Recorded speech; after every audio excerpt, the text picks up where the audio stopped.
Welcome, everybody, to the grand finals of the first Unmatched Community Tournament. We have a lot of great games in store for us today. It's going to be something unlike we've ever seen yet in the tournament. We are going to have Bug Hunter have a rematch against Prospero, or maybe I should say it the other way around, seeing as Bug Hunter knocked Prospero into the losers bracket yesterday, we saw in the winners finals. So Prospero may get some revenge here. But unlike the previous tournament format where we had a best of 3 games with 3 fighter picks, we're going to have a total of 5 fighter picks for each player, 1 ban each, leaving them with 4 unique fighters. And Bug Hunter being on the winner's side of the bracket, he gets a little bit of an advantage because he only needs to win with 3 out of his 4 fighters to win the overall match. Where Prospero, coming from the loser's side, he has to win with all 4 of his remaining fighters. So he's definitely going to have to make sure to pick a solid roster that doesn't have glaring weaknesses, because if he can't, if he gets locked in with one of those characters with some bad matchups and can't get a win with it, he won't win the match. So it's going to be some crazy stuff happening today. So I want to welcome our other commentators here. We got Matt and Joshua. How you guys doing today? Doing great. Excited for the finals. Let's do it. Oh yeah, definitely. Again, I want to shout out to Restoration Games for being so helpful and supportive of this whole venture, as well as Vorpal Board. A huge shout out as well to 645 Development. The stream would not happen without him. So if you guys want to leave a tip, we have a link on our Twitch page. So he would greatly appreciate any even small amount, anything that you guys would give, he would appreciate it. I know we really appreciate his work making this a reality. So thank you to him. Thank you to all the players who participated and who made little community improvements to our system we got here along the way. So really appreciate all that hard work and effort put in. So I'm really looking forward to these games today. It's going to be very intense. So the players are going to be playing on Vorpal Board just the same as yesterday if you guys tuned in. They're doing their picks and bans right now. But let's start off with some predictions. With such a diverse fighter lineup here, what do you guys think is going to happen? So Joshua and I were speculating a little before we went on the air, but I think I'm pretty confident that we'll actually see Prospero get 2 or maybe even all 3 of the big 3, which would be a massive advantage for him in a sense. But again, he's starting with one hand time behind his back in the sense that he already has 1 loss to his name in effect. So Mm-hmm. he needs all the help he can get. He needs every advantage he can get.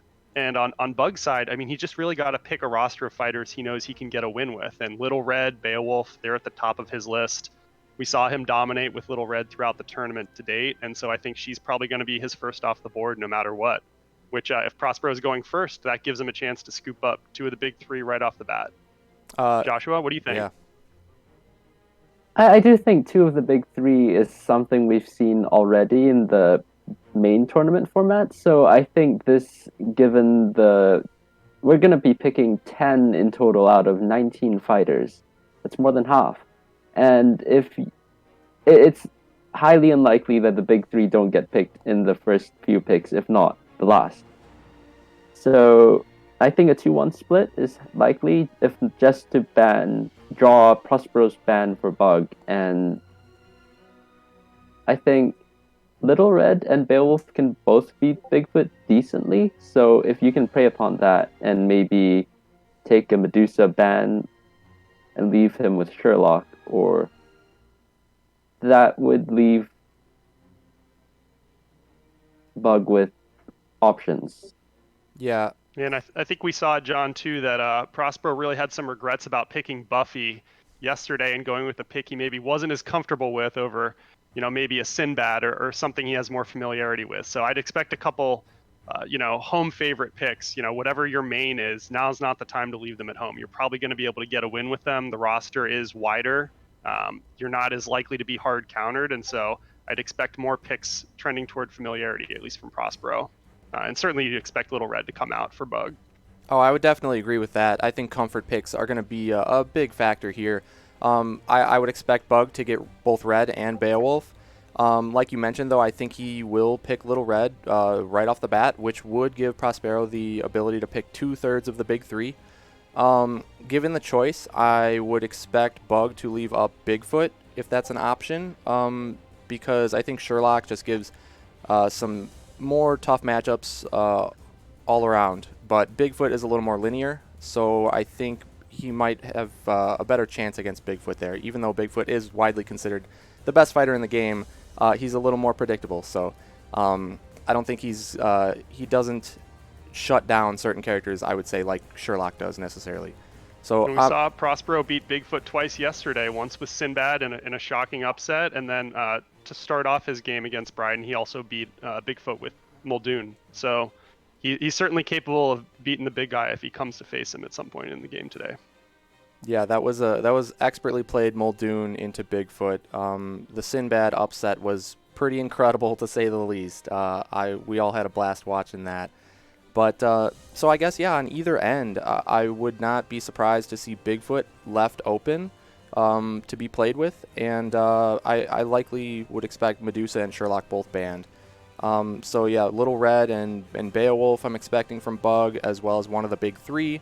Prospero, I would definitely expect to see, probably Medusa and Sherlock or Bigfoot, 2/3 of the big three, as well as Sinbad, as he stated in the interview that is one of his comfort picks. I would expect Muldoon as well from Prospero if given the option. Yep. I haven't seen Bug play or I believe pick InGen throughout this tournament, so I would. Thank you. Do you know, has he, Joshua? I'm trying to look at it. Sure. So, anyways, like if Prospero has 2/3 of the big three, as well as we're thinking Sinbad and Muldoon, there's still one fighter left open that he has to pick. That could be Buffy if he's expecting to go up against maybe Robin Hood or Dracula. With a wider roster, you're kind of forced into banning the big three, versus where we saw yesterday, Bug didn't have any of the big three, and so Prospero banned Dracula. But with Dracula potentially in play for Bug, I'm thinking Prospero might actually go with Buffy still, because he has had some success with her in the past. Unfortunately, not yesterday, but it's kind of 50-50 with him there. But then Bug, that's more of a wild card, I feel like, because if he's only got one of the big three, he's got Red and Bayo, that's two more fighters he's still got to pick. So maybe we'll see that Dracula come back like he did yesterday. And then that last fighter, I think, is really a toss-up. I have no idea what to expect there. So excited to see Okay, it. so Bug actually has played with Muldoon once, and he's won against Robin Hood. I think that's one of the most common matchups in the whole tournament. Interesting. So we do have the fighter picks in here, and I am so happy to see Invisible Man in the roster for Bug Hunter. He is Invisible Man's one of my personal favorites, so very excited to see that here. Also incredibly surprised, I don't see any InGen for Prospero. But let's run through the picks real quick. On Bug Hunter's side, we got Sherlock, Alice, Beowulf, Invisible Man, and Dracula. Wow, and on Prospero's end, we have Bigfoot, Medusa, Little Red, Bruce, and Sinbad. So there's a lot to digest here, guys. We nailed it with Prospero getting two of the big three. But to see Prospero with Little Red is pretty incredible. What do you guys think about that? You can almost look at it as a pseudo ban, right? I mean, he's not necessarily going to need to play Little Red early on in the game, and so he can kind of sit back, play his favorites, know that he doesn't have to go up against Bug's strongest asset, and then hopefully find a solid matchup and get a little lucky with the blind picks as far as an individual matchup and maybe pull it off. But yeah, that's how I almost see it. I'm shocked to see Bug not going with Little Red early, but I think you're right, Joshua and John. You've mentioned that having all three of the big three really does stack the deck for Prospero, even with the game down starting off the bat. So makes sense to see Bug at least snag one of them, and I'm very excited to see more Alice play. Bug did an expert job with Alice yesterday, beating Prospero the first time, and obviously Invisible Man off the board is cool too. So excited to show people how powerful he can be. John, I know you know that well. Oh yeah, Joshua knows too. He's a big fan. So one thing to note though is with Prospero getting 2/3 of the big three, I would assume that he won the die roll. And if that's the case, and he started off with Bigfoot, and Bug got Sherlock, and then Prospero got Medusa, I'm very surprised that Bug Hunter would not then pick Little Red, given that first chance to get a, non-big three fighter. Do you think he's almost baited Prospero into taking Little Red? Because as someone who's good with Little Red, he might be comfortable facing her and just knowing everything to do and calling all the moves. Yeah, I think that's a great point. Being such a good player with Little Red, he knows the ins and outs, the intricacies of the deck. And Prospero might not be as adept with Little Red as Bug, so maybe he did do that to bait Prospero into it. That would be a great strategy. I'm happy to see Beowulf on Bug Hunter's end. That looks like a comfort pick. And then we see the Alice and the Dracula, as we saw yesterday. So that's not too surprising. But the Invisible Man one, that is really something. Me personally, I play a lot of him, like I said, and I would say that Invisible Man, one of his best matchups is Muldoon. And Muldoon is very popular in this tournament. He has the highest win rate, so he's a great counter pick there. But Prospero didn't even pick InGen, so Invisible Man might have a little bit of trouble. Yeah, the only matchup that screams struggle for me right now with Invisible Man is, or rather, it's in his favor, is the Bruce Lee matchup. That's so tough. I know Joshua and I had that matchup in our contest earlier in the tournament, and it's just so tough for Bruce. I had to get so lucky off the jump in Sherwood Forest to even have a chance, and barely pulled it off. So, but again, not surprised to see Prospero going with some home cooking. He loves Bruce. He loves Sinbad. And then certainly the two of the big three and the Little Red pick is interesting, but I'm very excited to see how that shakes out. I don't know if we have any information on map bans, but based on my predictions, I would be very surprised to see Baskerville come out. I would expect that Prospero would probably ban that. He's banned it several times already in the tournament, and I know Baskerville is a favorite of Bug. Certainly, it's a great opportunity for a character like Beowulf to post up. A lot of big health, not as agile necessarily as some other characters, so make things difficult in one of those corners on the portals. Mm-hmm. But interested to see if we have any information on which maps were banned and maybe speculate a bit on that. Mm-hmm. It is Baskerville And then also, like you mentioned, the Invisible Man into Bruce. That is definitely a very difficult matchup for Bruce Lee. But then if you look at Little Red and Sinbad, and then of course the big three, those are all going to be very difficult for Invisible Man to get a win with. I've tested out the Little Red and Sinbad matchup. The Sinbad one can go either way. It really depends on how the early game goes. If Sinbad can get his voyages into the discard pile early, then he has the mobility to catch up to Invisible Man almost every turn, so that makes things a lot harder. But as far as the Little Red matchup goes, you just don't have enough damage to kill off the Huntsman and still win against Red with all of her auto damage, and not having any feints as Invisible Man is a huge detriment to when you're facing Red with all those crazy after combat effects. So that one definitely, I think, is going to be difficult. Although, keep in mind, he only needs to get a win with 3 out of his 4 fighters. So if he can't get the win with Invisible Man, I don't think he may try it once, but I do not expect to see him try more than once, because that, I think, is very risky. In terms of all the rest of the fighters, I think they're really solid. From Prospero's end, I'm sure he wants to try to line up things like Sinbad into Invisible Man or Sinbad into Beowulf. Sinbad, I mentioned yesterday, is an excellent counter to Beowulf because of those voyages. They're only 2 value base, but they pump up really big, as we saw. And Beowulf has his Grendel card to bounce back that recoil damage, but that's not too bad when it's just a 2. So that he's got some favorable matchups with Sinbad for sure. Little Red, if he can play her well, which I wouldn't be surprised, honestly. We've seen him be a jack of all trades this tournament, so as long as he can do that, I think Little Red can get a win across the board there. I don't think she has any glaring bad matchups there. Bruce is trying to avoid Invisible Man. Otherwise, or Sherlock. Of course, Sherlock, but I expect Sherlock to be banned for sure. But I think Bruce could get a win pretty much across the board, Invisible Man being the most unlikely. And then, of course, the big three, we know they can get wins. So yeah, as far as weaknesses of the lineup go, I think Invisible Man may be a weak link and Bruce may be a weak link, but only in specific matchups. And with the game, layout we have here, it's going to be blind fighter picks nearly every game. Unlike our last format, after the first game was finished, you knew what you were up against.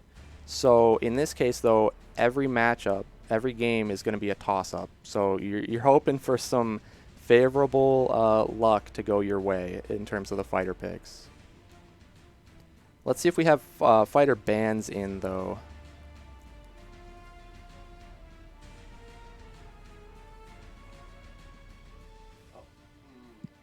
Let's see. So it looks like Bigfoot was banned and Beowulf was banned. That is very surprising there. I'm not shocked.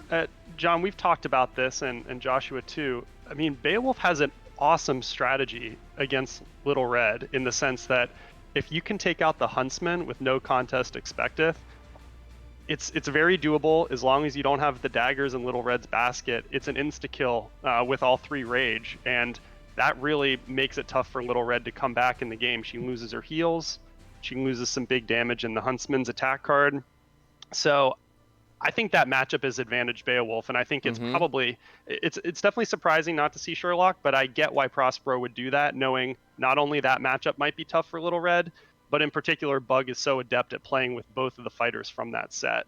Certainly a comfort pick for Bug, and not wanting to see Beowulf wreak havoc on his roster. That might be the thinking there. That is a good point. And with, again, Prospero doesn't really have any glaring weak links in his lineup other than the Bruce into Invisible Man matchup. But otherwise, he may still just feel like he can get a win with all 4 regardless, and maybe is less familiar facing Beowulf himself. And like you mentioned with Bug just being comfortable with Beowulf, maybe just wanted to throw him off there. Maybe he believes that Bug does not actually have much experience playing Sherlock even, and just picked him, as just to get him banned, to target the ban, and maybe he didn't want to play into that. So very interesting to see. I can't wait to see what kind of matchups we're going to have here. It's going to be pretty great. As far as map bans, let's see what we got here. Okay, there you have it, Matt. So Baskerville was banned. I'm not sure if this was Prospero or Bug Hunter's ban. I have to think Prospero. Just given Bug loves this map and Prospero apparently hates it, it makes sense.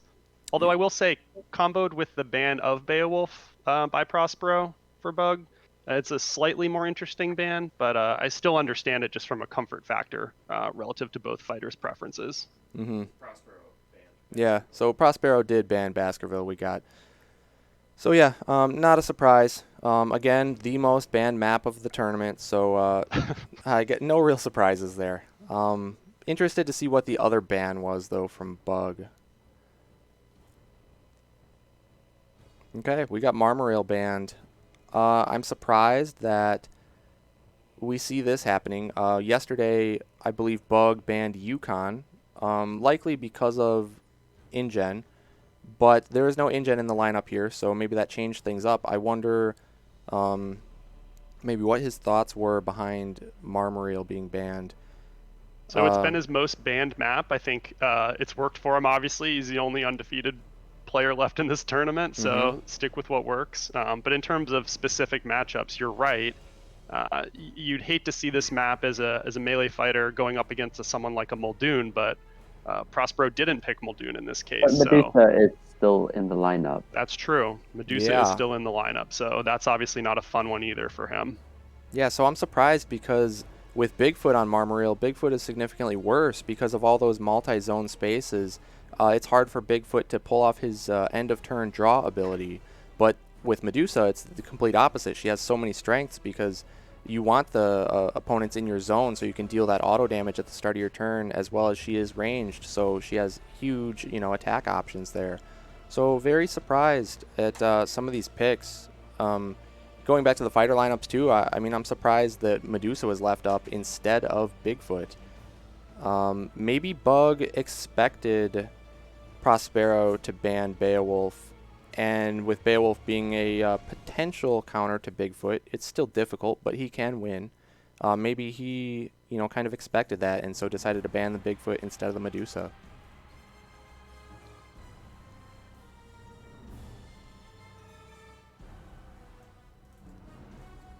So it looks like game 1 is going to be on Soho. Fighters are going to be Alice from Bug's side and Medusa on Prospero's side. So I got to imagine Prospero wants to just lead with his strongest fighter, being Medusa, one of the big three, just to get a win under his belt and even out that deficit that he's starting with. And then Bug went with Alice, and I can see the reason that Soho was picked. I mean, if you look at the map here, there's a lot of spaces with that are adjacent but still in different zones. You have the green up on the rooftops next to the dark blue and yellow rooftop, as well as next to that orange on the left. And then that orange on the left is adjacent to that white space, and then the white is adjacent to the blue above it. So there are a lot of spaces where you can be adjacent to hit Medusa and still not start in her zone to take that auto damage. So I can definitely understand the Soho pick here. Yeah, I think you covered it. I don't think Bug is as familiar, admittedly so, in one of his interviews yesterday with some of the Buffy sets and maps. And so I would be very surprised when Bug is picking the map to see any of the Buffy maps come out. But Soho, pretty neutral map. Strengths and weaknesses for different types of fighters. Certainly pin opportunities up on the rooftop and in a couple of corners, but this makes sense. I'm not terribly surprised. It's a pretty neutral map, so should play pretty evenly, I would say, for this matchup.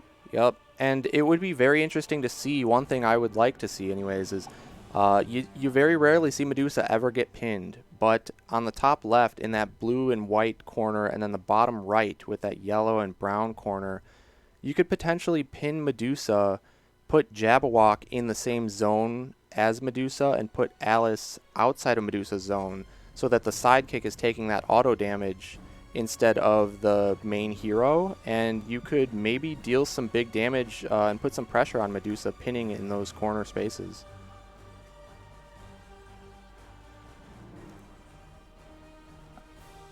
And then let's take a look at maybe some of the deck lists in just a moment. We'll be pulling up Alice and Medusa's deck list so we can talk about those. Yep, so we saw Bug play Alice very successfully yesterday against Prospero. Prospero was picking Buffy, and I believe it was Xander, and it was just an extremely tough look because he had a great idea off the jump to attack with a Swift Strike with Xander. Unfortunately, Bug had the feint in his starting 5 hand and immediately feinted it, counterattacked twice. Xander was toast, turn 1, and it all went downhill from there. So not surprised to see Bug pick Alice, although he does give a little bit away in terms of familiarity because now Prospero's seen him playing with her. But at the same time, I think you go with what works, and that felt like a probably pretty comfortable win for Bug in terms of the 3 games he played against Prospero yesterday. Yeah, definitely. That was quite the spectacle, too, that turn 1 on their game 3 with that feint. That was game-changing, to say the least. And let's see. I'm trying to think of other potential matchups that we might see next. Like I said, I think Prospero is just getting that Medusa out of the way. Joshua, as a Sherlock player, what do you think you're trying to run into as Sherlock? I think Or does it matter? Sherlock is a good matchup against Sinbad and Bruce. So you want to take out the fighter that gives you the most problems outside of it, which is probably Sinbad, assuming you want Invisible Man to beat Bruce. Mm-hmm. Dracula can also beat Bruce. So I think the ideal one is Sherlock really countering Sinbad because of all the cancels and the do strategy, which negates a voyage down to 0 before counting the boosted voyage. Right, and so with Prospero using Medusa, which would be one of the stronger ones against Sherlock, he's definitely giving Sherlock an easier time come, later on in the match. But let's take a Yeah, look I at. don't think you'd be upset if you lose to Medusa here because Medusa's out of the way. You can just Yep, pick with more knowledge. exactly. So looking at the deck list here, we got Alice's deck on screen. We talked about this a little bit yesterday when Bug used her. Looking Glass is huge, especially in this matchup. If Medusa is ever throwing out a Gaze of Stone to try and sneak in big damage, the Looking Glass blocks that completely by itself, and then on top of that, still gets the effect to recover 3 health, which is pretty massive. And then the cards, the card draw can definitely help because Medusa has so many discard effects. The Momentous Shift, again, being one of Alice's strongest attacks, along with Manxome Foe. They can deal huge damage, even over Hiss and Slither, which is a very strong defense by Medusa. But the Snicker Snack, again, being key, I think you're wanting to hit out likely a second shot, I would say ideally, or maybe a Hiss and Slither. Jaws That Bite is pretty good at killing off the Harpies as well, and maybe giving some damage to Medusa in the process. So, what do you guys think? Yeah, the other thing, John, to keep in mind is with Alice's ability getting +1 to defense when she's small, those regroups become infinitely more useful in a way that they wouldn't for almost any other fighter. Yeah. Having a regroup as your last defense against Medusa is a death knell, and Alice, by and large, shouldn't have to worry about that, assuming that Bug plays are smart, and I'm sure he will. He's in the finals for a reason, so that's Yeah. just one more advantage to make up against Medusa in the sense that you don't want that killing blow dealt out at any point in the game. Yeah, no, that is a fantastic point because most regroups, the Gaze of Stone is a 2, and hitting over that 1 regroup defense means you're taking 8 auto damage from the Gaze, and that is likely the end of the game. So that defense buff definitely could help, although, the size change, the timing has to be correct for Alice there. So it's still possible to catch Bug when he is the wrong size and finish with the Gaze of Stone. And here we got Medusa's deck. So there's that Gaze of Stone, the first card that we were just talking about. It's only a 2 value attack, but if you win the combat, so as long as you're dealing at least 1 damage with that attack, you also, after combat, deal 8 additional damage to the opponent, which is just absolutely massive. Most defenses in the game will block that Gaze of Stone attack because most are 2 value or higher, and so the Gaze will not win the combat. But, like we were just talking about, with the regroup, it's only a 1, so defending with a regroup against Medusa is very risky unless you're Alice, who is small and gets that defense buff. Hiss and Slither, another card we mentioned, has that huge after combat effect of forcing your opponent to discard a card, and it's also a 4 value defense, which is just huge. Second Shot, we also mentioned, you can boost it during combat, so the big play is to actually discard Gaze of Stone often for Second Shot boost because of Gaze's 4 boost value, so Second Shot bumps up to a 7, which is a absolutely massive attack that most people can't do anything about. You're hoping to feint the Second Shot so that you're only taking 1 damage and negating that boost, but you can't always get what you want in terms of the combat card matchups, unless maybe you're Prospero. He has had a good record of that throughout the tournament. So, Yep. And another important one is Dash there. You get to move your fighter up to 3 spaces. It's a common card, but with Medusa especially, if a sidekick attacks Medusa, then she's able to defend with a dash and move into the same zone as the opposing hero, and then use her ability at the start of the turn to deal 1 auto damage, or vice versa. If she's up against a deck with a lot of 1 HP sidekicks, that can be really good to catch people off guard and deal some extra damage there.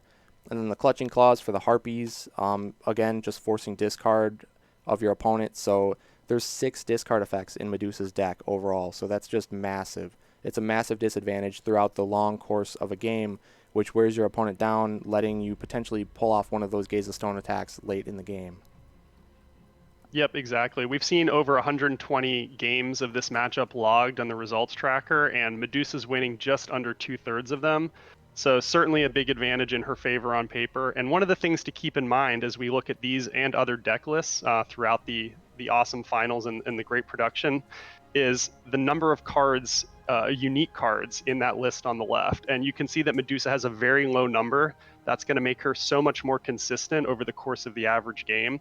And someone like Alice, who really relies on card sequencing, getting those switches from small to big and vice versa at the right time, it gets that much harder when Medusa's discarding some of those cards and she has fewer of them to come by. So something to watch for, not just in this matchup, but throughout, is who can get the cards when they need them. We know that that's a part of the game, and the more cards you have of a specific type of card, the better your odds of getting it when you need it. Mm-hmm. Perfectly said. Yeah, we saw, unfortunately, in our game with Prospero versus Bryden, the Bigfoot Sinbad matchup, against all odds, Bigfoot didn't get his feints. So, like you said, the card order, it always plays quite a role in the game. But as a skilled player, they have ways around it, to just make the best of what they have.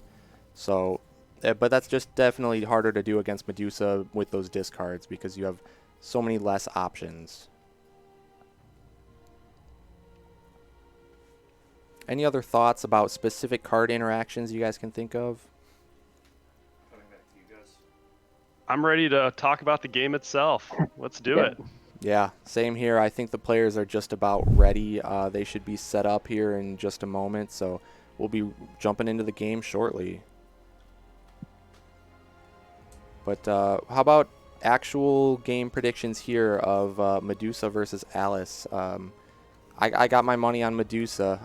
She's big three for a reason. The results tracker would agree. Yeah, I think this is a borderline must-win for Prospero. It seems maybe a little bit hyperbolic to say that at this point in the first of potentially 6 games today, but a win here for Alice is such a huge momentum shift right off the bat for Bug, and is really going to put Prospero up against it. But he was in a tough spot yesterday. He had to win with Sinbad over Bigfoot in a match very few people would have given him a chance in, and he pulled it out.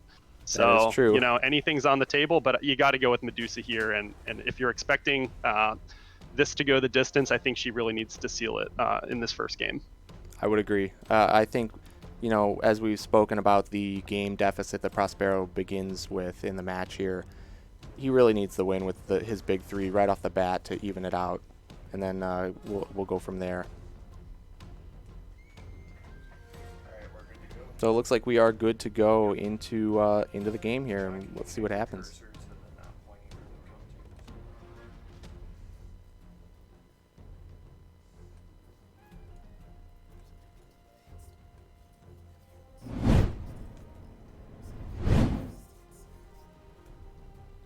All right, here we go, and it looks like Bug is opting to start second and small, so he is taking a defensive stance off the bat.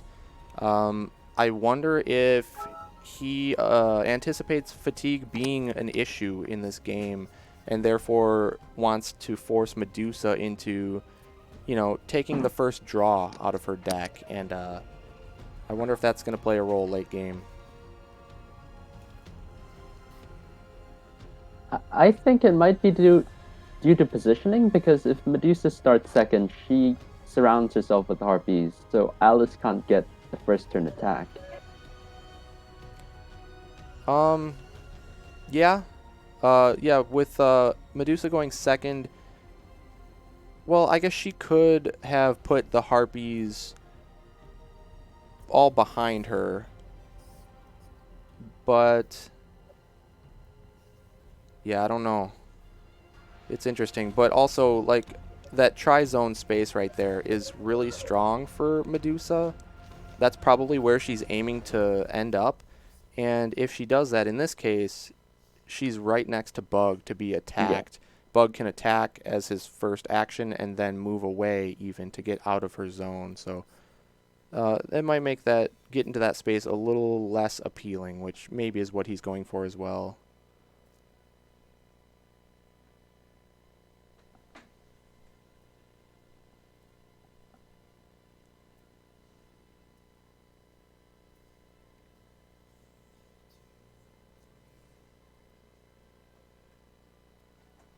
Do you think the harpy will move up first turn? Looks like it is. I would expect an attack as well. I think going first, you usually want to push that first turn aggression if you're able to. Many fighters are not if they're not ranged, but in this case, I think I would expect it. We should note for anyone watching at home who may be a little less familiar with the character cards, Medusa has 3 movement. That's true of her Harpies as well. Alice just 2, her and the Jabberwock. So definitely an advantage in the range in terms of Medusa. Yeah, that's a good Medusa point. is ranged, which means she can attack anyone in her zone, which is the same colored space.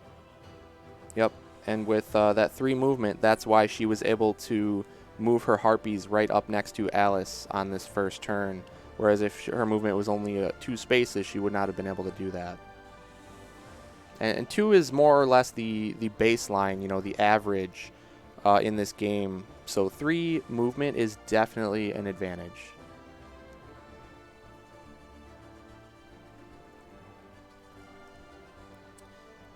Okay, so we see a strong attack card come out from the Harpy. One of 2 Hounds of Mighty Zeus, so that's a 4-value card that also lets all the Harpies move up to 3 after combat. Into I'm Late, which allows Alice to move up to 5 and change size. And since she was small at the moment, this will be a 3-value defense up against the 4. So that'll be 1 damage to Alice, allows Bug to move 5 spaces there and change size. And then I will go. I think Bug would be happy here that it's not Clutching Claws, given that he would be down to 3 cards. Yep. That 1 damage is 2, less 3, important at this point. 2. I would definitely agree with that. Although the Harpy positioning is somewhat important as well. Prospero has been able to block Medusa in right here, so there will be no attacks on her, at least at the moment.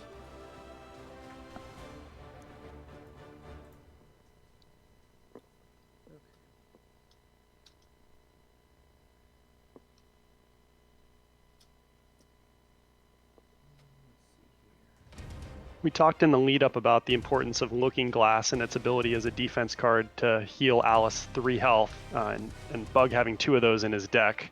At some point, we'd expect him to come out, but for Prospero, the mind games begin almost immediately, getting a little damage on Alice. When does he expect to see Bug play those Looking Glass cards, and can he counter and kind of tease them out by using a feint as an attack and making sure she doesn't get some of that health back? Yep, that's a great point because you're not going to use Looking Glass early game before you've taken any damage because then you miss out on that potential 3 healing, which is huge.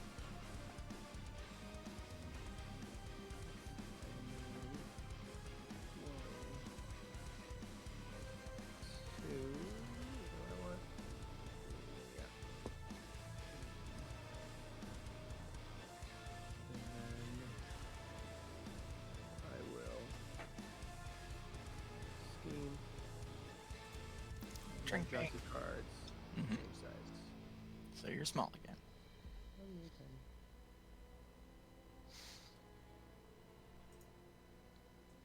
Nice. Okay.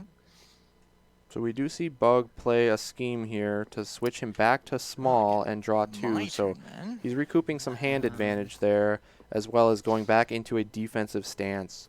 So we're going to Very interesting, maneuver. although he is potentially in a spot where he could get pinned on the rooftop here. That is one thing to keep in mind with this map in particular. When the rooftops are a great escape route, but also if you go up there and your opponent puts a fighter on either side, you don't have many movement options left at that point. But I believe that is why Bug put that space in between Alice and Jabberwock, because he could still maneuver the fighter he wants to keep safe into that middle space and then swing the other fighter over across to the other side, protecting that one that he's trying to protect. And that 1 movement can be key for Momentous Shift.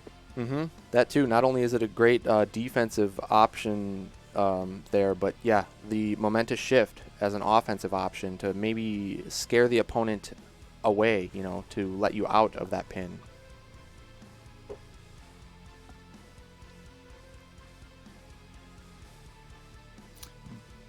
Medusa is going to attack the Jabberwock. you think you'll see an early Gaze of Stone? To try Maybe and, not the first shot, but I wouldn't be that surprised because it's less likely early game to have defense for Jabberwock. He has a lot of great attacks, but now no specific defenses for him.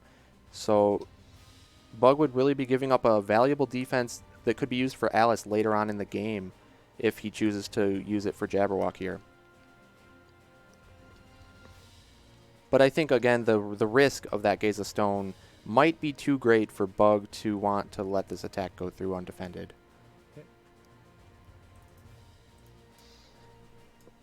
Skirmish. So we see a snipe into a skirmish. You did win the So combat. the snipe will draw Prospero a card So after you get to combat, move but either Bug fighter did win the up to 2 combat. spaces. So he gets to use the skirmish effect of moving either I fighter did, 2 spaces. So I'll get to draw a card after.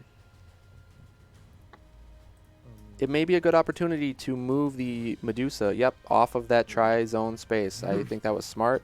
Now he has an attack opening for Jabberwock if he would like it. And I draw a card. Okay. Your turn. Mm-hmm. I'll maneuver.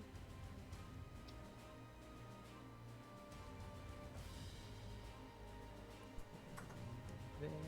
Mm-hmm. yep, I think you predicted it. Yep.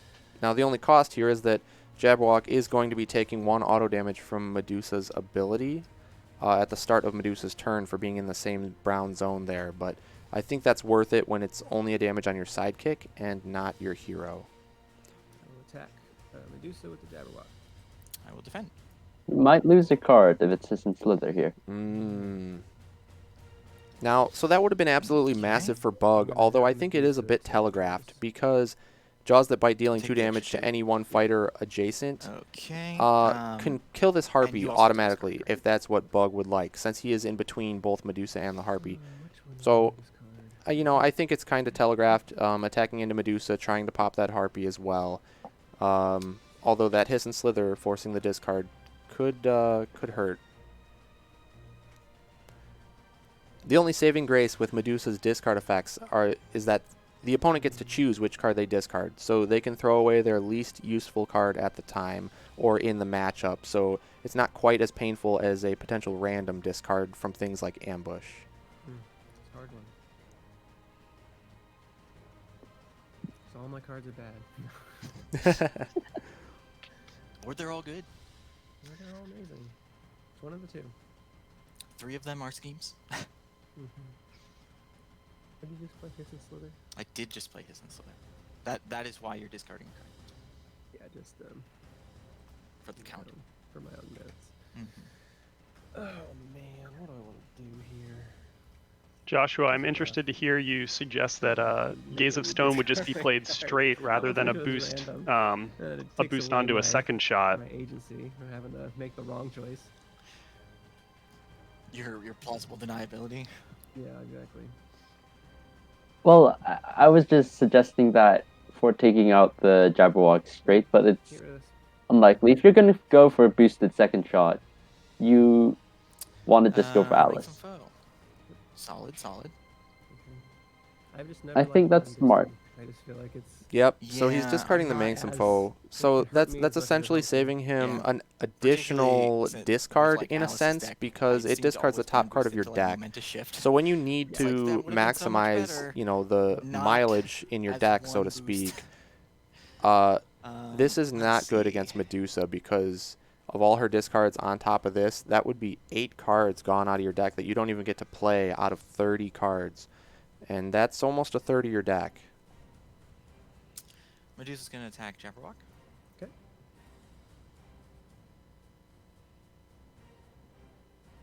Medusa's gonna attack Jabberwock.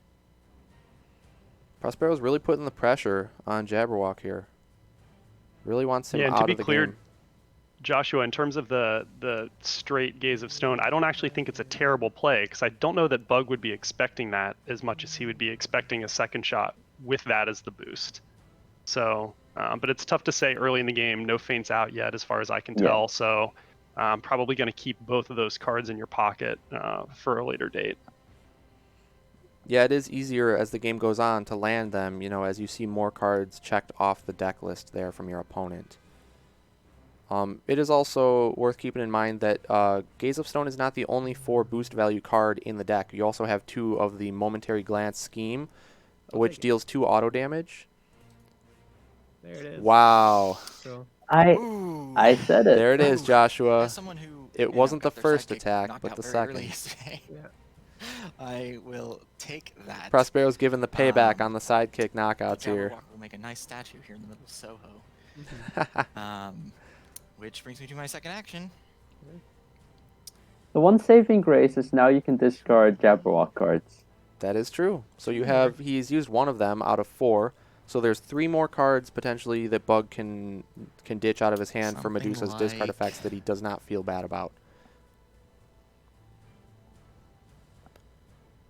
Back to the Momentary Glance I was talking about, the scheme. You can use that as a 4 boost value for second shot, but in this matchup in particular, I think that card is even more important because if you can get Alice 2, down to 4 health, you know you can use both of those schemes to kill her off without having to attack With that. anymore and risk running into Looking Glass and her healing. 1, Yes, that 3. automatic 2 turn. Okay. is very good. I will maneuver. Now, Is that the not first time only I've actually did gotten a Prospero Gaze of Stone kill in my life? Jabberwock, but he also is able to now pin Alice on the Might rooftop be. because Jabberwock was blocking that entrance onto the rooftops there. So Bug's in a really tough spot at this point. Move. I'm going to attack that harpy.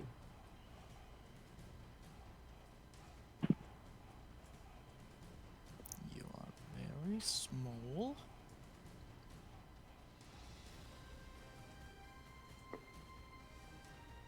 Block. Alright. 5. Nice. You do. You got me. But I get to draw a card.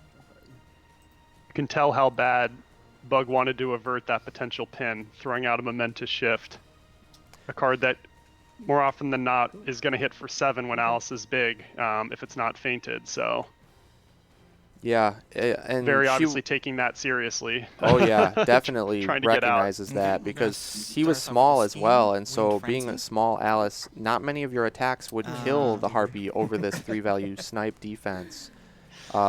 So he desperately needed to guarantee that kill, but the problem is that was his second Here. action, and now Prospero has the ability to just put Medusa in that orange space off to the left, and Alice is still stuck on the rooftops. 2, 3, and we'll pull back the old harps. And then as action number 2, this harp is going to attack Alice.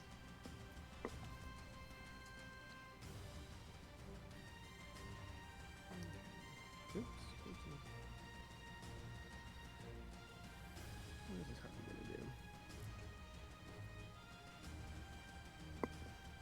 I think this is a clutching claws. Now would be a good time because Alice is virtually pinned, and you can't break out of the pin without wasting more cards. Yep, I think you're right, Matt. Also, Alice is small, so Clutching Claws, you're not relying on dealing damage, you just want that effect. No damage. Do discard a card. Your after combat goes first. Also, I'm a little bit surprised, too, to see the also Harpy provides attack space instead of to Medusa. size. It may have been a good opportunity to pull There. off a big, maybe Nice. second shot. Although, like you said, you'll it be- is probably better to Now I'm big. put Bug at a lower hand total to try to hold So this that pin, was because scheme and if he that- does oh, hold and the you discard pin, Alice is stuck in Medusa's zone for that auto damage. Fair. And there we do see the Yep, one of the there you go. Jabberwock That cards was, discarded. I'm late. And claws the catch. So, but with Claws attacking into I'm late, Alice didn't take any damage because of that defense buff she had from being Okay. small. She got to move and change size. So you got to imagine Bug wants to kill a Harpy here first action and then maneuver out of Medusa's zone if at all possible. If you could win a regroup, that would help you with your hand size. Oh, that would be huge for Bug right here. Because even if he attacks and kills a Harpy and maneuvers away, he only has 2 cards in hand. And he may not have any defense. I'm gonna maneuver. Okay.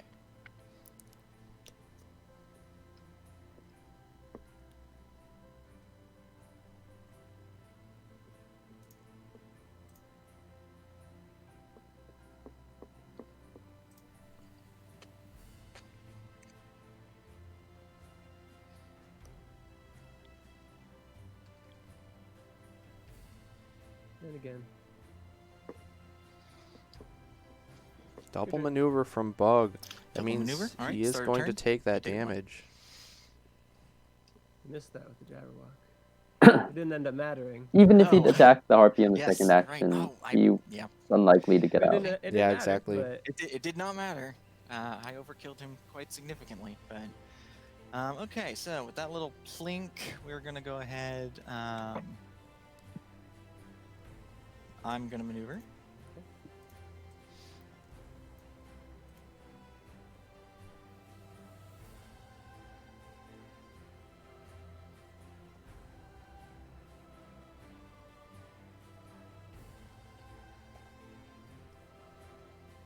And Medusa's going to attack Alice. Now would be a good time for a second shot. Yep, seeing as Alice is currently big, she doesn't get the defense buff. I would definitely expect to see that coming out here from Prospero. As well as he would only have 2 cards in hand, but he doesn't really care because Alice is pinned and can't get to Medusa herself. So he's likely planning on throwing out the second shot, letting the Harpy die, and maybe letting Bug out of the pin, but getting massive damage in the meantime.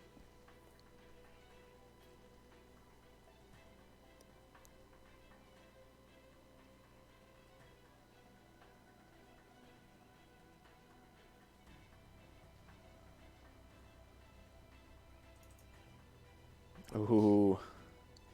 What a regroup fake out there. Your turn.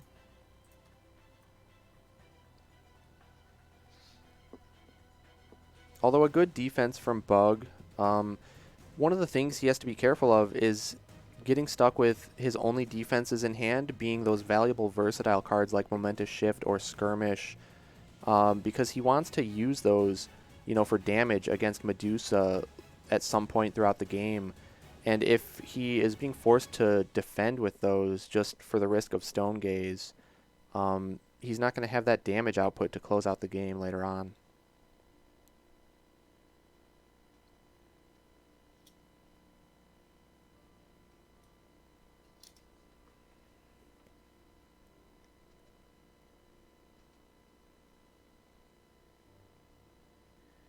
okay. I'm going to. What am I gonna do? What am I gonna do? Still not a good position to be in as Bug. A giant Alice standing atop the roof of Soho, trapped between 2 harpies. Yeah, I'm gonna attack this this Harpy here.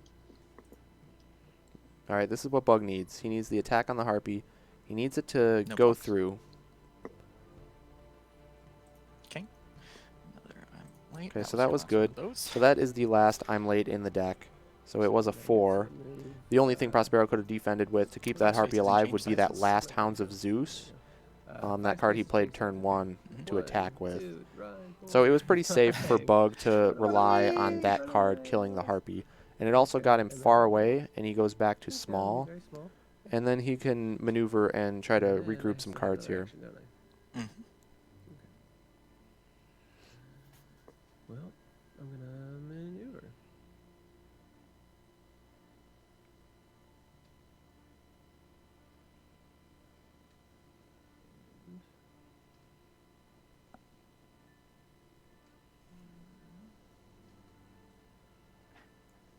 Soho's a map that's going to feel claustrophobic for Bug until he can get Medusa down to just 1 Harpy. Because even with 2 Harpies, there's really nowhere where he can truly be safe from getting boxed in if Prospero wants to pull that again with a second Wing Frenzy. Sounds good. Yeah, that's a great point, Matt. Like I mentioned with the map, it does help Alice being able to be adjacent to Medusa and out of the zone, but you're not going to get that opportunity with all these Harpies running about. And Soho is very corridor-esque. A lot of spots to get pinned, so yeah, Bug is going to have to kill off these Harpies, but the problem is that then you're going to be running into Clutching Claws, forcing you to discard cards. Alice has no way of dealing auto damage to kill them off without running into those Clutching Claws. And also that's that much more damage used on the Harpies instead of Medusa, who is sitting safe at 14 health, Still has 2 hiss and slithers, all feints, I believe. So a lot of defenses left. So it's going to be very tough for Bug to have enough gas to finish this one out.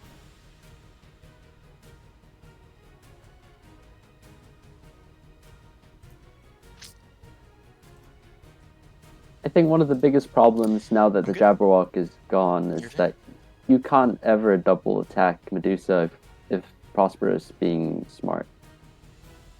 Yep, that is true.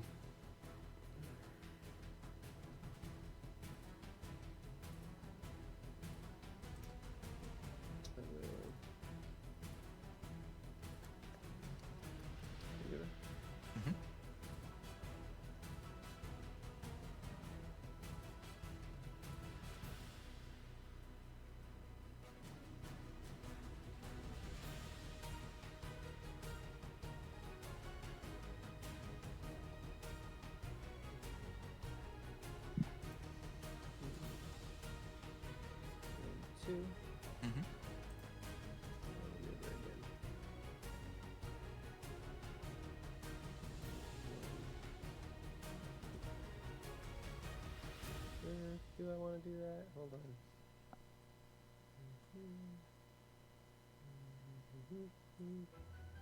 Yeah, I'll do that. Your turn. Okay. I'm going to maneuver.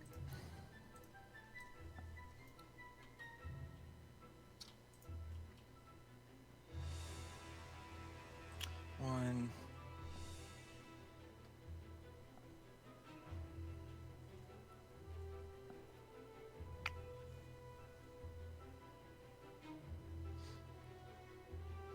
Before I move that one, I'm gonna go 1, 2, 3. So go 1, 2, 3. 1, 2, 3. And then I'm going to maneuver again.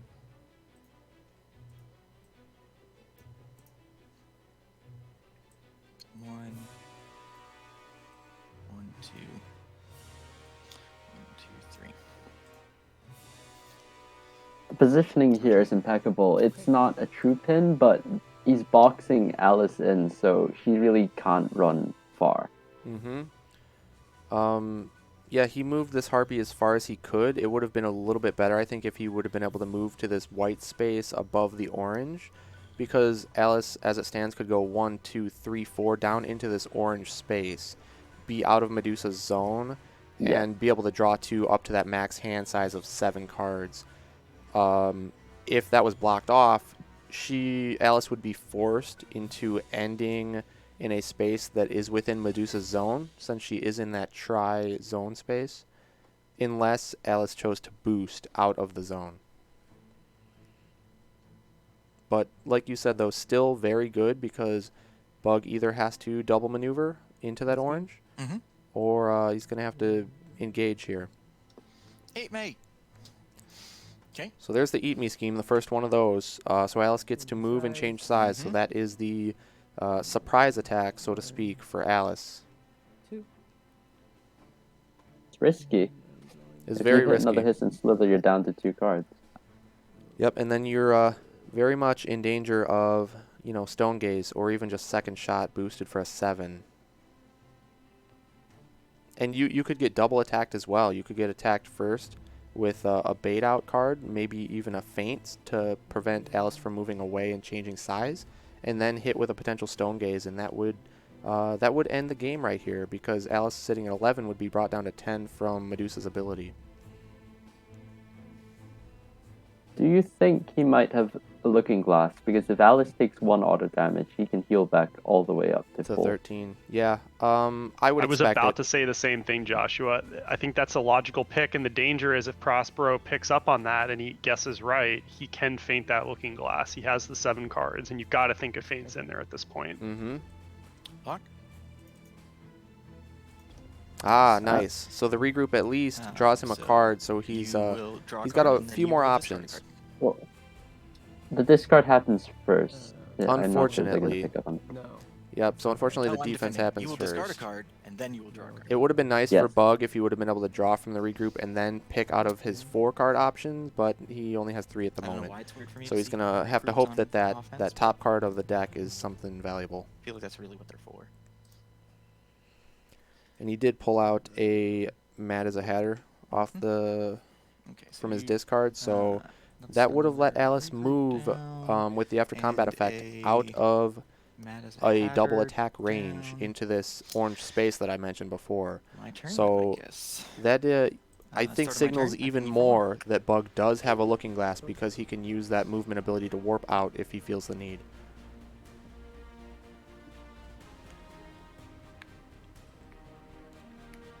Although if he does heal and warp, he doesn't get to draw the cards, so his hand size is still low. So no And matter then attack, how you cut it, Alice with yeah, Medusa. it's still a tough spot for Bug.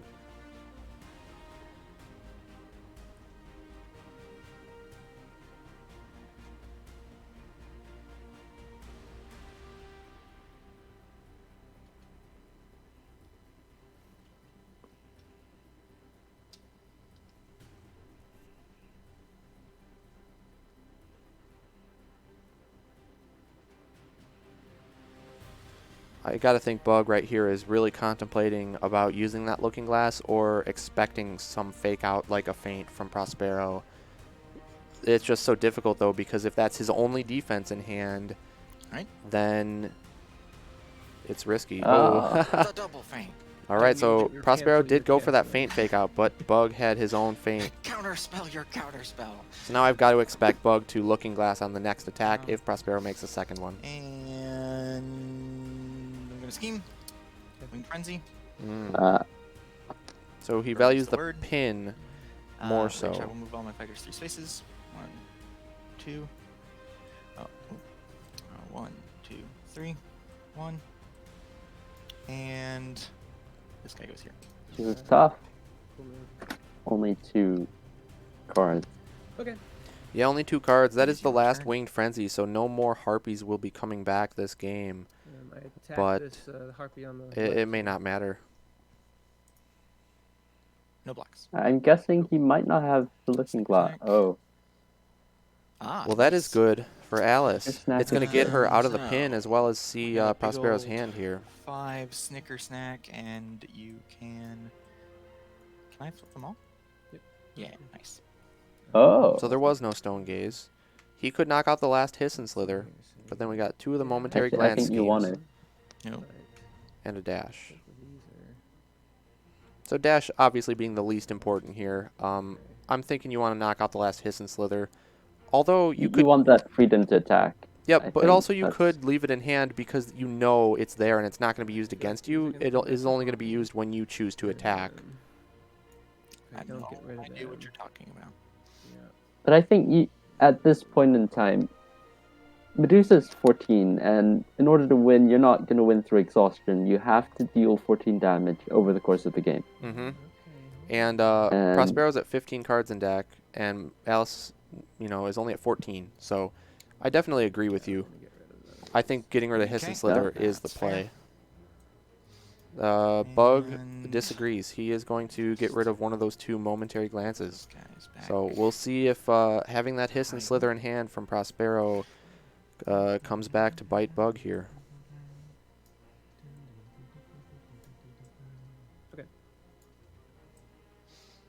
And then I'm gonna maneuver. I figured.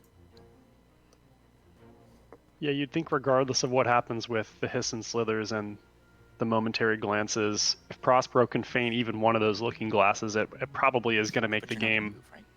I am gonna really, move. really Yeah, tough yeah, for sure. Bug and probably seal it. Yeah, I agree. So that's the biggest concern for Bug at this point is just making sure he can get both of those through safely. Yep, I agree with that 100%. It's already not looking great for Bug, but Okay. that could be the nail in the coffin Alright. if Looking Glass gets fainted. Well, I'm gonna maneuver. We still don't know for sure whether Bug Yeah, has never. one in hand, but you got to assume he does after that play he made last turn. We're gonna go.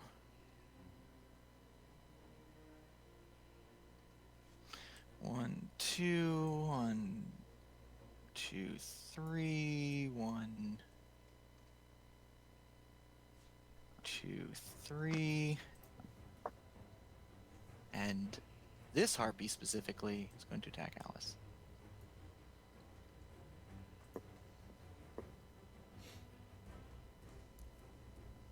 That harpy specific. What are the odds of the harpy trying to bait out Okay. Looking Glass of the Faint?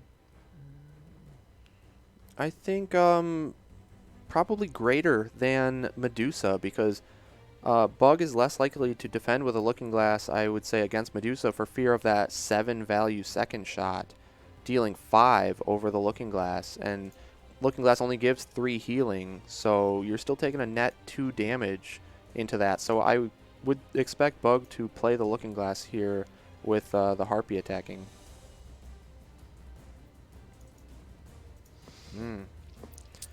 So he does not. So it is no Mad as a Hatter damage. and a You Clutching We will Claws. see the move your discard. titles. We'll see if this is the Looking Glass. You might regret it Card if it change is. size, Yep. And discard a card. Definitely. Oh, he did not Man, have it. it's Really Interesting. hoping that you were holding on to a Looking Glass. Prospero's thinking the same thing here. I knew what that card was. I was like, there's not a chance that he's not playing the Clutching Claws right now. I got 2 cards in my hand. Okay, sorry. So I moved 2, and I discarded a card, and I changed sides. That's what I was forgetting. I knew I had to do one more thing. Yep. All right, come and get me. My turn. It is your turn. Okay.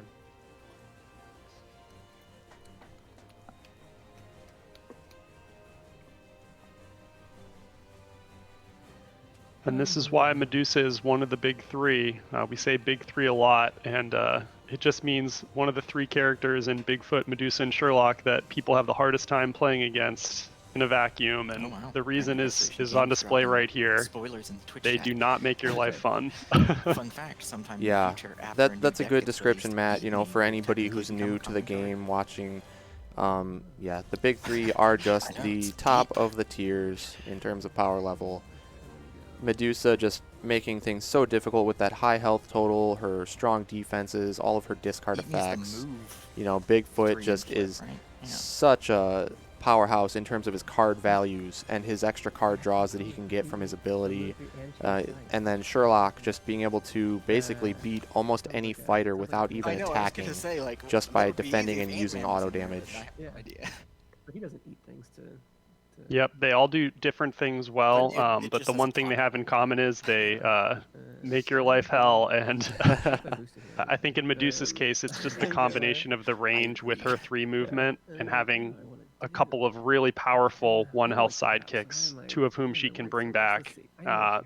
It's just a lot of damage to cut through and a lot of damage output, combined with the card disparity that so often plagues you when you're playing against her. So Yep. certainly a tough matchup. The data backs that up, but Bug's a great player, and he won with Alice yesterday, so we'll see if he can make the comeback here. Yep. Looks like he's done a maneuver Okay, for his taking the first side of action. Alice, what do you think would need to go Bugs away in order for Alice to win? Well, he's got what? 1 momentous. Actually, he just discarded a momentous shift, so there's no more of those. He's got a skirmish, I believe, left. He's got his Fraptious Day attack, and he's got his other side of the mushroom attack, and he does have 1 more Manxum foe. So with the deck totals right now being Bug at 11 and Prospero at 14, I really think knowing Prospero's hand right now, knowing that he does not have a gaze or a second shot, it's a momentary glance, hiss and slither, and a dash. He has perfect information, so I think he has to go aggressive on Medusa and take advantage while he can. But of course that's so risky because he only has 2 cards in hand, and that hiss and slither is going to knock another one out. Yep, he's probably going to need both Looking Glasses to go off, I'd say, at this point. The other thing to keep in mind is Maximum Foe is not helping. But at the same time, even with your back against the wall, you probably need it to go off as an attack at this point just to get to the damage output you need. Yep. So, yeah, the ticking time clock is certainly a factor. And you hate to be aggressive in this situation, but the situation warrants it when you look at the hands and the cards left in deck. Yep, 100% Just Matt. not a lot of opportunities for output. losing the Jabberwock, where you pretty much would expect to deal at least 6 damage to Medusa over the course of the Jabberwock's 4 cards. I think he Yep. only got off 1 before Jabberwock succumbed. That's just such a huge blow. Yeah, exactly. So I think Alice needs to pull off a Looking Glass, probably not even heal at this point. I would expect draw cards and Warp right up next to Medusa so that she can double attack as large Alice, maybe with something like a Manxome Foe and a Skirmish or Alright. Fraptious Day. Well, You know, start she's my going to have to turn. pull off If you a want. couple of big double attacks on Medusa, I think, to win. I remember. It's not a fatigue game anymore. It's not a defensive game. She has to get offense going to have any chance.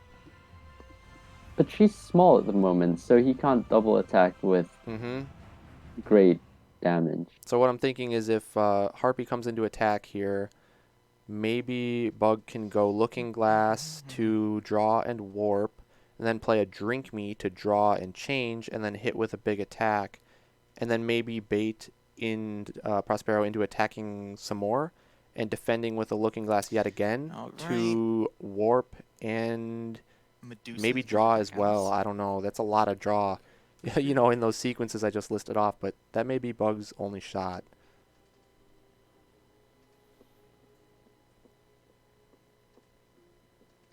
Because there's just no way you're winning the long game. We have all 3 second shots left from Prospero. We have still a momentary glance to deal 2 auto. He's ahead in life by 5. He's ahead in deck count by 3 with 9 to 12. So you got to just go hyper aggressive as Bug, if at all possible.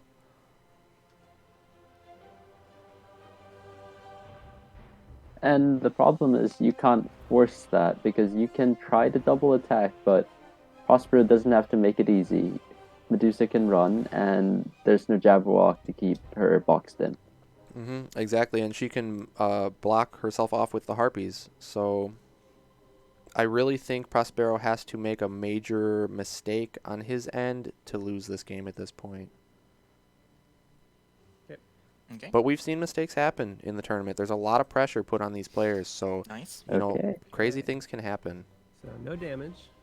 There is the dash into Looking Glass, though. I get We know 7. dash was one of Wait, those I get defensive 3 options health. Prospero had when Bug got to Then, see the hand, I thought you meant- along with the Hiss and Slither. And then, do I want the cards or do I want the space? But we do see Bug choosing the heal. He's debating on the other option. Okay. So I'm going to take It makes that. sense because if you warp and draw cards, Medusa's still gonna run. Go somewhere, yeah. Yeah, because that was Prospero's first action, is that correct? Yes. That seems good to me. Alright. Well, so That's Bug one Looking chooses to Glass warp down. and heal, so still taking a defensive stance. Maybe he thinks there is somewhat of a chance in a fatigue game here. So that was a block. I still have another action. Yep. I will maneuver. Prospero could have double attacked if dash had triggered. I mean, That's a good point. He did not choose to move with his dash. I don't know if he forgot about it 3, or what 2, happened there. 1, 2. He either forgot about the effect after the long, you know, Looking Glass effect, or he just chose not to move. 3.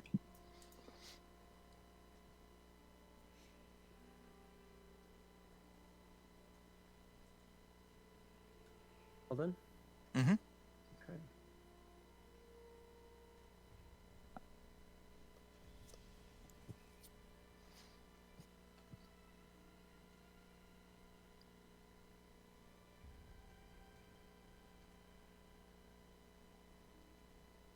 I'm gonna attack that harpy.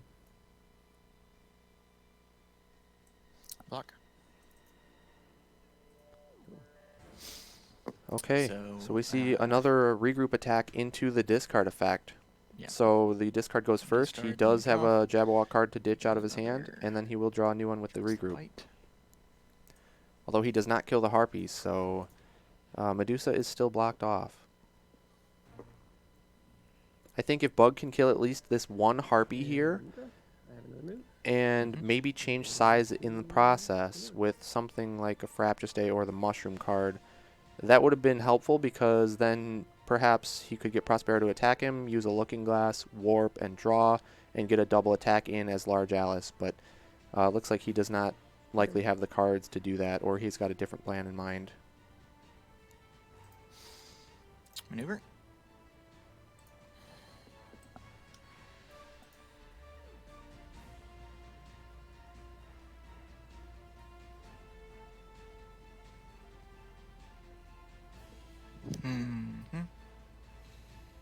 Alice is in a great defensive position on the map right here because she can choose to go up onto the rooftops, which can get her into some different color zones to avoid Medusa's auto damage and double attacks. But again, the defensive line of play from Bug may not work out for him in the end.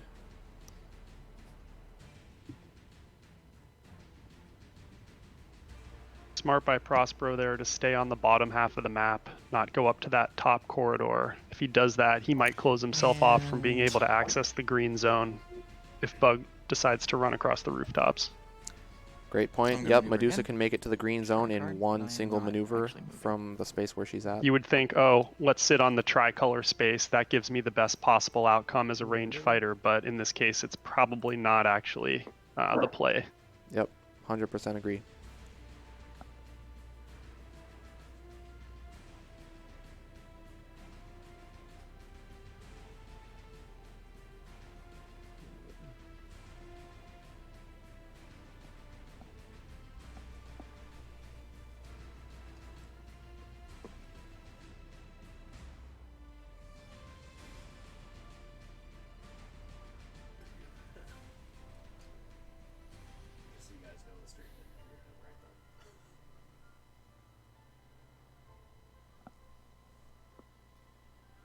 And I will move again.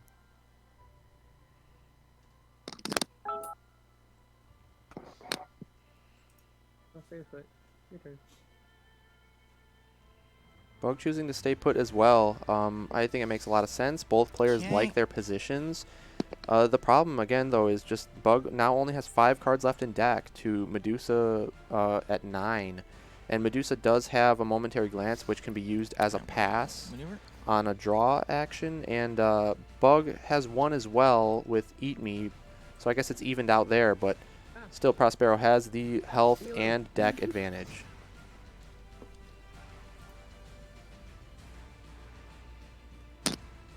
And there he goes, moving Medusa onto that tri-zone space, like you mentioned, Matt. That's Medusa's going interesting to because it attack does let Alice. Alice run onto the green, but maybe that's what Prospero wants, to force him into more defensive play, because maybe Prospero is thinking towards the fatigue game. Mm-hmm. What's Medusa gonna do?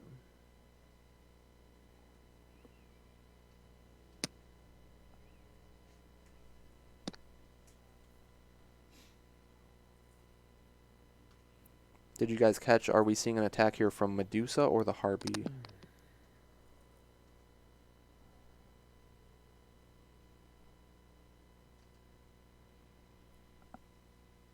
I did not catch it. My audio cut out at the most inopportune time.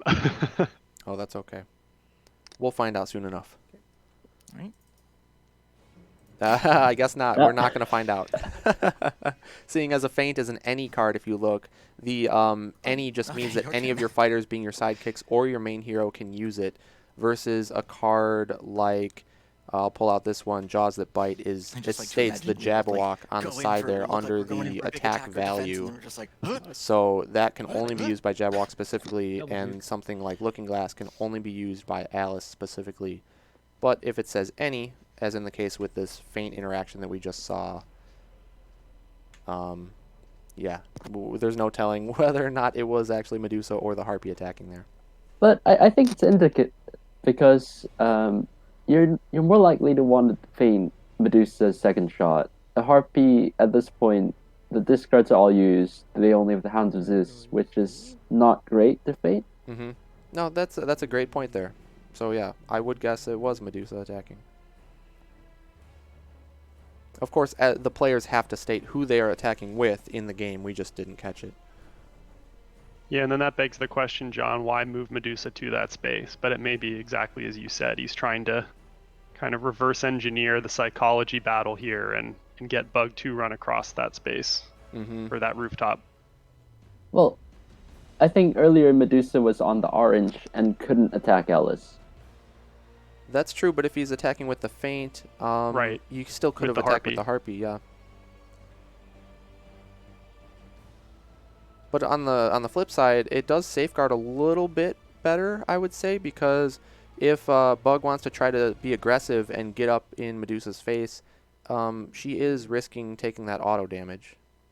So it is kind of a win-win at this point from Prospero, I would say. Because Prospero also has some extra throwaway cards, I'm betting, in his hand that he wouldn't mind boosting with if he feels the need to get to that green zone to attack Alice here. Your turn. 5, 6, 7, 8.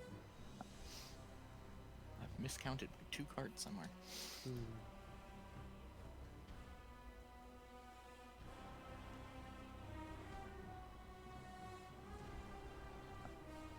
All right, we'll go ahead and start Alice this is down to off. 3 cards in deck. Yes, 3 cards Alice, 7 cards Medusa.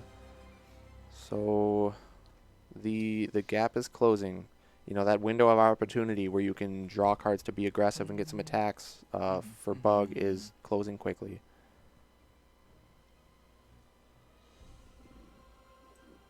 One, two, three.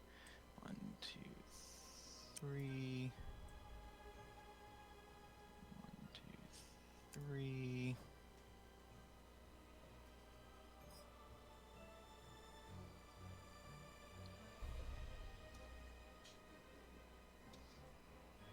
And I'm actually going to boost. Regroup, probably. I would expect so. Hounds of Zeus. Oh wow, it's Oh. actually Hounds of Zeus. Powerful Harpy card there, but 2. I guess he feels he doesn't need it. I got to imagine he's going to boost Medusa No. in to hit Move with this Harpy the a wrong second way. shot. That's okay. 1, 2, So now he says he moved the Harpy the wrong way. 1. He decided, it looks like he changed plans and decided that he would like to pin Alice up on the rooftop there, but the Harpy was too far back for that 3 Then spaces of movement to get back over to here. You think he might scheme? I would say so. Momentary glance. Yep, I don't think he wants to risk a looking glass at this point to allow Bug I the... attack with Medusa. Well, I guess Bug is small, so... You know, if he does warp next to Medusa, he's not going to get any real significant damage in. And we still know Prospero does have that Hiss and Slither remaining in his hand from earlier.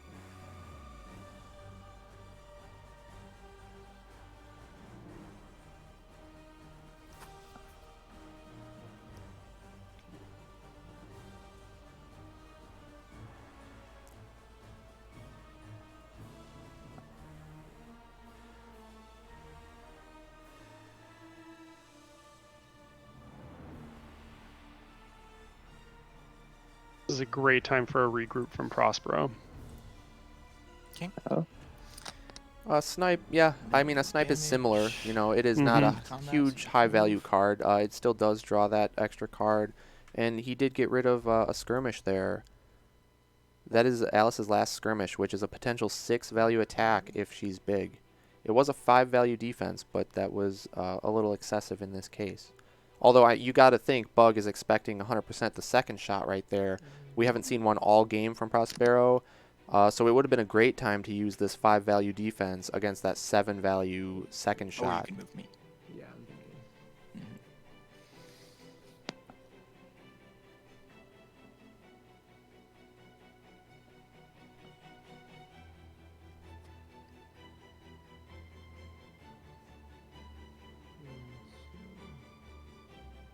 I think is the move.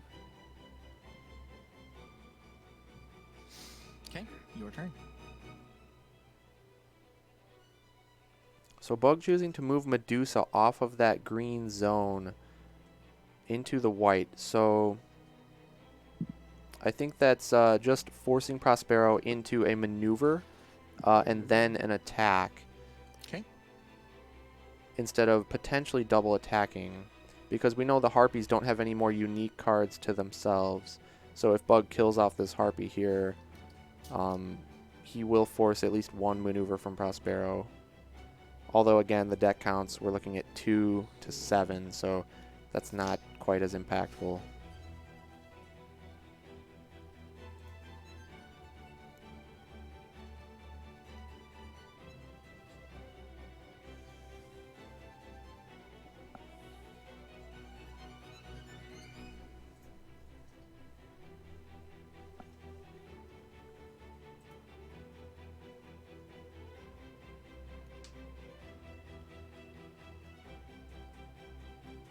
You played a really early drink me, didn't you? I don't remember. I feel like you did. I don't want to dig through your discard pile if I don't have to. Mhm.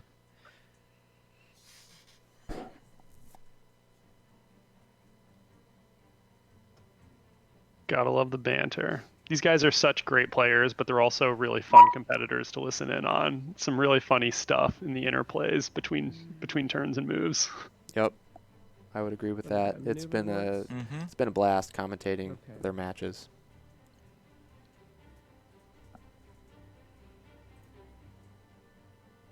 I will maneuver again. Okay. 1, 2. Your turn. So Bug's down to 1 card in deck.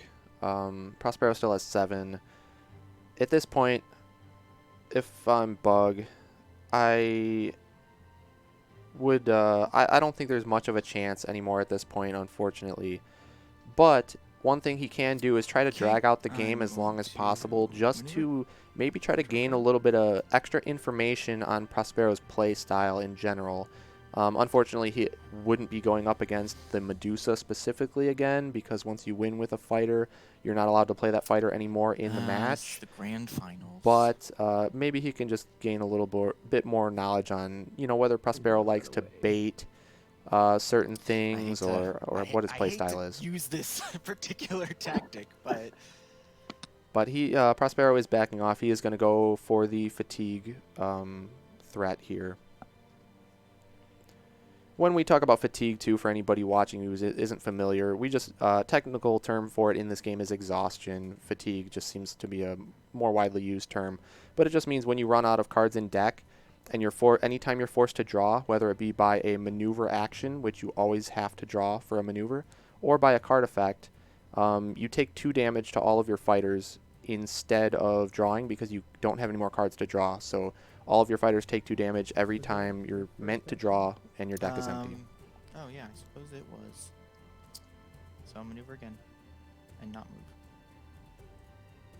Which means if Alice can't attack, she's taking 4 damage a turn.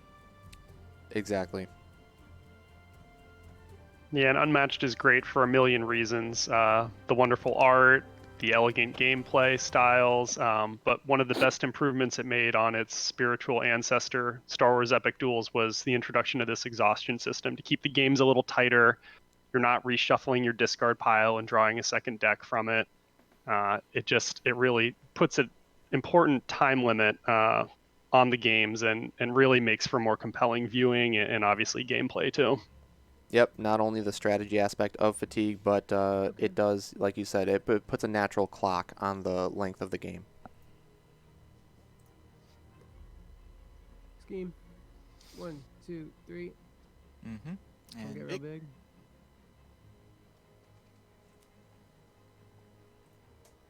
And then we'll maneuver. That scheme is what we'd call a pass, where it takes up an action without forcing you to draw a card. So even though it doesn't get Alice in a position to attack Medusa in time, There it we are. saved him from getting into exhaustion just 1 extra turn. Yep, because seeing now he has 0 cards in deck. Anytime he is supposed to draw, he will take 2 damage to both of his fighters, or all, I should say. Jabwalk has already been eliminated, but Medusa attacks Alice will take 2 every time a draw is occurring for Bug. So yeah, again, that pass, because Eat Me is a scheme. Your 3 options for actions during a turn are maneuver, which includes drawing, which is mandatory, and moving, which is optional. and or attacking or scheming. So you have three options: maneuver, attack, or scheme. And with this scheme, moving Alice and changing size, it does not draw a card as part of its effect. That's why we call it a pass. Do you think we'll see a second shot now? I think all the feints are out and Alice is big. Yeah, 100%. I expect a second shot here.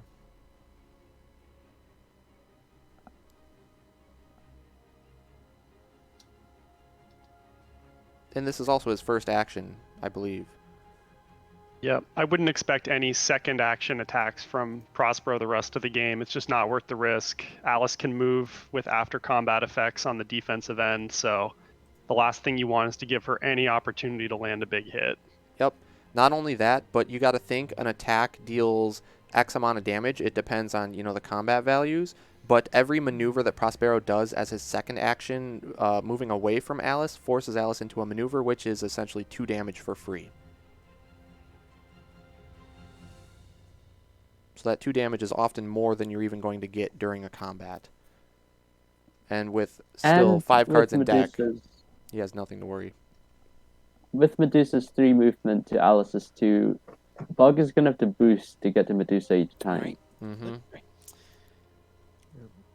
So Now, he's Okay, defending with... Maximpo doesn't boost, right? draw damage. Yeah. So Right, I'm because gonna he has no cards in deck to discard off the top. Mhm. Is And he? then I am. Oh. Well, I guess So it's he is during not the supposed to turn, take which the would go 2 first, damage so- because he doesn't actually draw off the top, it discards. And then I am going to add Gaze of Stone. Cool.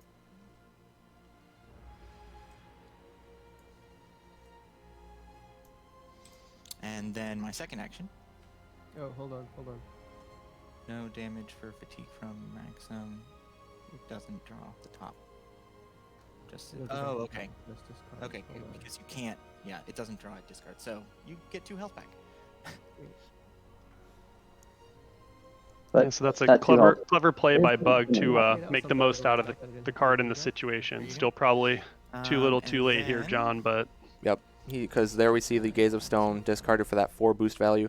When we're talking about boost values, that little number in the circle there off to the right in the center of the card, that's the boost value. You can discard it during a maneuver to increase your movement range for And then that I'm specific going maneuver. Or in the case of second shot, when it says you may boost this attack, you're discarding a card in your hand much like you would in a maneuver and adding that boost value to the attack value of second shot. So with the base value of 3 plus the 4 boost value of Gaze of Stone, you equal up to a 7 damage attack, which is huge. 1, 2.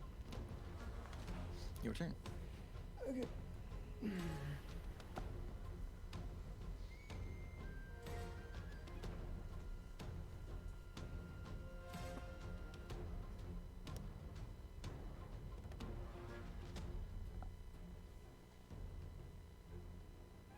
It's just incredible how the only damage Medusa's taken was from the Jabberwock at the start. That is true from that 2 auto damage from its Jaws That Bite attack.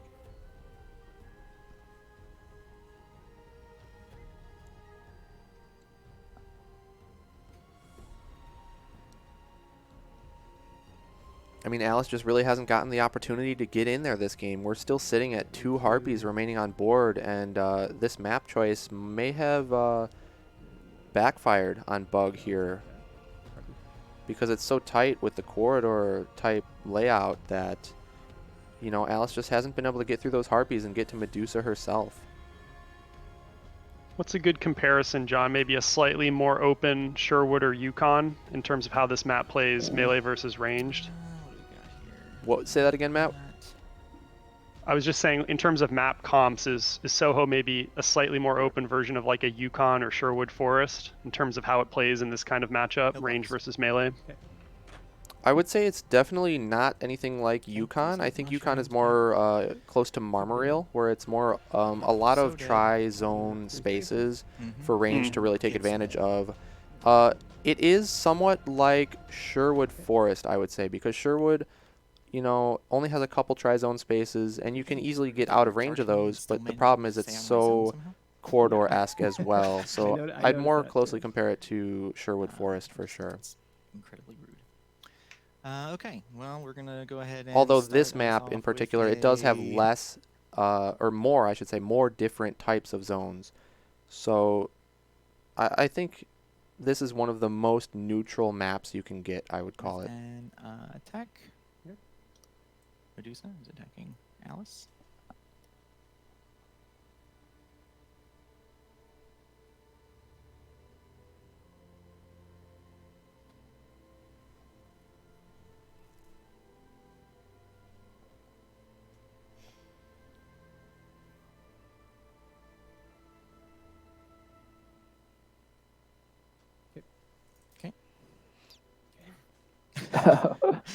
Wow. So that was okay, huge. you won That- with the regroup, So- so you have to draw 2. The interesting thing here is Does that Prospero make it attacked with a the same regroup, situation as the next and one? So in Bug this case, it's defended draw with a regroup. and not discard.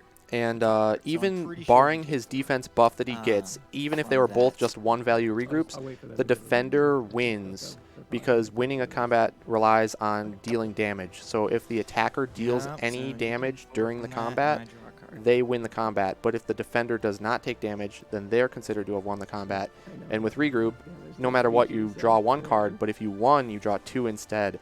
So that actually backfired on Bug there because he ended up taking 4 damage well, because of the 2 cards I know it's needed not to a be drawn from particularly fatigue. honorable way to Obviously, he go was out, trying but to I mean, defend against that Gaze of Stone because, as you mentioned earlier, Matt, she That's was game. small, but Okay. yeah, that Okay, is going to be the game. I'm gonna scheme. and draw 2. So we can- Bug we is going to can look at scheme, this which as negative you would 2 think against we would call a 14. pass, You- but because you Drink Me Drink draws 2 yourself to cards, death. we don't consider that one a poisoned pass because myself, it still to does put draw. myself out of my misery. Good game. Good game. All right. Yeah. Well, that evens us up. Yeah, I really didn't think you were gonna play the Gaze against the Jabberwock. I was like, I had a feint too. I was like, Ah, I don't think he's gonna do it, and he did, and it was a good call. Bug tried to call a potential bluff from Prospero with that Gaze, but Prospero was going for it. It was the real I'm deal. actually It gonna wasn't a grab bluff. My breakfast real quick. That is Well, and by the breakfast, I actually mean that's the rough, it's lunch at this point. I you was gonna know, say mind brunch. games breakfast food for that you lunch. have to play against Medusa. So that's tough. Looks like Prospero's stepping off for just a moment.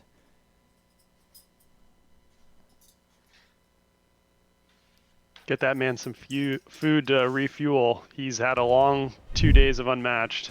Yes, definitely. So there we have it. Game 1 is going to go to Prospero getting that win with Medusa. It's not very surprising, honestly. She's one of the big 3 for a reason. We keep talking about it. So now that one's down, we're going to have, looks like Little Red, Sinbad, and Bruce Lee left. So the options for Bug Hunter are going to be Alice, Sherlock, Invisible Man, and Dracula. It is really hard to predict, you know, what kind of matchup we're going to see coming up here. All right. Well, I guess we have to figure out the next match. They're gonna want to do some commentary on that for a little bit. I'm gonna guess Bug Hunter might go Sherlock because Sherlock has a decent game against all 3. I would agree with that. You know, even just for morale, you know, you got to get a win, at least one win on the board. It's evened out essentially at this point with, you know, Bug still needs 3 wins, Prospero needs 3 wins. So if Bug can play Sherlock next and get that win out of the way, you know, he's going to still be in the lead and putting Prospero on the back foot there, and might impact his play if he feels like he's, you know, behind in the overall game count here. Now I have easy offerings for that. So we're going to have to wait and see what the players want to set up for game number 2. Now, previously in the matches, when it was best of 3, we would know who the winner was playing because they would only have 1 fighter left, and since you can't replay a fighter after you've won with that, we would know who they're playing, and then it would just be up to the loser to choose their you know, their counter pick, because the loser also gets the map choice as well as starting position. So it's a big advantage that you want to take advantage of there as the loser. But in this case, you still do get the map and the starting position choice as the loser, although your matchup is not as calculated. So thinking about that, actually, as much as I would expect Sherlock, Bug to want to get on the board with an easy win from Sherlock, he may choose one of his weaker fighters so that he can take a bigger advantage of that map and starting position choice. That is true. In that case, maybe Dracula? Yeah, Dracula, though, I mean, at least from my experience, he does pretty well on most any map. I feel like the map choice doesn't impact him quite as much as it would other fighters. If I'm Bug Hunter and I'm planning on actually getting a win with Invisible Man, I would pull out Invisible Man at this point. Although, I guess the risk is you might run into Little Red and Sinbad, so maybe you want to wait until there's only Bruce left, actually. That's my thinking exactly, John. If I'm Bug, I'm waiting out Bruce and playing Invisible Man as the hard counter. And then obviously we've seen as well how tough Bruce of a time Bruce has against Sherlock. So I might go Alice again here. I think Alice is very strong into Little Red. I'm not sure about the Sinbad matchup, but I would feel pretty good if I'm Alice. Bug's obviously got a lot of experience with her and feels very good, and it's an interesting mind game as well because Prospero is probably feeling good. That was a very commanding win, but at the same time, every matchup is different. That's what makes this game great. So yeah, wouldn't be surprised to see him, to your point though, to wait out Bruce a little bit and then go hard counter with Sherlock or Invisible Man, knowing that that's an easier win. Yeah, that's a good point. With Alice, though, like, I feel like map choice and starting position aren't as impactful for her because of her option of starting big or small based on her starting hand. She gets to draw her hand first and then decide the placement of her Jabberwock and her size. So I think she has a little bit of a better time even when, forced to go second. So maybe Bug also wants to save Alice for when Prospero gets map choice. So I would say Dracula. I would expect Dracula to come out next. Joshua, I would agree with you there. Because Dracula has heavy attacks and quite a lot of schemes, so it's very possible to draw an opening hand without defense. Mm-hmm. I do think Dracula is the most risky in terms of just your opening hand. So you probably want to go first as Dracula. So I would definitely expect Dracula to come out next to get that map advantage and starting position advantage, I would say. And he can do well in any of these matchups. He can win any of them. So it's a pretty safe one, as well as we were talking about, getting a win on the board. I would expect Dracula to be able to handle any of these without too much trouble.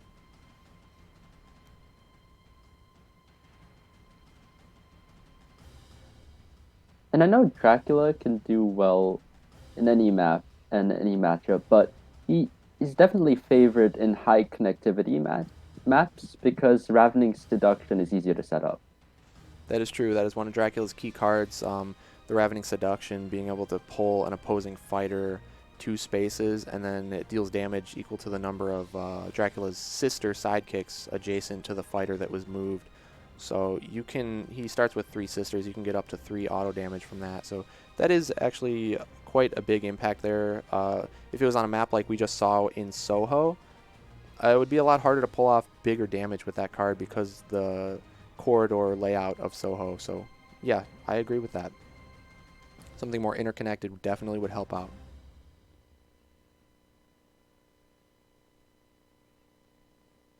So in terms of Prospero, do you go with your comfort food and pick Sinbad here? Little Red is probably the wild card. I'm not really sure how Prospero feels about putting Little Red into her favorite player in Bug. So that could kind of go either way. But I know he's very comfortable with Sinbad, plays Sinbad a lot, and yesterday mentioned that it's probably his most comfortable player. So thoughts on that and who Prospero goes with? I think we all agree Bruce is probably going to stay in the back pocket, but between Little Red and Sinbad. I think I want to play devil's advocate here with you, Matt. I think because the later Bruce stays in the lineup, the easier it is to be targeted. if Hmm. if that's Prospero's last fighter, if it comes down to that, since he has to get a win with all of them, it's easy to target Bruce there, because if Bug only has Sherlock and Invisible Man left, let's say, and Prospero only has Bruce left, you got a bad matchup either way. So I think from Prospero's end, you want to put Bruce out there while all of Bug's options are available to hope to dodge one of those unfavorable matchups. Pick ban, love it or hate it. It's always stressful and dramatic. It definitely is. It's a big part of the meta, so to speak, of the game. And it is something we just kind of had to pick and develop ourselves as tournament organizers. It was, me and Joshua and then Gary who organized the tournament, and there was a lot of discussion thrown around in Discord about what a tournament format would look like. And there was a lot of great ideas, but ultimately we just had to pick with something and run with it, and just see how it worked out. And overall, I think I'm pretty pleased with it. Honestly, I think it's relatively fair and it's very exciting, and there's a lot of strategy into the pick ban phase. So personally, I'm a big fan. Hopefully the players, agree.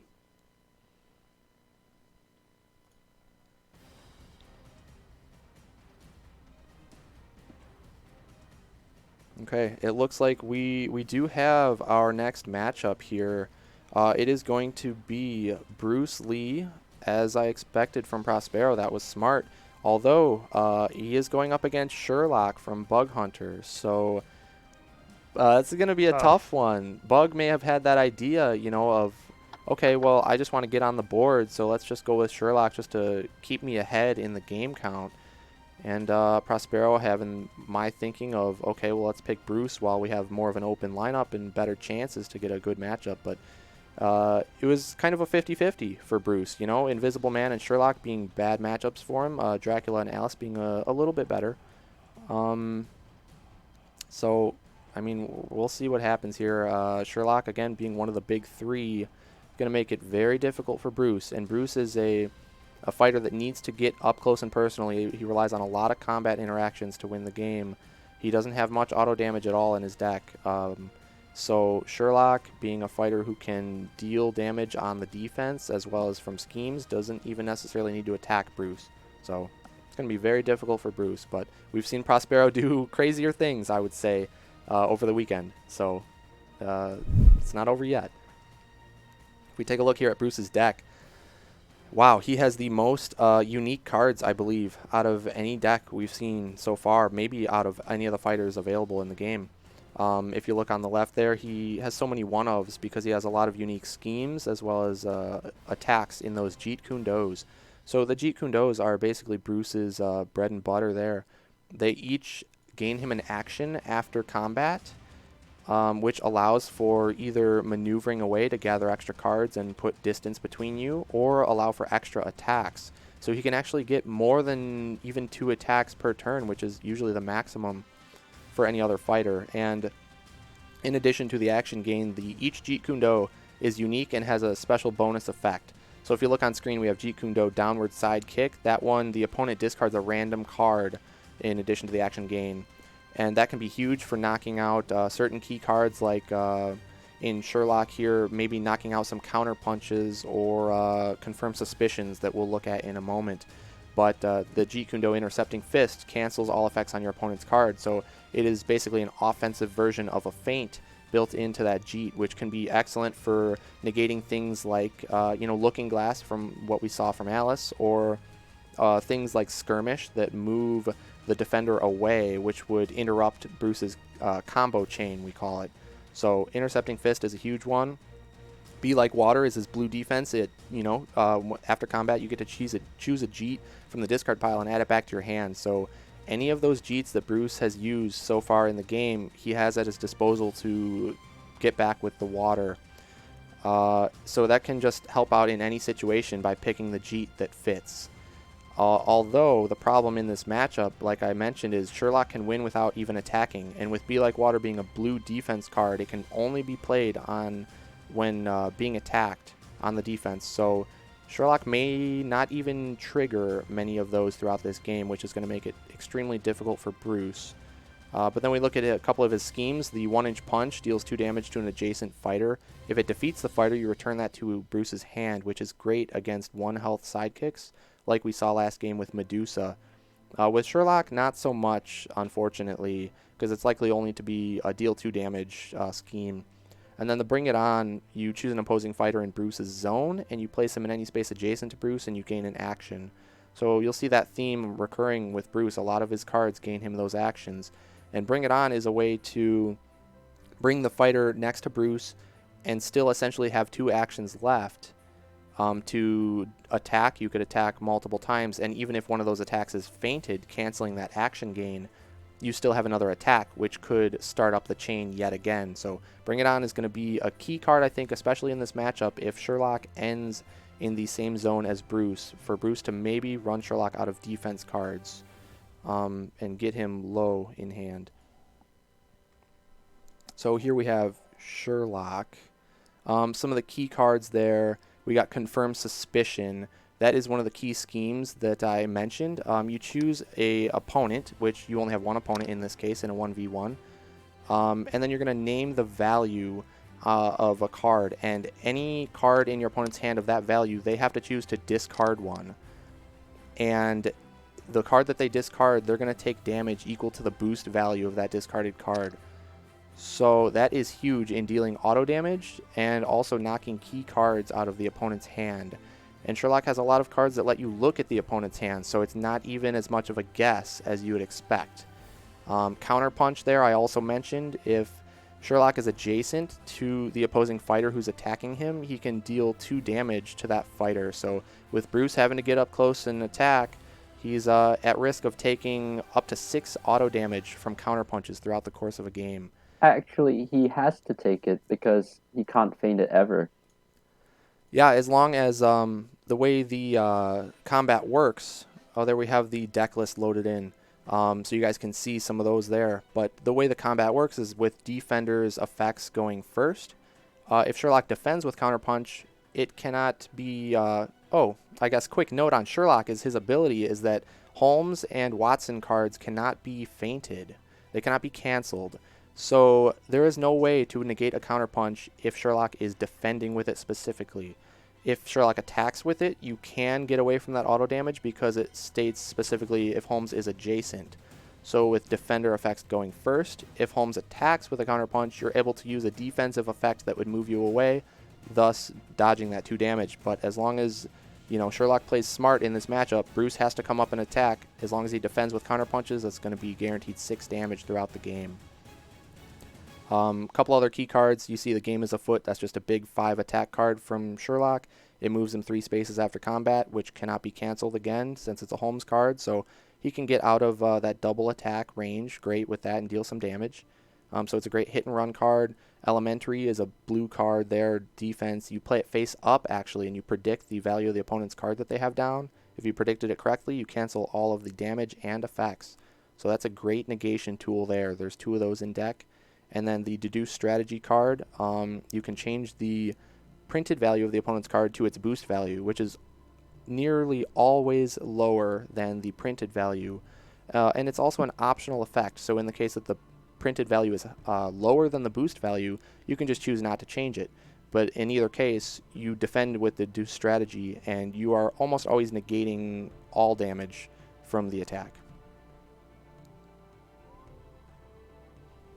So let's take a look. We'll have the map that they're playing on in just a moment, unless you guys have any other key things to talk about with the deck lists.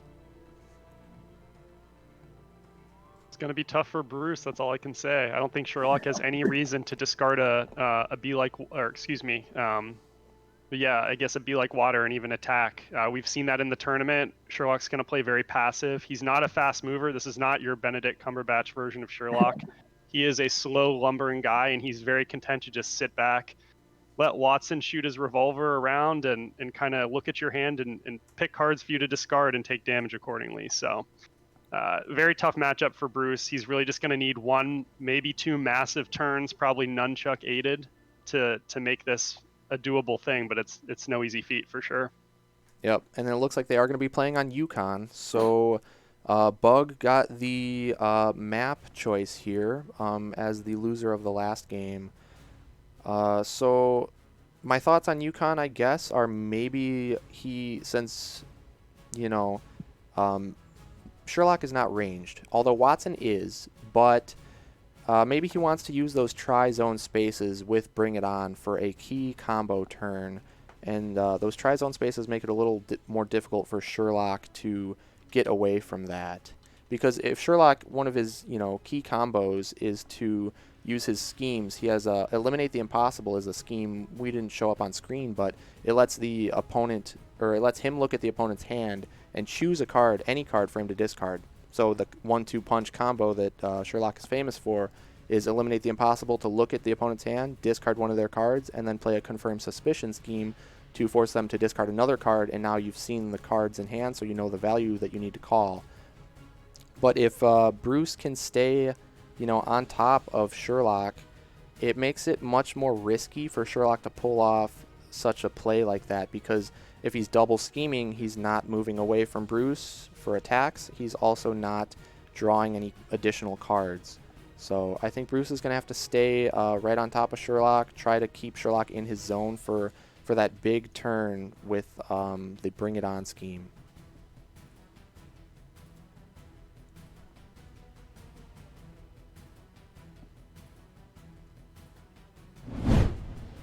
Looks like we are going into the game. So this will be game 2 of the grand finals, Bug Hunter versus Prospero. And again, we have Bug Hunter on Bruce Lee, and we have Prospero. Actually, I'm sorry, Bug Hunter has Sherlock, and Prospero has Bruce here. Yeah.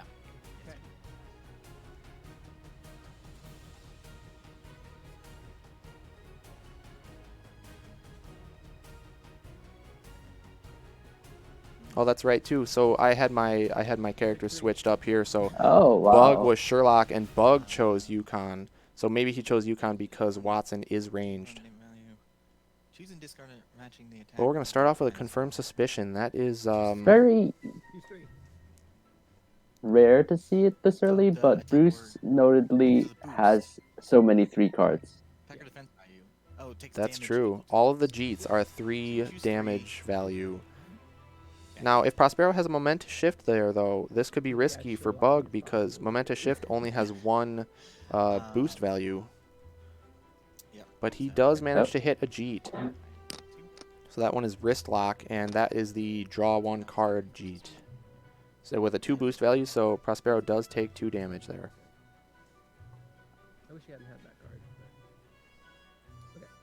Okay. And it tells you right off the bat that Bug has no intention of directly attacking Bruce here with Sherlock. There's really no need to, and I wouldn't be surprised to see him discard some of the heavy hitter red cards throughout the game, just to completely avoid the chance of Prospero getting back some of those Jeets with the Be Like Water defense. Yeah, exactly, because if he doesn't plan on attacking, the Be Like Waters won't get any Jeets back, so any he can discard out of Prospero's hand is just less, less attacks to worry about throughout the course of the game. Was that your match in the tournament, John, where Sherlock completely avoided attacking? Yeah, it My was. mind was blown when I saw that, but it makes perfect sense when you think about it a little more carefully.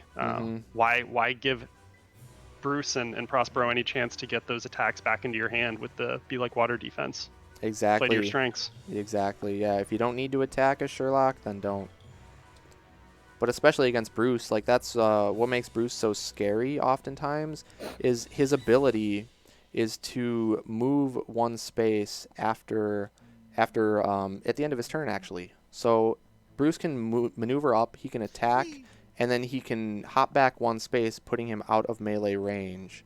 So he can come up and hit you, and if you go up and hit him, you're not only ending next to him, opening yourself up to multiple attacks, but you're also likely giving him a Jeet back from his discard pile. Seeing as he has 4 Be Like Waters in his deck, it's very likely for him to have one. It is your turn.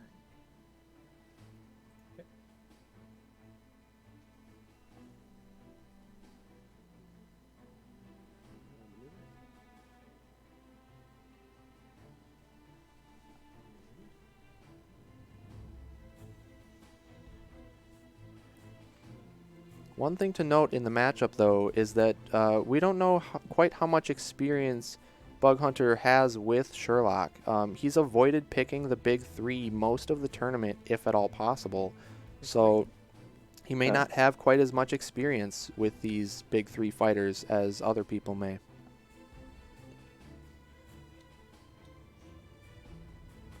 And another confirmed suspicion with no insider information. It's very aggressive. Ooh, that's a But it's big paying one, off. though. It really is paying off. So that one is short lead hook. That lets Bruce swap spaces with the opponent. It is a 3 boost value as well, so that's even bigger damage that Bug is able to deal Prospero there. I will maneuver. And in a way that gives him a lot of information, because that's obviously the last card Prospero wants to see go out of his hand. Exactly. If he had a momentous shift in hand with only a 1 boost value, you gotta think that he would discard that instead, given the option.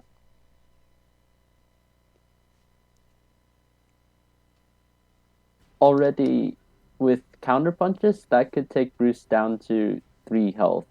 And Sherlock has Master of Disguise, 2 of them. Swap spaces and deal 1 damage. Right. And just any Watson attack will win. Yep. Sherlock is already in the range where he can win without attacking. Now I'm very surprised to see this momentous shift. There is a potential that Prospero just drew it right now off of his maneuver. It has to be. Yeah, you got to think it has to be. Otherwise, I can't imagine him discarding a Jeet over the shift. Although one thing to note is momentous shift is especially good in the matchup for dealing damage, because deduce strategy is a huge defense that there's 3 in the deck for Bug.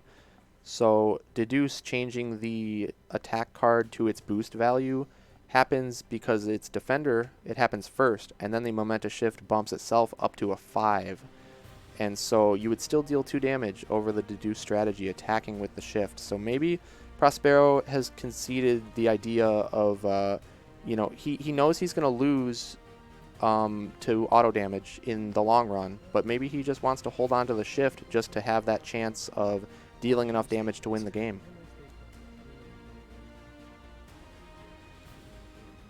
I think Yukon's a really smart choice. You can use Watson as a shield, and Bruce really can't get around all the way across.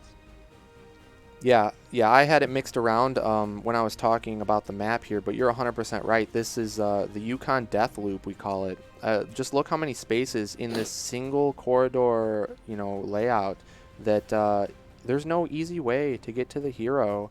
If they want to block with their sidekick like Bug is doing right now, he's putting Watson in the way. So if Bruce wants to come around this way, he's got to get through Watson first, who has a beefy 7 health still. If he wants to go around the other way, it's just so many spaces around. And once he engages into the loop, Sherlock just needs to maneuver off to the other side of the loop, and now Bruce has to go all the way around this yellow and orange area to get to the other side. So there's just no easy way around.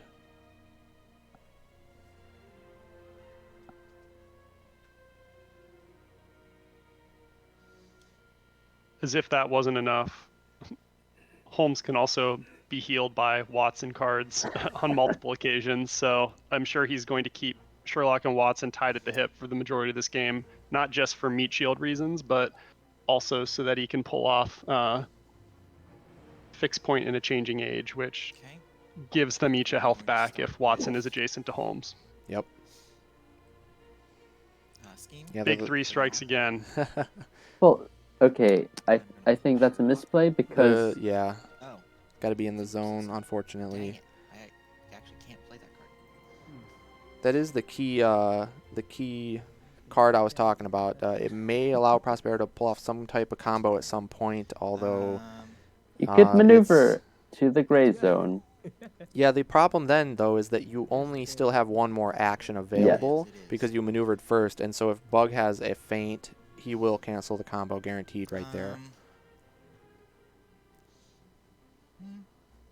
Chance of the feint not great, but certainly possible. Sherlock, we should note, his main disadvantage is he is quite a lumbering fighter, very low on mobility, very few cards that let him move as a combat effect. Yep. The game is afoot as an attack card that lets him move after it resolves.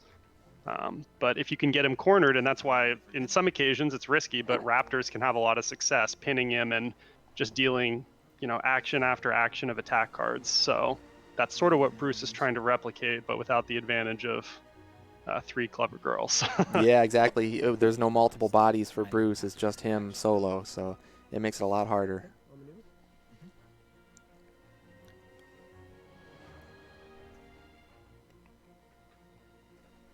And I will say Raptors are probably my favorite deck, and I play them all the time, and I still went 0 against Sherlock in the tournament with them, so it's far from a sure thing. Oh, that is one of the riskiest matchups I've ever seen. You think Watson might attack? Just Yeah, it looks like it. Like you mentioned, Watson would probably like to get an attack in at some point, although I would rather save it for the killing blow so as to not trigger a Be Like Water. But Bug is also at 7 cards in hand, so maybe, he's going to try to avoid overdrawing. I know in your game you were very confident to the point where you drew and discarded. You were on. Yep.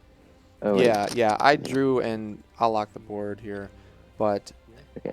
I drew, you can be confident in the matchup when you know that you have enough auto damage guaranteed to win without attacking, so I was content with we had a standoff where we both just sat and overdrew and didn't move, and I was perfectly fine with that. And I think Bug could do the same thing at this point, but maybe, he just has a different playstyle. Even as we saw in one of his games against Prospero, the Red versus Buffy game, we saw him take the more aggressive finishing route rather than running away and doing the fatigue route like we were talking about. So I think Bug as a player is just a little less passive. But there we do see the Be Like Water as expected. And it wasn't a big damage Watson attack even, so that was a big win for Prospero. He was able to get one of those Jeet Kune Do's back to hand. Is that a mistake, John or Joshua? You're not even healing Sherlock with that card effect. You're not really concerned about Watson in this matchup, right? I don't think it's suboptimal. Yeah. I think it's natural instinct. You want to, in most cases, you don't want to overdraw. But in specific matchups, if you know the numbers are in your favor, you can afford to do it. Yeah, exactly. So it's not necessarily a mistake. I don't think it was a hugely impactful. I mean, we'll see. It could be down the road if Prospero gets a huge combo off and Bug runs out of defense and can't block and he starts taking direct damage hits. But I think that's still unlikely to happen, especially on Yukon, because I just don't think that Bug is going to give Prospero that opening. Do you think Although we're going to see Bring It On right now? Yeah, we could see Bring It On right now, and that would give Prospero that potential opening for the combos. This may be the only opportunity he gets to do that, but the thing is we don't know what is in Prospero's hand. We know there's one Jeet, and he does have that Bring It On, but we don't know if he has enough Jeets to really make good use of the combo, or the Nunchuck like Matt mentioned. So John, do we know which Jeet he took back in hand from the Be Like Water? Was it he the took the swap draw. spaces He one? took the draw Jeet. Nope, the swap one. Jeet is still here in the discard pile. I'm going to attack Watson.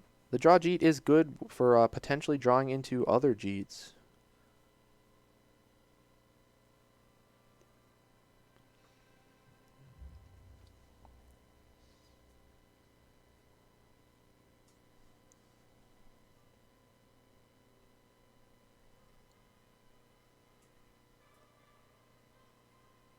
For anybody tuning in just now, this is Game 2 of the Grand Finals. Prospero got the first win with Medusa just a bit ago. If you look up at the top of the screen there, you can see the Medusa win highlighted in green. So Prospero's remaining fighters are Sinbad, Little Red, and Bruce, which he is currently playing Bruce now.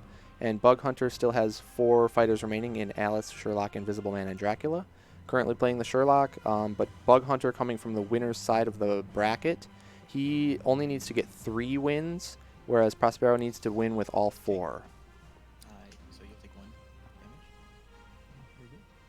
So there we do see another Jeet used, and it is the cancel Jeet. Although, again, that's an immediate effect. Feint is also an immediately effect, so Feint as the defense card goes first, canceling the action gain of the intercepting fist. So that will end the combo chain from Prospero. That But is Real one unfortunate damage to Watson. for Prospero, though. That's the last card you want to see with that particular attack. Yes, definitely. Although that is 2 feints down. So maybe we can see some kind of combo later on in the game.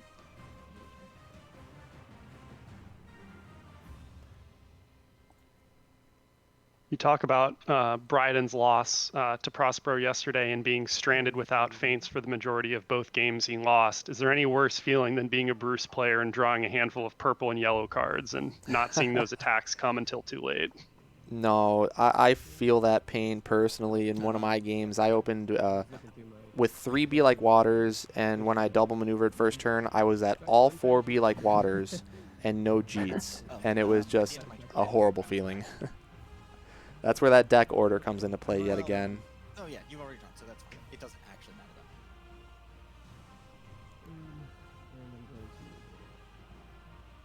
Bruce, obviously, with a lot of different unique cards, a lot of them the same in concept, gaining an action, dealing 3 damage with some differing effects, but still plenty of cases where you can just have a string of bad luck on your draw and it totally messes up your sequence and tanks your plan. Can I, Definitely. before you do anything, can I Did you move? want to move with the maneuver? I was thinking of moving. Yeah, go ahead. I will move. Watson. So this is interesting because it does give Prospero an opportunity to just maneuver up to Sherlock and hit him. So I'm guessing that Bug does not have any more defense cards for Watson. So he swings him behind Or he might have Sherlock. counter punches. That's true too. He may just want to start pulling off some counter punches. It could be either or. It could be both of those things. But either way, that's just another reason why Yukon is so brutal in that loop, because you're able to just essentially swap the places, of your sidekick and your hero to put the one you want attacked up front. Yes. There we go. So we do see the counterpunch. Although Prospero did exclaim, like he wanted that to happen, although I think he's forgetting that Holmes cards cannot be canceled due to Sherlock's ability. Oh, Yeah, I think he may have overlooked that. He's right. Yep, that is what he was going for, which he got it, but Cards can't be fainted. As if Yeah. Sherlock wasn't overpowered enough. You are correct. That is overpowered. I'm sorry. Yeah, it's 2 to you. yeah, that is the one, I think the single most frustrating part about facing Sherlock is that his cards cannot be canceled, because it just removes so much interactivity, between the combat cards. Well, you must note that any cards still can be If we're gonna fainted. have an It's absolute only blowout unique cards. where you completely That's true, dominate but there are the only any cards are feints, which will cancel the opponents anyways. And then a couple purple 3s, which you did, usually aren't Yep. the most impactful anyways to feint.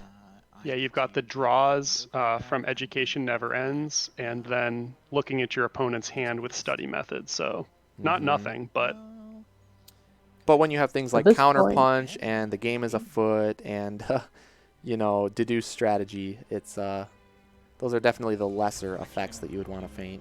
right lead hook. At this point, I think it's okay to attack into Be Like Waters because it's already nearing the killing point. Yeah, you put him down to 5 health, and he did get this swap spaces Jeet back, so maybe he got that just in case for when he goes for the big combo, in case Bug puts Watson up front, so that he's able to hit Watson and swap spaces with him, and then hit Sherlock himself. Okay.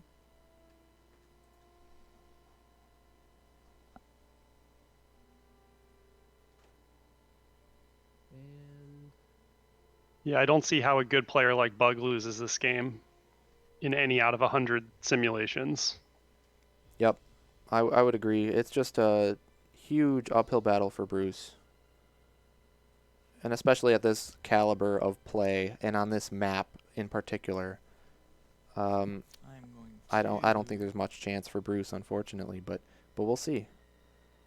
Again, we saw crazy things happen with Bigfoot of all people having little defense in hand. So if Bug is in the same situation and Prospero can pull out a good attack chain going, he could make something happen.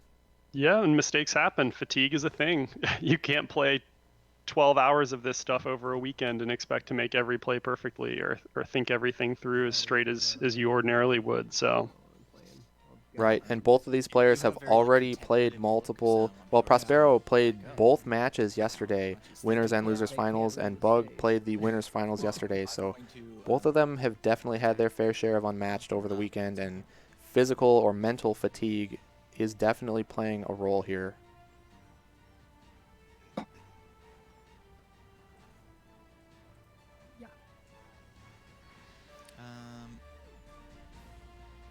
So yeah, Okay. My after goes first. Yep. So down one, up one. And then I get to move one of the fighters up to 2 spaces. Okay. And that's gonna look something like.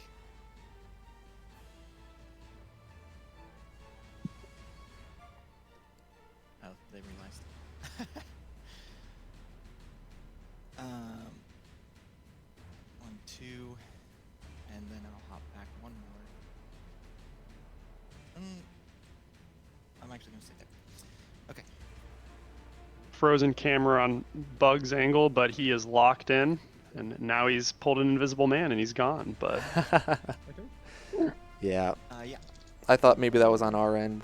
Was going to try a refresh, but he says he's going to fix it after the match or after this game. So we got the invisible man for now.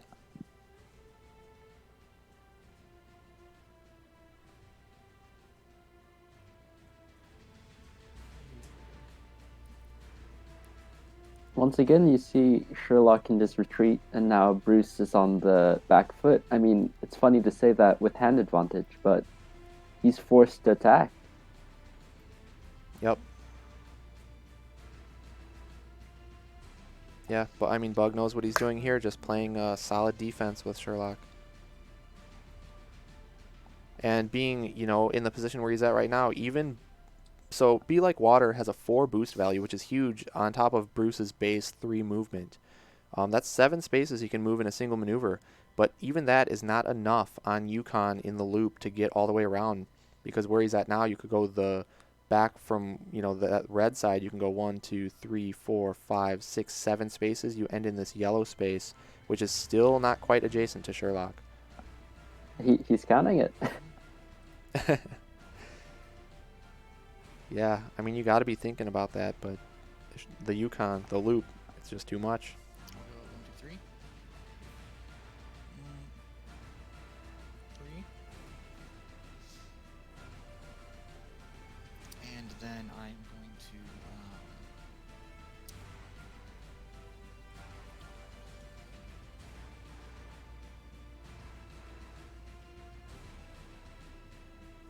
Given that Bug hasn't used Elementary yet, I think he drew confirms really early, and it's smart to use them then before Bruce could come and attack, and he is forced to draw up rather than skiing. Yeah, that's a good point. Also, if maybe he didn't have the best defensive hand, maybe he just wanted to knock out some attacks out of Prospero's hand early, so he didn't have as much to worry about.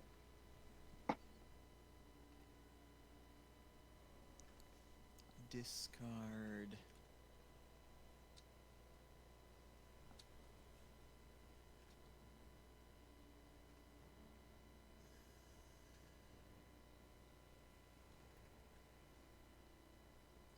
Looks like he is looking to boost. Lead hook. Oh, so he is giving up that swap Jeet to boost 3. So it looks like he wants to use a Bring It On to bring Sherlock into this little smaller loop there where he can't escape quite as easily.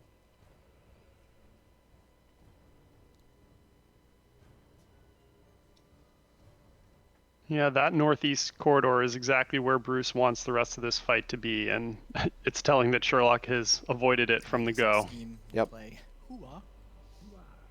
So Hua is it gains him an action and also grabs any Jeet back from the discard pile. Yeah. And, So it looks like he did get that swap Jeet right back.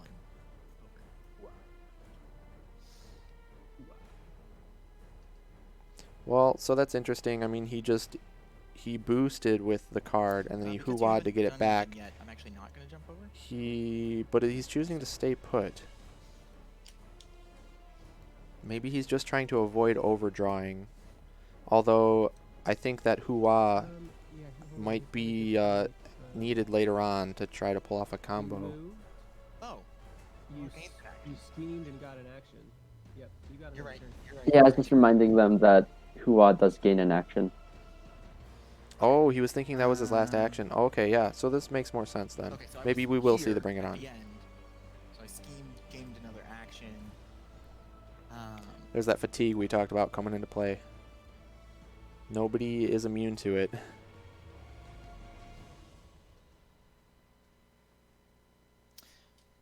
Fine. Okay, so we're doing this. Scheme to bring He's it going on. for it. He's going to do the bring it on, which chooses any fighter in his zone, being Sherlock, and puts him adjacent. Although I'm surprised he doesn't put him over into one of those brown zones on the right. Or brown spaces, I I agree should say. totally, John, although I don't think it matters, and Prospero probably Okay. knows that. This is just a Hail Yeah. Mary at this point. Exactly. He's looking at like, okay, maybe I can finish the game right here, and if not, there's no way I'm winning this.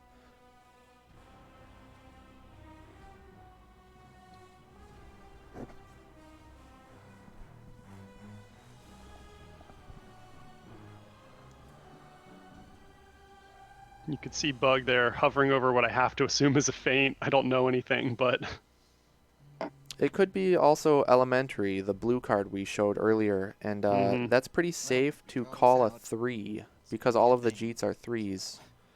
I attack.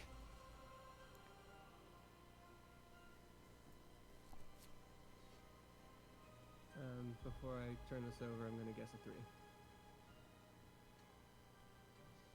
Okay. Oh, yeah. Right. Yep, You're so right. he was right. So the elementary predict the printed value of the opponent's card, and then if you predict it right, you cancel all effects and ignore the value. And even though Nunchuck did, it does add +1 to all attacks this turn and gains them in action, it doesn't actually change the printed value, which is still a 3. So the elementary does cancel the wrist lock attack and also negates all damage. So that will end the combo chain, and I think that's the nail in the coffin right there. He's attacking. Yeah, it looks like Bug is even choosing to go aggressive at this point. But I think he can afford to do so. He still has 2 counter punches left, I believe, in deck, which would be 4 damage, and any attack is going to put Bruce, well, any big 5 attack is going to put him at least down to 4, which is death range for the counter punches.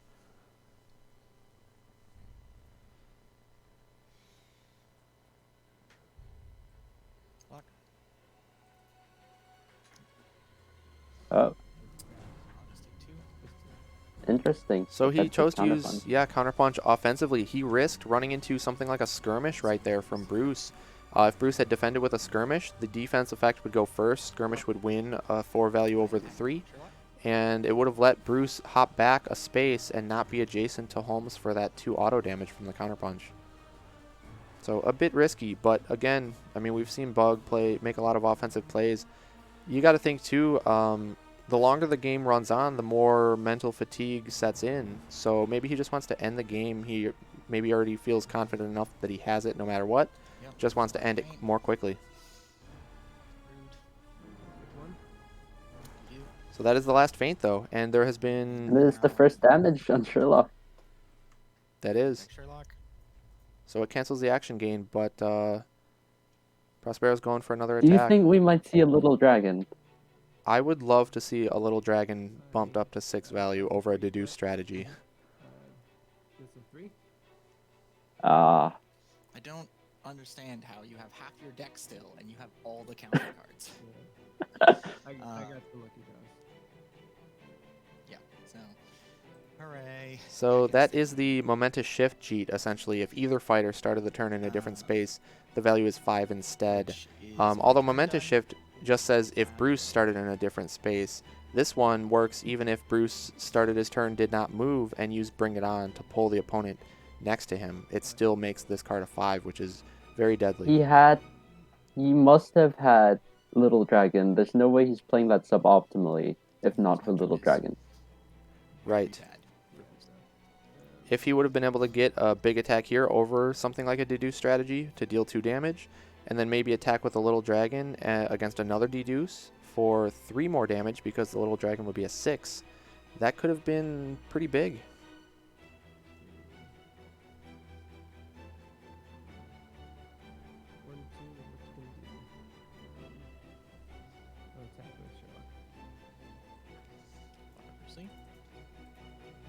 He did. There it is. He does have the Little Dragon, which if it is the last card in your hand, it's a 6 value instead. So he does not take damage from this 5 attack, and then he also draws 2 cards. The draw effect happens regardless, but the buff to a 6 is only if it's the last card in hand. I was hoping you just didn't have any defense. But, I get to move 3, so I will. At this Bug point, is you always could going afford aggressive. to let Watson go. Yeah, that's my thinking too, Joshua. I'm a little surprised that Bug is throwing Sherlock into the fray, but maybe just wanting to end the game early. Also, the odds were technically against having a Little Dragon, although you'd think circumstance probably suggested that Prospero was holding it. But Also, one must note that he only has 2 Jeets left. I mean, he can recycle them with Be Like Water, but at this point, a 5 over Be Like Water is almost going to end the game.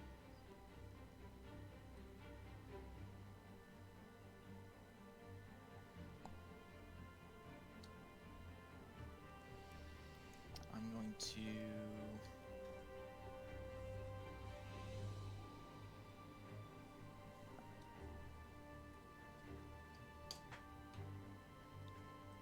One, two, three.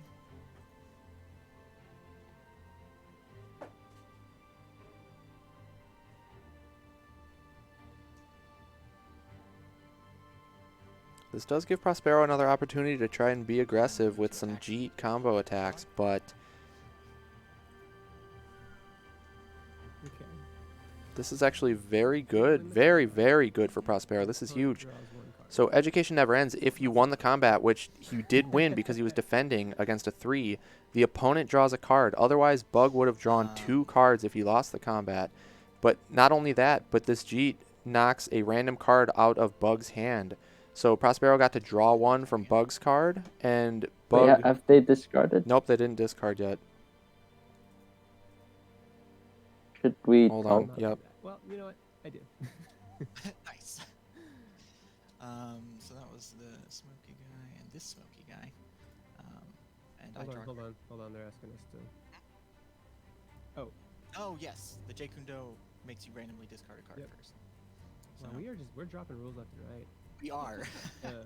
Okay, so let's do this. So that was huge because let me shuffle not only did, like I said, the education, it drew Prospero an extra card, which could have led into more attacks. This Jeet is going to discard one of Bug's cards. More bold. Now this one's revealed, by the way. So if he hits one of Bug's defense cards... Shuffle again. This Nope, one that's it's still up. It's not flippable. I don't know. There, that good. That I see, well, I see it now. that's unrevealed to me, so I can't see it either. That's weird. Something has become Oh, you unfixed in can time. right click and pick it up. Pick it up to your I hand. see. Got it. There we go. Okay. Cool. You can see that happen. It's fine. Okay, so now you can shuffle. Now I'm gonna shuffle around. We're a mess.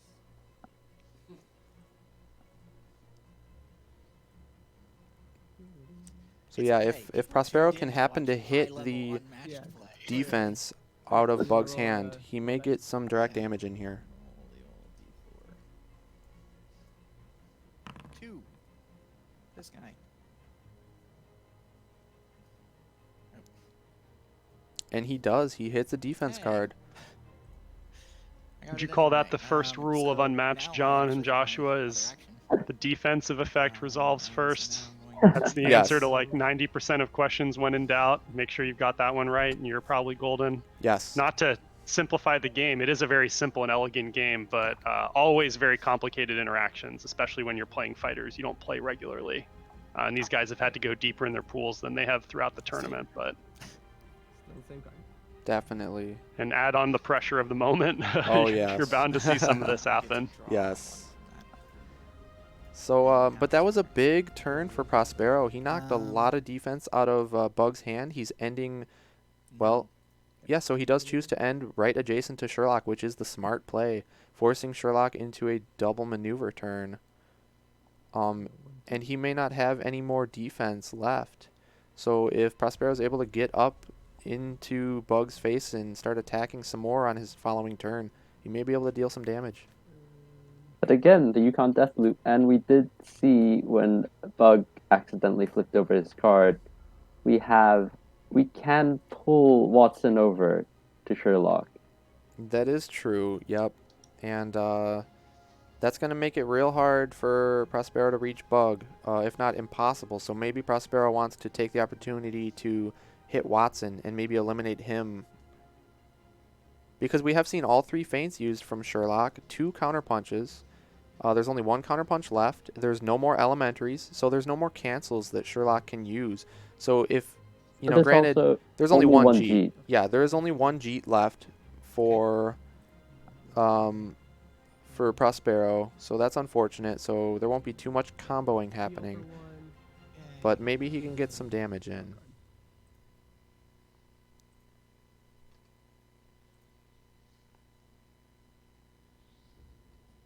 Also, the thing is, we've seen Bug throwing out Confirm Suspicions without seeing the hand first. So if he does that with his last Confirm and he misses, that could be big. Granted, he still has 2 Master of Disguise, which would deal 2 auto to Bruce, bringing him down to 1, and he has the Counterpunch. But we've also seen Bug attack with a Counterpunch, so if he does that again, he's risking a skirmish defense, and then he may not be able to win from auto damage if Watson dies off, because we've also seen both of Sherlock's red 5s used, and none of Watson's 5s. He's got a couple of those service revolvers. So I can see a window where Bruce gets the win here if he kills off Watson.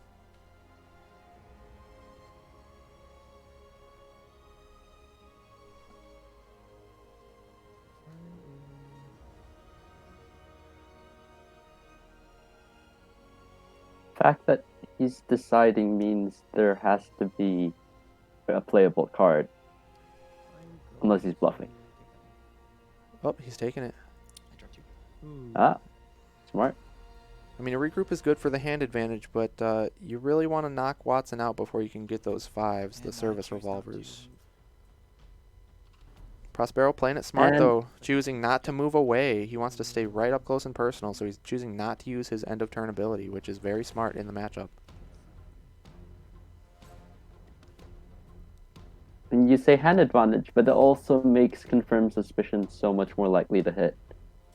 That's a good point. Yeah, it's almost to Prospero's advantage to play with a low hand count so that Confirm is less likely to deal any damage.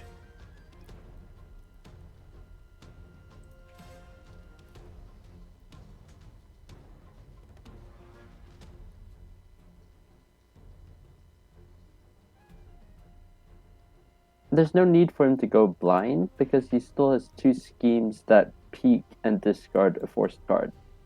No damage, but you do get a look.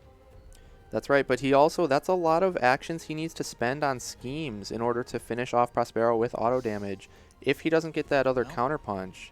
And with Prospero keeping up this aggression, this pressure, he may not have a great opportunity to do that. And if Prospero kills off Watson, the Master of Disguise scheme isn't even as safe, because if Bruce stays right next to Sherlock, you know, Master of Disguise is dealing an auto damage, but it's not getting him away, which is what Bug really needs if he's low on defense in hand.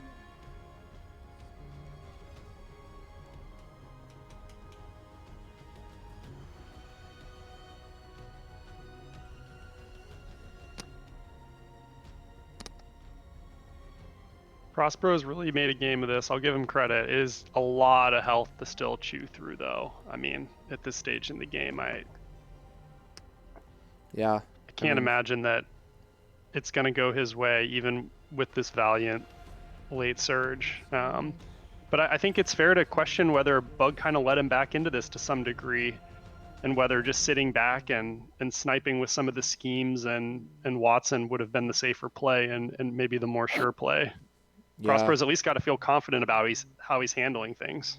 Oh, I agree 100%. I mean, I'd say Morale that. boost, if nothing else. Yeah, I'd say the door was shut and locked before, but I do think Bug has unlocked the door, although it's still shut on him. There's a chance.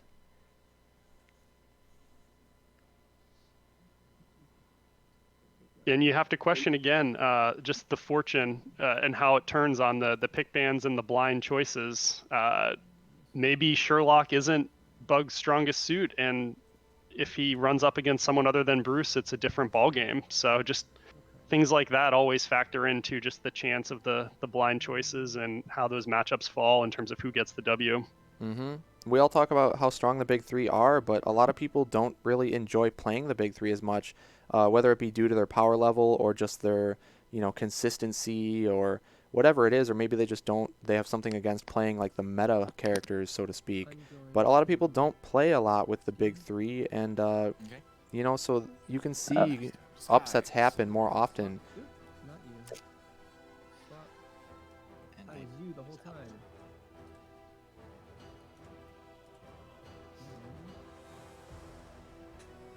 So we do see the Master of Disguise there swapping, which it's good. It puts Bruce into death range with counterpunch. Oh, he's going for it. This is 2 value. A 2 value. He's risking it. But a 2 could be... There it is. Ah, that is it. game. That That is is so game. risky. Wow, if he didn't pull that off right there, I think Prospero had a chance. Was in it at all. I think this little loop here it made it impossible for you. And I was able to keep Sherlock out of your zone, so you couldn't snag me. I'm Watson's range, so even if you jump back, I could get you. I drew all my feints correctly.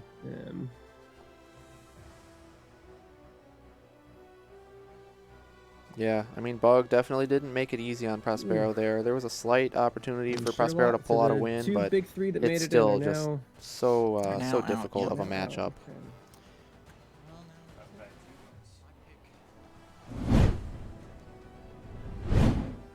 All right, so there you have it. There's game 2. We have both of the big three getting their wins right off the bat. Not too surprising there, honestly. Both matches with games with the big three fighters have been very decisive. There's been slight opportunities for an upset, but they didn't happen, unfortunately, this time. So we're going to be left with Bug Hunter out of Alice, Invisible Man, and Dracula. Prospero's going to have Sinbad, Little Red, and Bruce. Any closing thoughts about that particular game? I think it went largely as expected. A little surprising to see just how aggressive Bug was with Sherlock in the way he played, but the map worked perfectly to his advantage. You could hear that in the post-game comments, him and Prospero talking it through. And obviously Prospero a little unlucky to draw Sherlock with the bold Bruce pick. I think it probably did make sense to go Bruce early in the hope that he could get a 50-50 chance at not Sherlock and not Invisible Man, and now obviously his odds are even better of that, so he's got some room to work with, but time is running out. He can only afford to lose 2 more games, so that is true. Interesting to see how he goes next and whether he plays mind games and goes Bruce yet again to see if he can notch a win with maybe some of our favorite characters in Bruce and Little Red. Their decks are so fun and thematic, so very excited to see how he goes. Or maybe Yes. home cooking with Sinbad. You never know. Yeah, so I'm a little worried for Prospero's Bruce, honestly, though. Looking at the matchups some more, I think Invisible Man almost always wins against Bruce if played correctly. I also think Alice and Dracula both have a good shot as well, and if you look at the results tracker, I believe that would confirm what I'm thinking here.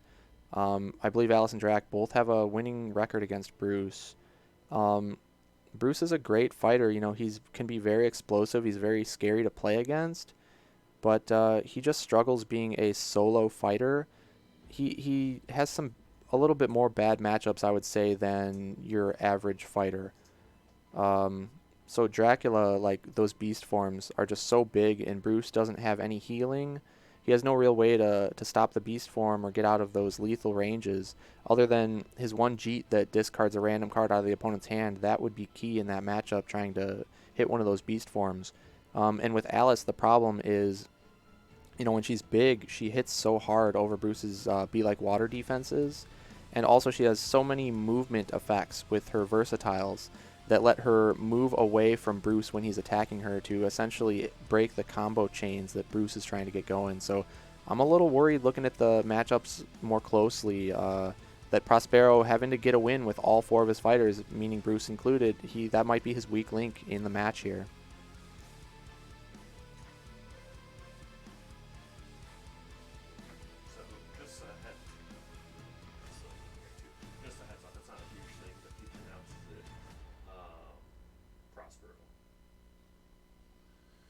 So let's see. Looking at predictions though for next game, seeing as it's going to be yet another blind pick. Do you guys think Prospero is going to lead with Bruce yet again and try and take advantage of that, map and starting position choice to maybe guarantee that he goes first with him and gets his best chance? Yeah, I think I go Bruce again, and I pick Sherwood if it's Invisible Man. I played that matchup with Joshua. I was very lucky to prevail. I think that's like a 9 out of 10 in favor of Invisible Man, and the 1 out of 10 chance is to pick that starting spot that lets you maneuver on your first turn right up to Invisible Man and whack him with a bunch of punches right off the bat. If you can get a nice combo in and deal maybe a third of his damage, you've given yourself a chance, a small chance, but a chance. And it's really, really tough sledding regardless, but I think that might give you your best opportunity. And I think to other people's points, you got to get a win with Bruce. I've seen in the comments in the chat, well, maybe Prospero's playing the long game, trying to pick Bruce early and not have to face some of those tougher matchups. So we'll see if Bug counters by going Invisible Man. Yep, great points there. Otherwise,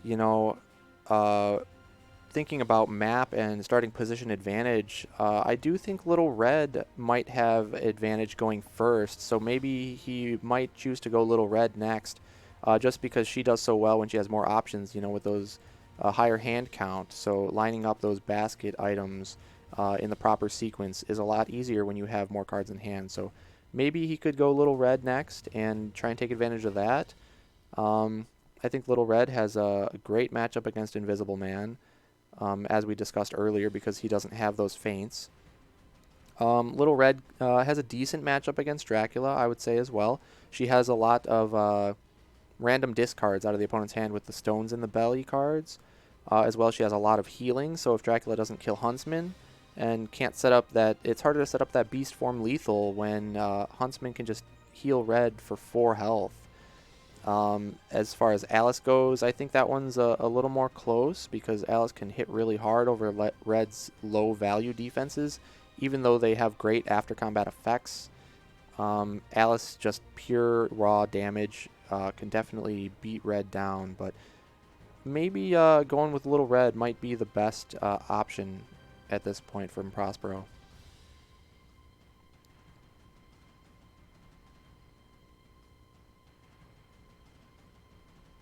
And then if I'm Bug Hunter, I mean, he's got a lot of options. He doesn't have to even get a win with all his fighters. So, again, I would probably hold off on Invisible Man for now until you can guarantee a favorable matchup with him.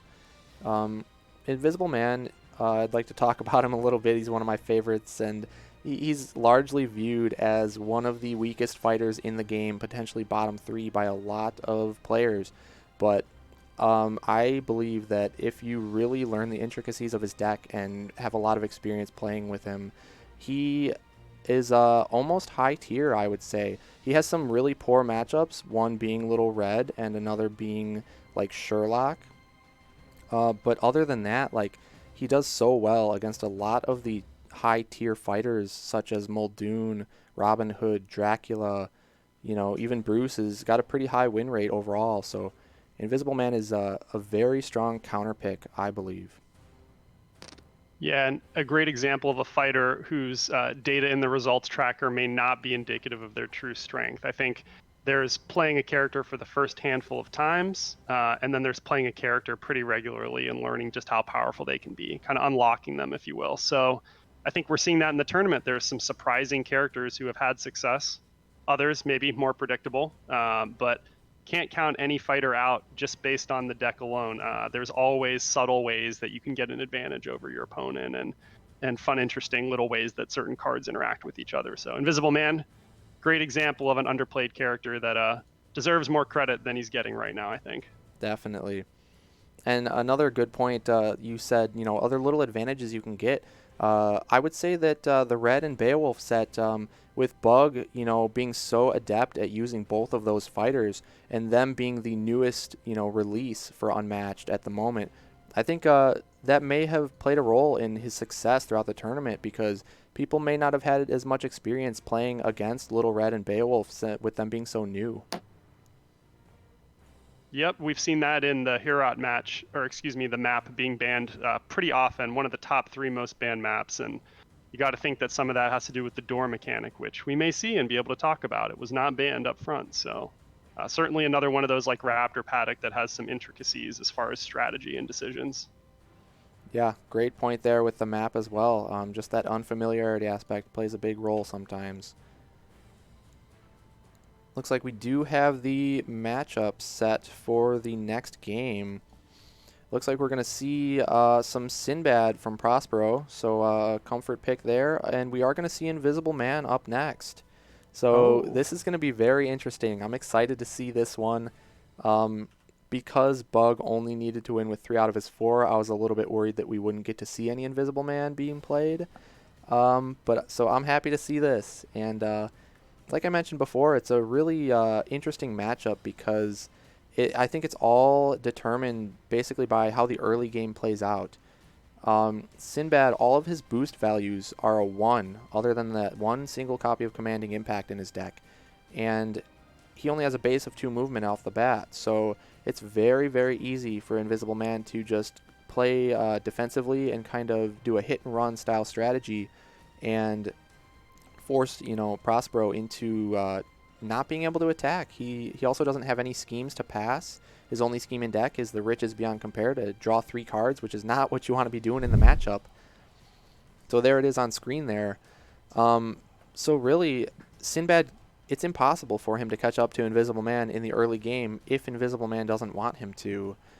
And that's huge. But the thing is, Sinbad can purposefully take the first couple of turns, and if he draws a Voyage or 2, he's able to overdraw his hand on purpose and discard the Voyage to boost his movement, even 2 Voyages potentially, to increase his movement to up to 3 or 4 in the first couple of turns. And if he's able to do that, from then on, along with Porter covering, both ends of the map, he's then able to hit Invisible Man every single turn, regardless of where Invisible Man runs to. So it makes it very difficult for Invisible Man to get away for the rest of the game. Sinbad will be constantly attacking every turn, and attacking every turn also means you're not drawing twice a turn from maneuvers. So you're delaying your fatigue clock. Because for anybody who isn't familiar with Invisible Man, he's a very slow and methodical play style. You have to maximize every single card in your deck, which is what makes him so difficult and viewed as so weak by a lot of players. But he almost always involves fatigue in his winning game plan, because he has 10 auto damage worth of schemes in his deck, but in terms of raw attack power, he doesn't have too much. He's got a couple of big attacks, but not enough really to close out the game usually without fatigue, except for a few fringe cases like against Dracula, Robin Hood, Muldoon, and Bruce, which is a part of the reason why he's so strong against those high-tier fighters there. But against somebody like Sinbad, who has 15 base health and potential of 4 healing, throughout his game with the Voyage, that puts him up to 19 health that Invisible Man has to deal with. And also, with Invisible Man not having any feints for that Voyage home, you can almost guarantee that you are going to pull that off at some point in the game and recycle all of your Voyages, giving you that second round of healing.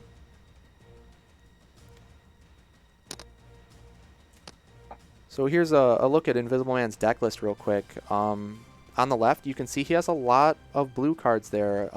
There's 2 copies of 3 different blues, so that's 6 blue cards in his deck. That's more than most fighters. He has also less attacks, the reds there, and he has a decent amount of purples, though. The versatiles can be used as either attack or defense, and quite a lot of schemes as well. So it's very tricky. You can get caught in some tough situations as Invisible Man, not having the correct type of card that you're looking for at the time if you don't play very safe and carefully. But some of his key cards to look at, let's start with the Vanish card. That scheme is incredible. It's unlike anything else we've seen in the game so far. It allows him to recover a health and remove Invisible Man from the board completely, which, you know, it means he can't be attacked. And then when Invisible Man comes back to his turn, he gets to pop down in any space he pleases. So it's also a great movement tool. It lets him end up right next to his opponent for a first action attack, and then he can maneuver to get away. So looking at surprise attack, you got one of 2 of those in deck, and it immediately cancels all of effects on your opponent's card, so an offensive feint style. And if Invisible Man's on a fog space, he gets to move the fog to another space. So Invisible Man's special ability, he gets 3 fog tokens that move around the board from different effects, and while he's on a fog token, he gets +1 value to all his defenses, which makes him very hard to damage as long as he's playing on the fogs. And not only that, but he gets to maneuver through the fogs as if they were adjacent spaces. So they act as sort of portals that he can use to jump around the map very easily. And then if you look at Step Lightly, it deals 1 damage to an adjacent fighter, but also if he's on a space with a fog, it's going to deal 3 damage instead. So that's 3 undefendable damage from that scheme, and there's 2 in deck, so that makes 6, which is absolutely huge. But he does have to be adjacent and on a fog to set that up, so it requires some tricky setups to pull off. And after you activate it, your opponent moves a fog token up to 2 spaces. So there's a lot of effects in Invisible Man's deck that let the opponent move the fogs, and not just you. So it makes it very difficult to play around because your opponent has a lot of control over where those fogs go. Looking at Reign of Terror, that's just another scheme that he has, that if Invisible Man is on a space with a fog, you get to deal 2 damage to any fighter, any opposing fighter on the whole map. It doesn't matter where they're at. So it's great auto damage. There's 2 in deck, so that's where you get the 2 Step Lightlies for 6, the 2 Reign of Terrors for 4. Makes 10 auto in the deck. That's quite a bit. And Slip Away is a great movement tool. You get to move a fog to any space without a fighter, and you place Invisible Man on that space. So not only do you get to manipulate your fog placement, but you also get to, put Invisible Man on that space.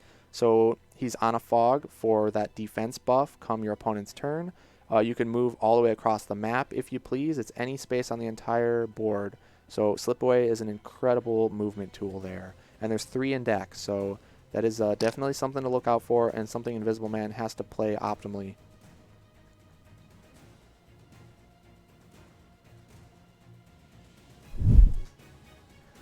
All right. I mean, it looks like we are going to Sherwood Forest. And let's see. Bug won that last game, so this was Prospero's pick. I think I like the map choice. It looks like he is choosing to go first as well. Bug, as Invisible Man, is going to be stuck going second, which is not optimal for Invisible Man because you place your fogs at the start of the game as you would sidekicks, which means you cannot start with a fog underneath you as Invisible Man because you can't put a sidekick in the same zone as your hero. So it allows Prospero an opportunity to move up and attack Invisible Man first turn without being on a fog, as well as Prospero starting in that blue space right there. Even though all of his cards are only a 1 boost value, it still lets him move 3 spaces and hit Invisible Man in that second starting space. Because Invisible Man has no sidekick to block Prospero off from that attack. So if he opens with a Voyage, he's going to be able to go up and attack Invisible Man turn 1, and that is going to be hugely impactful.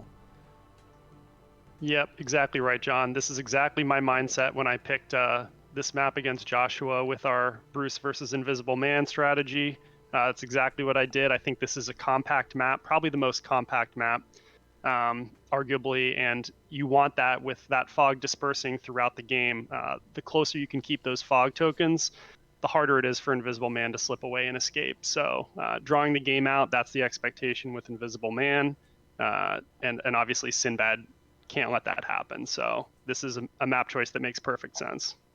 I'll Yep. take the other side. I think Invisible Man has better zone basis for his fog as player 2, and unlike the Bruce setup, Sinbad will have to boost to attack, and even if he gets a Voyage attack in, you're not getting any chain attacks, so that one low Voyage isn't going to deal damage. That is a good point. It's Also, likely starting first means you're drawing faster, because even if you drew the same amount of cards per turn per fighter, you're going to run out first. And Sinbad has only schemes that draw, so he's never going to be able to pass. That's a great point, Joshua. It also means Sinbad has a little bit of a hand disadvantage off the bat if he wants to boost an attack.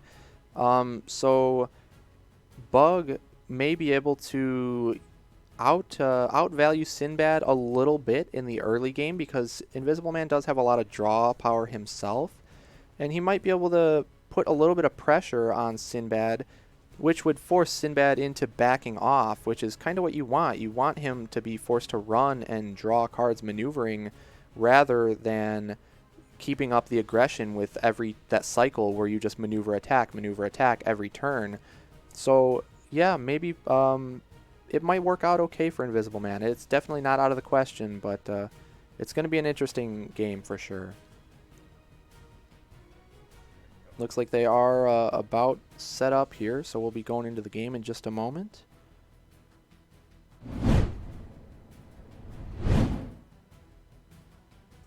And there we are, folks. This is Game 3 of the Grand Finals between Bug Hunter and Prospero. Each have gotten a single win so far, both with the big three. So Bug Hunter got a win with Sherlock, Prospero got his win with Medusa, and we're going to see Invisible Man versus Sinbad up here. And as we talked about, guys, we have Prospero going first. Not a big surprise there. And Invisible Man is, I think a lot is going to be determined within these first couple of turns, so we'll see how it goes. I'm gonna draw a card from you.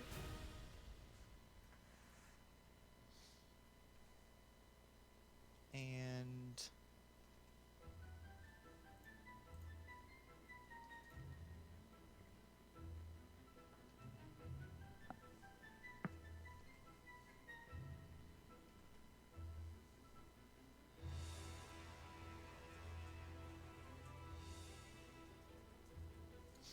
discard Fortune and Fate to boost.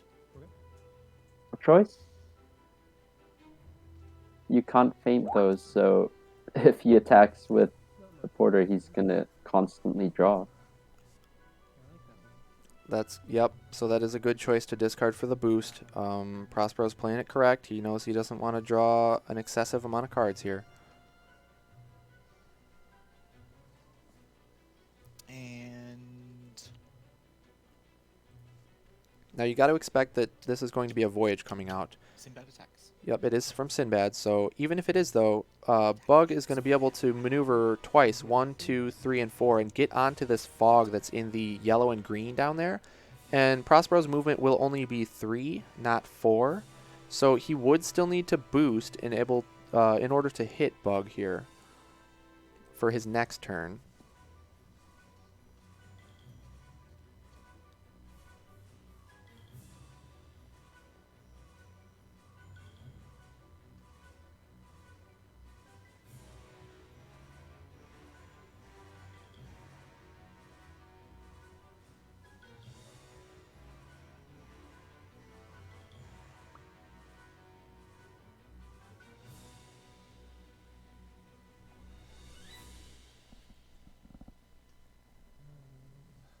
Online game has already started. You're so weak at the beginning, but you boosted to hit me.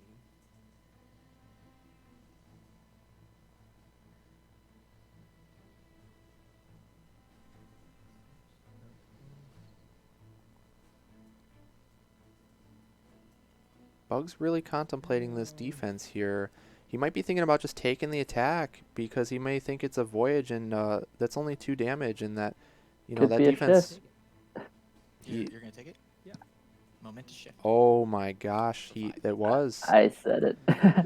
You called it, Joshua. The But that's the mind game. So from Bug, you got to be expecting a voyage there, and taking 2 feels a lot better than taking 5 from the shift.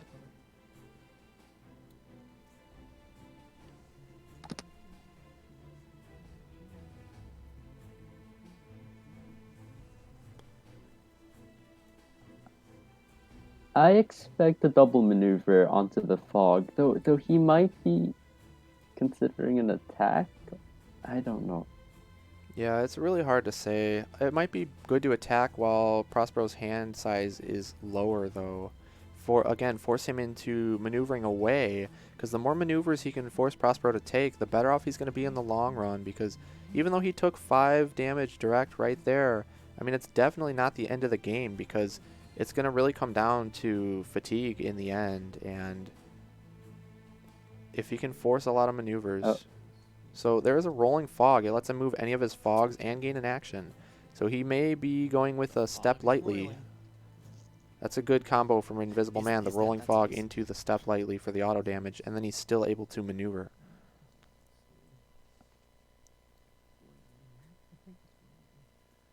Okay, and then I still got 2 actions, so I'm gonna maneuver. Okay.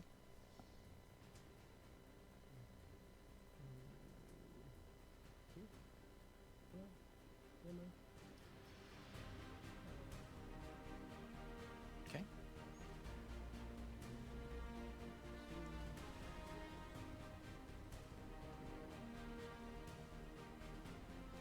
Very interesting. It seems like Bug almost changed his mind after using that rolling fog, because he did decide to double maneuver and back off onto that fog we discussed, Joshua, but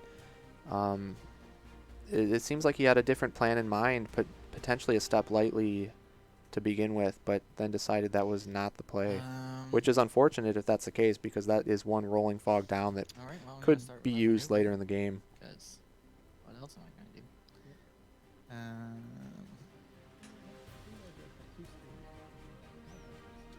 They're not great schemes. For Sinbad, I mean, I get it. We're trying to get even discard voyages. So John and Joshua, as you And I play mean, against also, I Invisible think it's the only Man, one with a boost big enough. thinking about this from Prospero's perspective, you're trying to avoid what? High hand counts, ending a turn with 7 cards, and then having Bug immediately perform a vanish on his first action, forcing you to overdraw. What else worries you? Obviously, his ability to be on fog with the defense buff. If I'm Prospero, that's the number one thing you just stated about the hand count, because Invisible Man being able to vanish as his first action, removing him from the board, it ends his turn. So that's actually a double pass in a sense. When we talk about passes, it's 2 because you're using your first action to do the scheme, and you're getting rid of your second action, which is fantastic for Invisible Man with that fatigue strategy. But another thing is just positioning. Like, you see Prospero putting Sinbad towards the center of the board, which is very smart, because he needs to be able to hit Invisible Man. And with, like I said, those 1 boost values, and we have no voyages in play yet, even with a boost, he's only going to be able to move 3 spaces. So he's got to try and position himself to where he'll be able to do that. And with Sinbad currently in the middle of all 3 of those fogs, he can reach Invisible Man within a normal maneuver or a boosted maneuver, regardless of where he goes. So in a way, it forces Bug off of the fogs to go further away, which is going to limit his mobility if Prospero can perhaps pin Invisible Man. It's not likely to pin Invisible Man, but it is possible.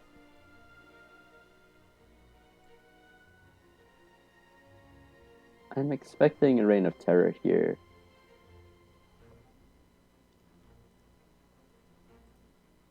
Yeah, I would agree with that, because he is at 7 cards, so he's not going to want to overdraw. You called it. So Reign of Terror, as long as he's on the fog, which he is, he gets to deal 2 damage to any fighter. So he chooses Sinbad, of course. But Okay. again, that lets Prospero attack him here.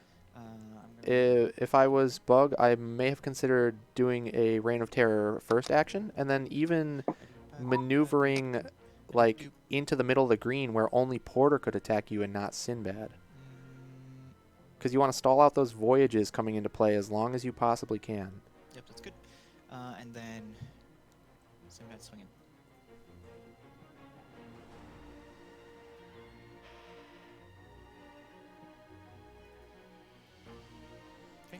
Okay, there we see the first voyage come out. So it is the Valley of the Giant Snakes, which is the look at your opponent's hand voyage. And then afterwards, For anybody who's unfamiliar with Sinbad, his special ability is that his movement increases for him and Porter, +1 for each voyage in the discard pile.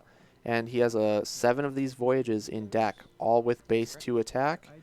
And they all get a +1 value for each other voyage in the discard pile, so they progressively get stronger as the game goes on. And the after combat effect for each one is something different. So this one gets to allow Prospero to look at his opponent's hand. from your hand. But before that happens, the defender's effect of coded notes will go off. So Bug gets to draw 3 cards, and then he chooses any 2 cards from his hand and puts them back on top of his deck in any order.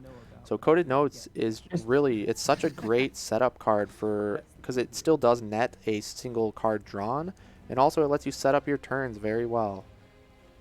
A funny interaction here, but Prospero is going to get a look at Bug's hand, so he can hide the best cards right on top of the deck. Yeah, that's true. That is a very neat interaction because the defenders will go first. So, yeah, Bug, he's not limited to putting cards that he drew from this effect on top of the deck. He can put any 2 cards from his hand on top of the deck. So he really can hide some valuable information from Prospero. You mentioned it at the top, John, but worth reiterating. Invisible Man among the few fighters without a feint in deck. And so what that does against Sinbad is it makes his life difficult. Usually you would be able to save your feints for late voyages and make sure that they're not hitting you for any damage by canceling that boost from the extra voyages and discard. That's not a reality here. And on top of it, that voyage home should hit and let you pull more discarded voyages back into hand. Exactly. There is 0 chance that Voyage Home will not hit, I would say, in this game. The only way it wouldn't happen is if Bug can happen to kill Prospero before the Voyage Home comes into play, or if Prospero chose to discard Voyage Home against one of these confound cards that we can see in Bug's hand. Because after combat, the opponent can choose to discard a card, and if they do not, Bug is free to move all of his fogs, although I can't imagine a world where Prospero is going to throw away something as valuable as Voyage Home when it's his choice of discard. So it will come into play at some point. He's just such a creeper. Yeah, okay. Thank you very much. And it is good to note that although Invisible Man doesn't have any feints in his deck, he's one of the few fighters, him and Red being both of them at the moment, without feints. He does have 2 copies of a card called Impossible to See, which is it's a purple 2, just like the feint is, and instead of canceling the opponent's card effects immediately, it changes the opponent's card value to a 0, and it cannot be changed for that combat. So it will basically act as a feint against a voyage. It just will not cancel the effect of the voyage, though, the after combat effect, which is very impactful when it's the voyage home. It's my turn, huh? That was a maneuver and attack. It is your turn. So Impossible to See, John, a perfect example of the perfect defense against that early momentous shift. Presumably Bug either didn't have it or didn't call it, didn't expect it. Exactly. And although that would have been a great defense against the shift because it changes it to 0 and then the shift can't change, you still want to hold on to those Impossible to Sees until the last 2 voyages are coming out from Prospero because, you know, those are massive attacks. They're 7s and 8 for the last 2 voyages. So you really do want to save those Impossible to Sees if at all possible.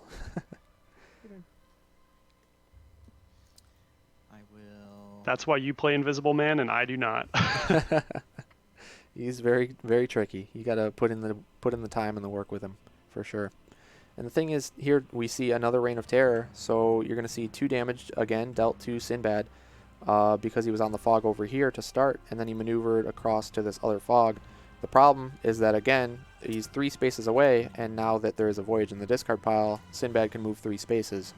So he's able to go up and attack Invisible Man yet again without even boosting, and in doing so, he could use another Voyage, which will just start to snowball his movement range. We do have a lurking in hand, so that has 2 optional effects. One to retreat Invisible Man to a fog token, and another one to move a fog up to 3. Yeah, lurking is a great tool. It also draws you a card after combat, so it gives you a lot of options there. I know you've got that one in there in your hand. And it's also one of his lower value defense cards, being only a 2, which is great to use in a situation like this because early attacks are likely weak Voyages, and so you can defend with lesser cards like that early game and feel pretty good about it. Okay, good. Swing. Whereas later game, you don't want to be using that into a Voyage that has a power of 7 and taking 5 damage. I think Bug should consider retreating next to the Porter because the Porter's direct attacks aren't that scary on his turn. Because if the Porter's right there, Momentous Shift won't actually trigger, and you're really not looking to draw cards in this matchup with Fortunate Fate. That is an excellent point. I think ending on that fog next to Porter would have been a great play. It would have forced a boost from Prospero if he wanted to hit with Sinbad himself to get another Voyage in play. I believe, yeah, you maneuvered after I did that, so. And speaking of Porter, I wouldn't imagine almost any damage directed, certainly not direct auto damage, but any real damage directed by Invisible Man and Bug toward the Porter in the game. It just doesn't really seem to make sense on any front. The only case might be an edge case, end of game wanting to avoid a maneuver and hitting an adjacent Porter to pass a turn. Yes. Yeah, you can use Porter to attack into just to use up your actions instead of drawing. So keeping Porter alive is very beneficial, actually, to Invisible Man in the matchup. So you definitely do not want to use any of your auto damage on Porter. You're just going to be sinking damage for nothing there. You need to use all your auto towards Sinbad, and you want to usually direct your attacks at Porter. Oh, what do you got? What do you got? What do you got? I got an idea. I got a decision to make.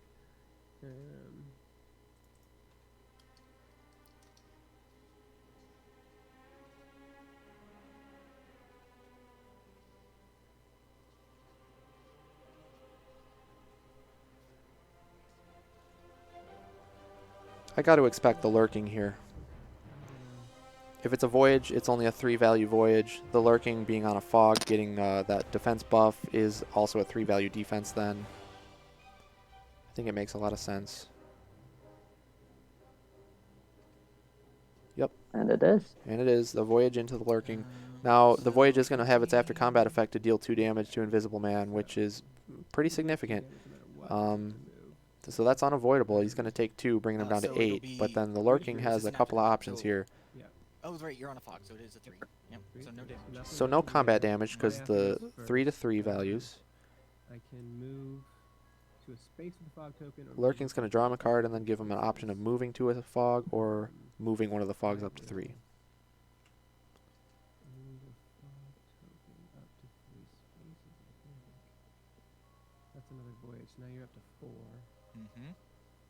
The trick here is even moving the fog is optimal, even though I have to say, at the end I of hate this this turn it's not going to be far enough away from Sinbad. You can jump between them later on, and Sinbad has to chase from fog to fog. Exactly. And when you can move them across to opposite sides of the map and force Prospero to separate Porter and Sinbad both to kind of cover either side, that's beneficial for Bug because then he's able to play around on the side of Porter and not allow Sinbad to get attacks in. I'm surprised he's not moving it further. And then I take 2 damage. Maybe he's trying to set up a wider zone for like a step Yes. lightly. There's more spaces connected to that space where he could have the opposing fighter to pull off a step lightly, but Yeah, I'm a little surprised as well. I don't think it makes a huge difference maybe going one more space, but The Wait, man-eating he could have apes, moved it. and the other one well, he is could have the moved it up into that Greystone. dark green and like stone. He could have moved it up to 3. And you have The used green your and lure beige. token, Yeah, right, the green. lands or cards I know you have in hand. This dark green and the gray one. But I'm going to attack with Invisible Man to Sinbad. maybe he's Ooh. just Probably planning a on using a surprise slip attack. away. Oh, you know, Could be a surprise attack. It's similar. A surprise attack into a feint is similar to the commanding impact into a feint. ooh, unfortunately we don't see it. So, we don't So you're have right, it one, was the surprise we attack, have which is a one, big attack. And I'm not on space with Fog. But it's only going to so- deal 1 over the exploit, and it's going to cancel the draw, which is not what Bug wants. You actually want Prospero to draw as many cards as possible here. I will maneuver. Yep, definitely a win for Prospero on that one. That's And how you draw it up later if you're going to this get hit with gets that card. Yep. the later the game goes. Now, Yeah. it makes sense here, Joshua, why he didn't want to move it into this dark green and gray space. But I'm still a little bit surprised that he didn't move it one more to the right into the gray and yellow space. Oh, so he wants to he wants to push him to the other side of the map. That makes sense then. So fancy with his fog tokens, running Maybe around. because he's trying to bait Porter here. Um, Oh, actually, Porter could four. reach either of those spaces in 4 movement anyways. I will maneuver. We. Aha, we did see the photo. That's You actually- trying to trap me or something? I know it's not going to work. I attack. Well, so he does I would get expect Porter. a momentous shift. Yield Invisible Man. I would too. Or the commanding impact. It could be.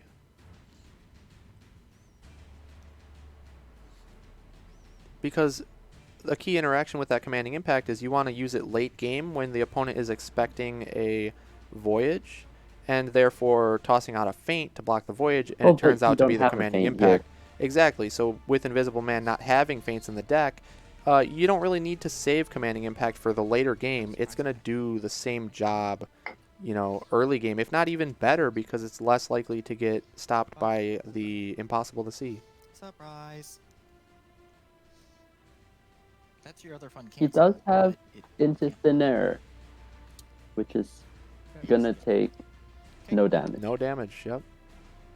Wow. Oh, Surprised to see Fortune and Fate come out here by Prospero. So he is choosing to go with some draw power here.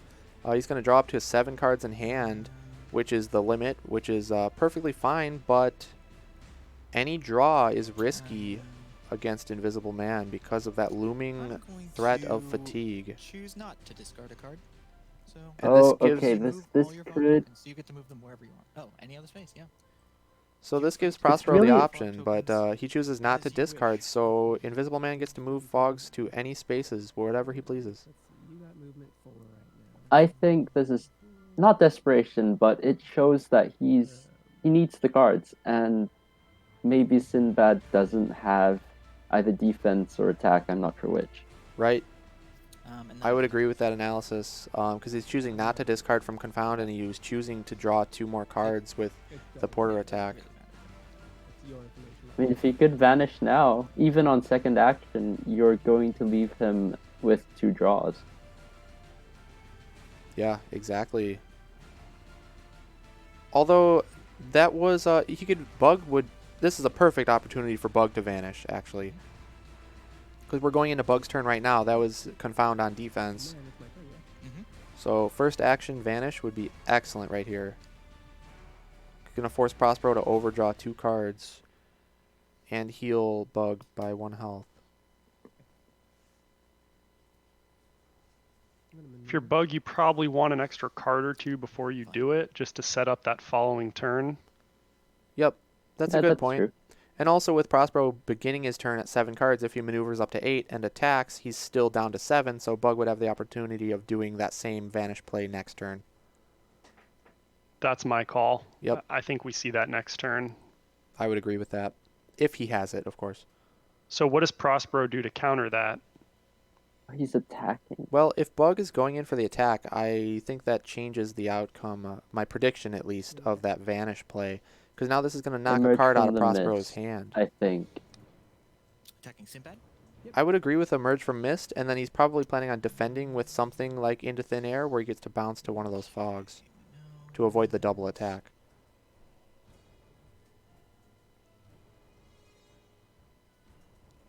Or it could be the second surprise No, attack. that's- You that's make it not look him. like an Emerge from the mist. He has one of those. It could be, but I can't imagine he wants to end his turn off of a fog here, Yeah, it is risky. because then you're opening yourself up to double attacks, and as I've heard you talk about too in other times, just discussions, Joshua, is that Invisible Man's defense buff really shines against fighters who need to get in multiple attacks in order to win the game. It's less impactful against fighters like Dracula or Jekyll and Hyde, who have those huge, massive attacks and less of them. So with this being Bug's last action, ending his turn next to Prospero, opening himself up to double attacks, I can't imagine he wants to move his fog away. I take one, but I cancel your effect. Okay, so it was a slip away. So that was fainted, so Bug is not going to get to move the fog and warp Invisible Man to the fog, but So he does get a damage maneuver through, and attack. which is that is significant. So it's my Slowly turn. chipping away. Yep. The fear, again, is that heal voyage, and the potential double use of it is, you know, at least 2 up to 4 healing throughout the game, so that's where the problem Attack lies. Sinbad.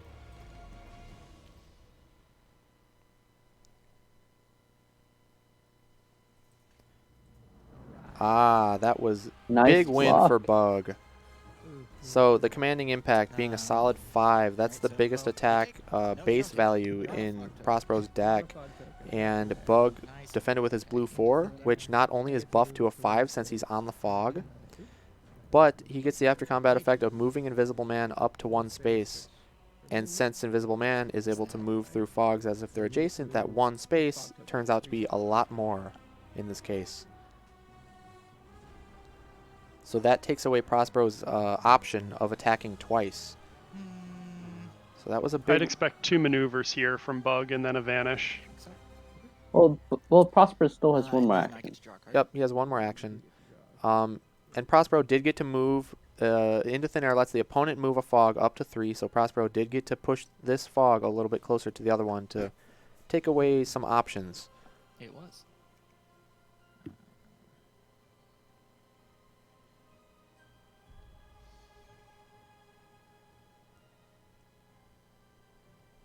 Then I will maneuver again. Draw a card. Bonk. So we haven't seen this And yet during this game, but an actually interesting going to thing to note discard, is since you cannot move, which is beyond compared to boost. you cannot move through opposing fighters Yep. during a maneuver, or in general with any movement effect actually, unless it specifies.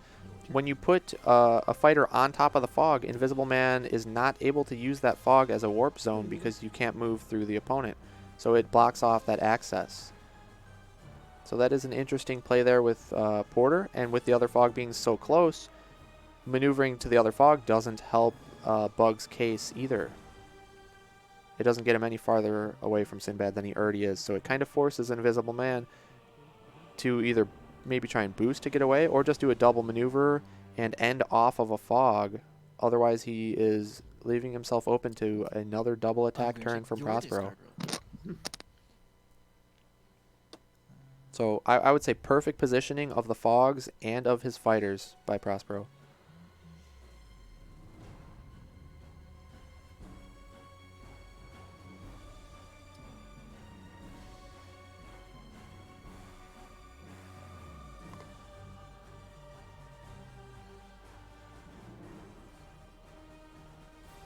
And interesting, too, that he did choose to boost. Even though he wasn't ending over the hand limit at all, he did choose to boost with this scheme card here, the Riches Beyond Compare. And it allowed him to put himself in this position where if Invisible Man wants to end his turn on a fog, he, no matter what, he's right adjacent to Sinbad.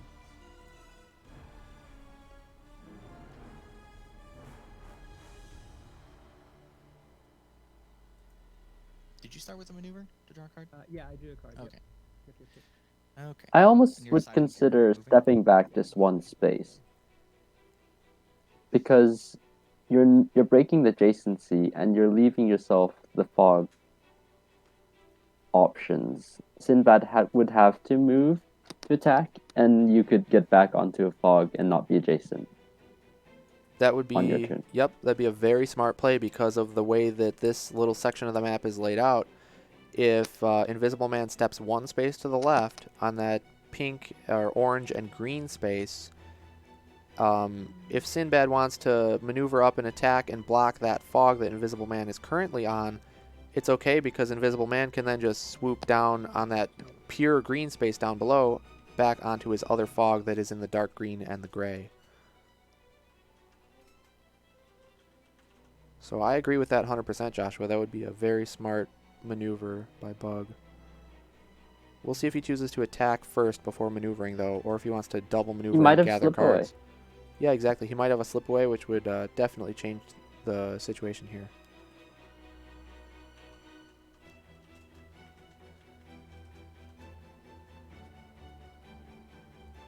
With this positioning of fighters from Prospero, even with a slip away, I don't believe there's any space on the whole map that cannot be hit by one of the two fighters, but it would allow Invisible Man to go towards the side of Porter, which is more favorable.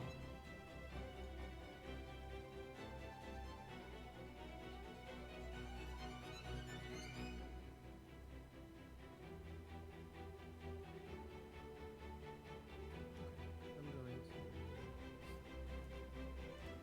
Tough choices for Bug, but then again, that is every game with Invisible Man, pretty much. Looks like he is going for the attack first off the bat.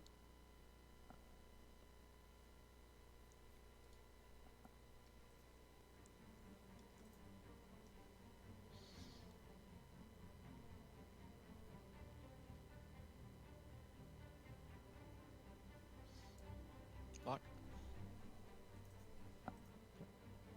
So he did go for the slip away, but we see the second feint interaction with that card, so that's 2 for 2. So that I'd say that was was a significant away. win for Prospero there. If that had been that second surprise attack, that would have been a massive swing there. And the feint would prevent the fog movement, which is good. Yeah. I attack Invisible Man. Oh, it looks like Bug maneuvered first and then attacked with the slip away. So that was much riskier that way, because he's He not must have forcing a drawn maneuver. it.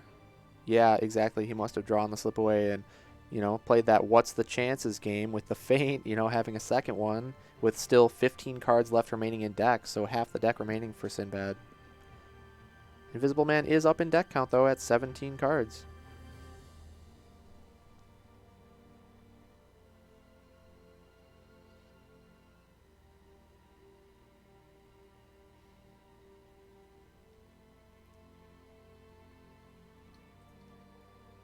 Got to think Bug has at least one solid defensive option here. That sequence just seems too risky to not at least have one in his pocket. But the question is, does he have two for the double attack? Exactly, yeah. He's got one for sure, I wouldn't doubt. But to have two, he may have been relying on that slip away to get away, and he might not have two. So we'll see if Prospero takes advantage of this opportunity to get the double attack in while he can. I got to imagine he would.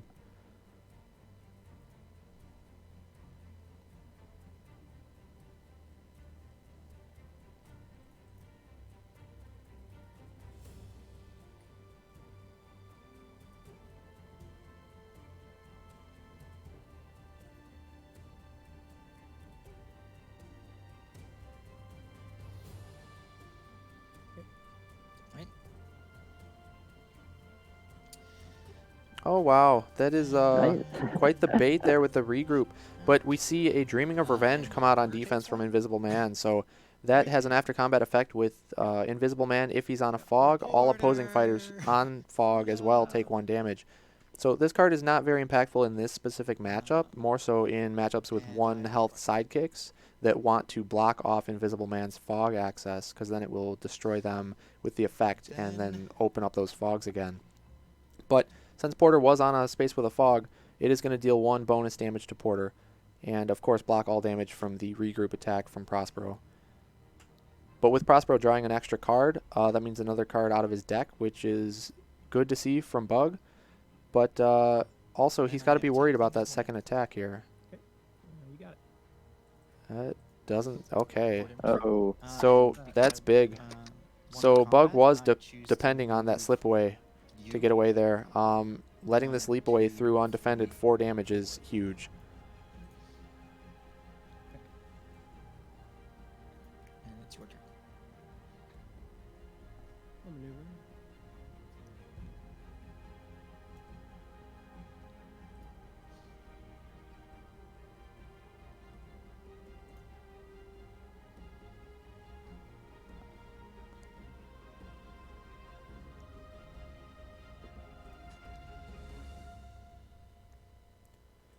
I gotta say, with Invisible Man sitting at only 4 health here, and only 2 voyages have been played, so there's still, 5 more voyages left in Prospero's deck throughout the game, each getting progressively stronger. I don't think the outlook is too good for Invisible Man here. Yeah, that would be bad enough if he was just off a fog token, but taking undefended damage like that, especially when it's a 3 or 4, like that leap away, it's hard to recover. Oh yeah, on top of the 5 undefended he took first turn from the momentous shift. So if he had plus 9 health here, it'd be a hugely different story. But Prospero again though with a great regroup fake out. I mean, he's been doing that all tournament, all weekend long. We've been seeing it on stream here in the finals. He's been getting some really good hits with those regroup attacks. you're gonna vanish. No? Oh. Sad. That was such a nice setup for me. And you gain an action, right? From the rolling fog? So he does the rolling fog to bring the fog to him out I from think underneath Porter. That's a Hey, Porter was suboptimal chilling in choice this of mist fog. machine. Mm-hmm. He was I just would sitting I there would like, expect one as well over from got the here heavy by bag, but he Sinbad just just sit to spread like them a out a log. little bit more. And I'm going to maneuver. But I'm not sure at this point if it matters too much. Invisible Man's gonna have a real hard time fighting this uphill battle from here. Okay, hold on before I do that. Let me just look at this,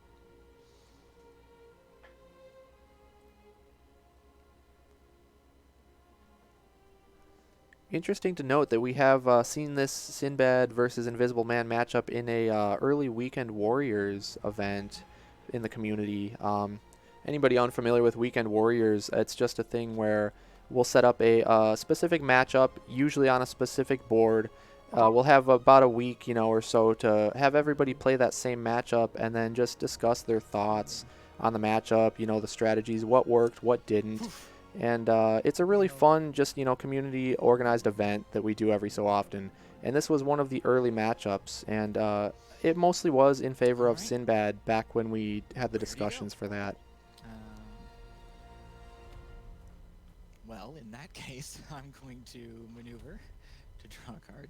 And so we are going to see a vanish here And that is coming going out from to Bug. be I believe that did act as a double 1, pass. 2, Recovering him 1 health, putting him off the board, so he's safe for a turn. Although, as Prospero, I'm not upset with that at this point because he gets to double maneuver and get a healthy hand size yet again. And Bug's just going to have to double maneuver when he comes back onto the board. So, not a great vanish there. I would. I don't Well, I guess I'm think doing that. so. I think it's decent given how it is. He's probably going to show up in the green and force Prospero to maneuver with Sinbad. That is true. He's Maybe only even got boost. 4. He's not even going to be able to reach him with a boost. So you're right. It wasn't the worst vanish. It's just that, with the card counts in hand, Bug doesn't have a ton of options here. He's going to kind of have to just maneuver in place, and he doesn't get to play around on his fogs, unfortunately. Fair. That's the biggest problem. Yes. So I guess the play here is lure Sinbad down away from his fog And then ideally you'd vanish again and Okay. rinse and repeat, but up in the northeast section of the map. If you have a lurking defense, it wouldn't feel too bad to play that at this point because the lurking allows you to warp onto a fog. It's only a 2-value blue, but with only 2 voyages in the discard pile, even a voyage would only be a value of 4. So you don't feel too bad about using a lurking defense at this point. And I, at the end of my turn, will discard Riches Beyond. Okay, seeing another Riches being discarded from Prospero over the hand limit, not surprising, seeing as he does not want to draw any more cards. He only has 10 in deck, and he's got ample cards in hand, so that's not a concern. I would definitely expect to see a slip away here attempt from Bug if he has one.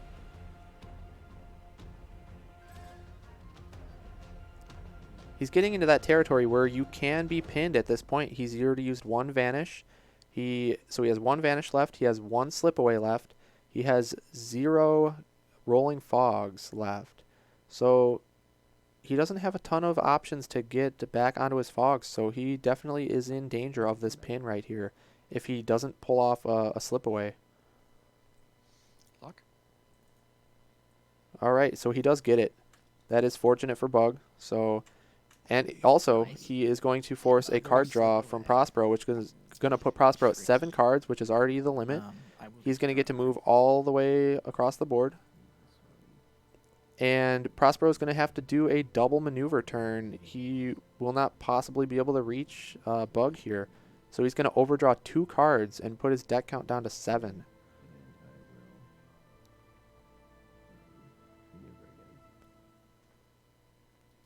Now, an interesting thing to note, though, Bug could have put the fog 1 more space over, which would make it so Prospero could not reach him unless he discarded... actually, no, he couldn't reach him no matter what, but at the space he's currently at, if Prospero does want to discard Voyage Home or has the Commanding Impact. Actually, we've already seen Commanding Impact be used, so maybe Bug is trying to force out a discard of the Voyage Home here, because that would allow him to have 6 movement, which would go 1, 2, 3, 4, 5, and 6, and be able to hit Invisible Man and avoid that double overdraw. I think he might be trying to set up a step lightly because that lets the opponent draw a fog back, but you can immediately go to the other one. That's true as well. Although that would still be the case. Well, maybe not. True. It wouldn't necessarily be the case because if the fog was 1 space he over, could move he could onto the fog. exactly. Yep. I'm gonna maneuver one more time. But Prospero does not want to discard Voyage Home, even if he has it. So he is going to do a double maneuver and an overdraw. So that is very fortunate for Bug. And the deck counts are significantly different here. We're looking at 13 to only 7 from Prospero. And He does need to survive. Discard, and I'm gonna discard. okay, so he does I had already revealed it. discard a King of Voyage, Saturn. which is the draw voyage. So that's a good one to discard because not only does it increase his movement for next Not turn, particularly. but you don't want that draw anymore at this point, and it'll power up the other Brings us voyages. to-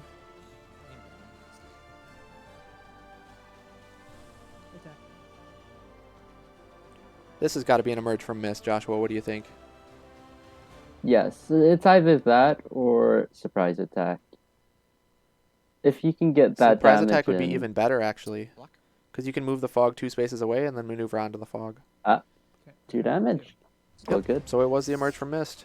If Invisible Man starts the turn on a space with a fog, it's a 5 instead. It's sort of Invisible Man's version of Momentous Shift. After- So he did start on the fog and deals 2 damage over the Toil and Danger. And that was Bug's first action. So Prospero was able to move with Toil and Danger Hello. to cut off his, escape route over here, seeing as if Bug wants to move, he's got to move closer to Porter there. And still, if he wants to remain on a fog for next turn, he is forced to stay right adjacent to Prospero, which is not ideal.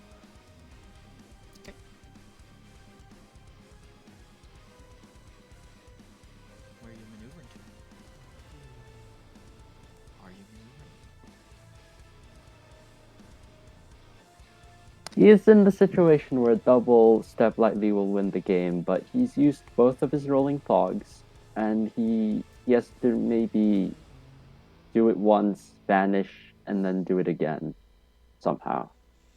Yeah, he doesn't have his rolling fog anymore. He doesn't have any more slipaways either, so it's going to be very difficult to pull those off.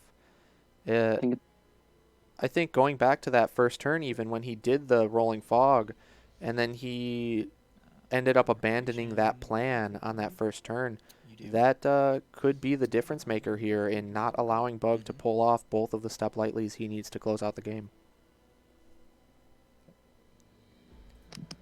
So we see a leapway into a covert preparation. Covert prep lets Invisible Man draw a card, and then he gets to move a fog up to 2, and then the opponent gets to move a different fog up to 2, and that is the key part of that effect. So you can, up to 2 includes 0. Absolutely do that. So if in which case I Bug am wants to moving choose a fog and move it 0 spaces to this keep it fog underneath here. him, Prospero is forced to choose a different fog and can't pull the One fog out from space. underneath Invisible Man. And then I then get to. But the leapaway does win the combat, so Prospero gets to choose one of the 2 fighters and move them up to 4 spaces, which is pretty significant movement there. Kick you 4 spaces. 1, 2, 3, 4.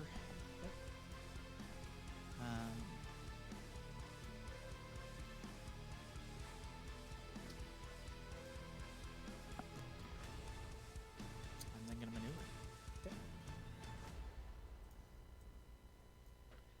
We.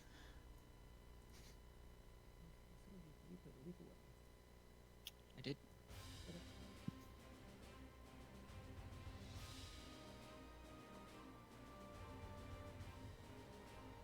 okay, this is tough.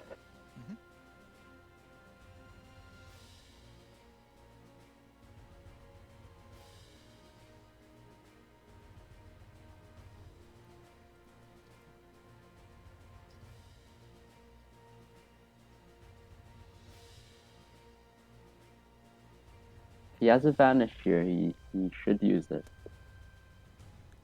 Yeah, a Vanish would force a double maneuver from Prospero, bringing him down to 4 cards only in deck, and it would force a single overdraw, which is not as good as a double overdraw, but actually in this case it might be better than a double overdraw because you don't want the Voyages getting pumped up. And keep in mind, Bug still has both of his Impossible to Seize left in deck, so he can block some big hits, but he really is going to have to get out of this pin if he wants a chance to win, I would say.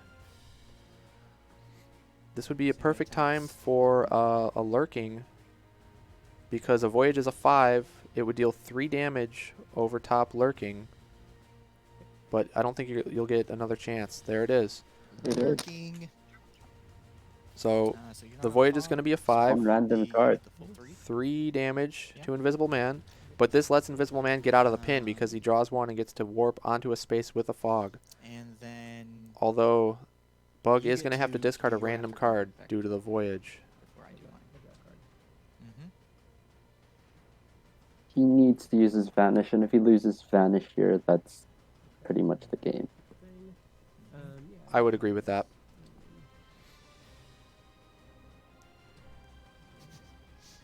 Fair.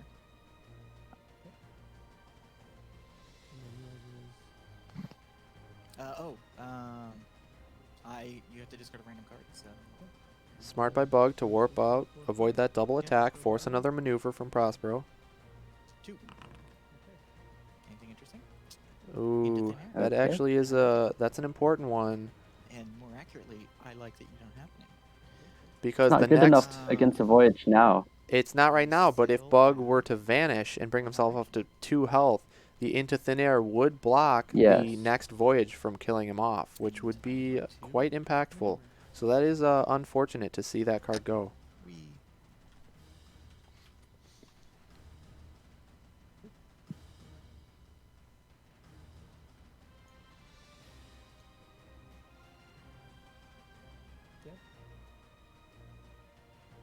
Yeah, it's your turn. If he has a step lightly, I think now might be the time to use Did you it. see Sinbad move, or are you Yes, I'd like to see a Step Lightly here into a Vanish. Yes.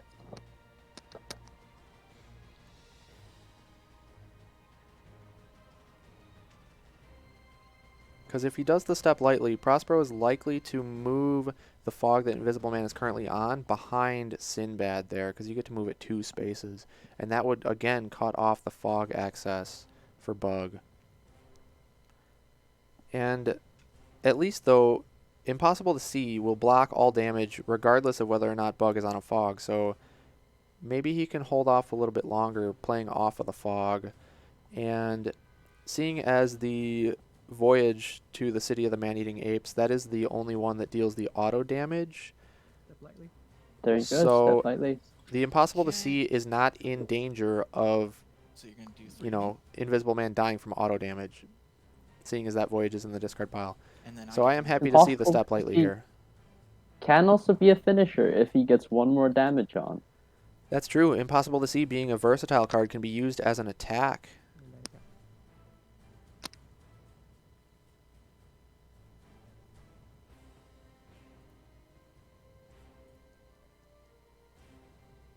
Only 2 spaces or so. Oh. Is it? It is only 2. Yeah, Step Lightly allows the opponent to move the fog up to 2 spaces, not 3, so good catch there. But he is You've going gotta for a think second Sinbad's attack. I will. Trying to get out that Voyage that recovers 2 health. The island that was a whale. Yes. That was massive. That was absolutely 2 huge. damage. We see an Emerge from Mist for 2 more damage over If you the Toil and attack with Danger. Impossible to See, you could win, but you have to survive this. Yep. Wow. This game is so close here. I think if Prospero, though, if he attacks with the Voyage you just mentioned, Matt, and heals 2 up to 3 health, that may close out the game. Not if there's another Step Lightly. That is true, but I don't think Bug has any way to move the fogs anymore other than a Confound, which Prospero could choose not to allow that to happen. And this being his first action for Prospero, he can choose his second action to maneuver onto that fog right there. Oh, that's it. Unfortunately, that Voyage home is a 6 Alright, so value that's- with 4 other Voyages in the discard, and that will deal 3 damage over the Confound. Although an incredibly close game at 1 health apiece there before that final combat that's why you interaction. block the momentous shift. See, I know that Invisible Man has a lot of schemes, so I It thought, was hey, the most Yeah, he had a garbage bad first draw. start. He played great. I think I was if not for that shift, he would be winning. It was scheme. I was like, okay, scheme. You gotta be kidding me. Scheme. I was like, you have to be joking. And then it was a full attack card. I was like, well, at least I'm 4 spaces away. And then you boosted. I was like, well, I'm gonna pretend that I'm thinking about it, like you're bluffing, so you don't know that I have junk in my hand. the other question is, did you get no Impossible to Seize? I got no Impossible to Seize. That would have been big. All I needed was the second deal 3 damage, or an Impossible to See. I feel like that. Man, I got further in that game than I thought I was going to after that first move. I actually did too. I did not expect it to come down to that, but you played it real well. I just tried to keep the pressure up on you and keep you pinned down. Yep. But yeah, we move into the break tied. Yep. Yeah, I think. There, they said it right there, guys. We're gonna have a short break. We'll see how long the players need to just kind of grab something to eat and refresh. We'll be back shortly, but they are essentially tied up on the scores. You know, Prospero has Little Red and Bruce left, but he needs to get a win with both of them. Bug Hunter has Alice, Invisible Man, and Dracula at his disposal, but he only has to get a win with 2 out of the 3. So they each need to win 2 more games to win the match. However, Bug Hunter has a little bit more flexibility. So it is definitely still the ball's in his court, but we've had some very close games, so we'll see what happens. But what did you guys think of that last match, Matt? Did it come as close as you expected, or even closer? Oh, it's always wild watching Invisible Man. They're both such good players, and seeing Invisible Man play to his full potential, even with a really tough card draw there for Bug, is always a treat. So learned a lot personally watching that and hearing you guys talk about it as well. Excited to see whether we see him again. I mean, it's a 50-50 shot here now, whether Prospero goes with Bruce. And I think that's another matchup that's really favorable for Invisible Man. So I wouldn't be shocked to see him again, even in the next pick for the following up match. But I agree. I mean, I think that map definitely played into Sinbad's hands a little bit, and it was a very wise choice for Prospero. So not surprised to see it, and not surprised to see the result, although certainly could have gone either way, like you said. Yeah, Joshua, how about you? What'd you think? For this game, I think, I mean, after taking a momentous shift to the face, it looked like it would end a lot sooner, but he made it close, and I think in the long run, even though you lose, you don't give an easy game, and that's important for the whole match overall. Yeah, not only for that match overall, but like just the morale for the players, for Bug. He came so close with Invisible Man, even though it's somewhat of a tough matchup for him, and he got him down to 1 health. He honestly didn't even need that second step lightly to deal the full 3 damage. People forget sometimes, but you can just deal a single damage with that card to an adjacent fighter. So if he would have had it and been able to survive that last combat interaction, he could have ended the game right there without even attacking and risking the faint defense from Prospero with an impossible to see. So it was extremely close game. I would say much closer than I expected it to be off the bat, probably than any of us expected after seeing that undefended 5 damage from the momentous shift on turn 1. But Matt, as you mentioned, this map worked out great for Prospero. He has been more impressive than anybody in this tournament, I would say, in his map choices. I think a lot of the things he's done have been more or less choreographed. He's planned out the maps, the starting positions, and what his game plan is in specific matchups, and he's been able to execute these really well. So excellent map choice by Prospero. It led him to a big win there to even up the score, and we'll be heading into the break time with 2 games apiece left. So could be anybody's match. So we're having a great games here. Before we sign off, Matt, we are going to be swapping you out on commentary for Frank. You got any last words you want to say while you're on screen here? Thanks for having me. This was a blast. I hope everyone enjoyed the stream, and I hope I didn't say anything too stupid, embarrass myself. But congrats to Bug and Prospero. However this ends up, rooting for you both. You've played awesome the whole way and totally deserve to be in the final. So however it shakes out, you have a lot to be proud of. I would agree with that 100%. And it's been a pleasure having you on for commentary, Matt. Hopefully you can join us more in the future, so I appreciate it. So everybody, that's going to be it for now. Like I said, we're going to go on a short break. It won't be too long. We'll just contact the players, see how long of a break they need, and then we will update you guys on the stream screen here with when we're going to start back up. So don't go too far. Looks like we're going to be shooting for 1:30 Central Time. So that's in about 25 minutes here. So not too long of a break. We'll let the players freshen up, and then we'll be back at it for some more awesome Unmatched. So stay tuned.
right, guys, welcome back to the grand finals of the Unmatched tournament.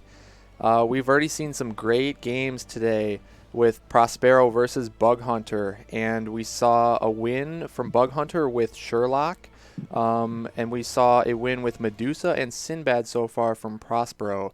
Not surprised to see the big three fighters already get their wins. They were picked in the first two games of the match. The big three being Bigfoot, Medusa, and Sherlock, just because they're so powerful. And then Prospero was able to sneak a win with Sinbad over Invisible Man. And it was a very close game. It came down to 1 health apiece, so it was anybody's game, really. So that was a great one to watch. We did that one right before the break.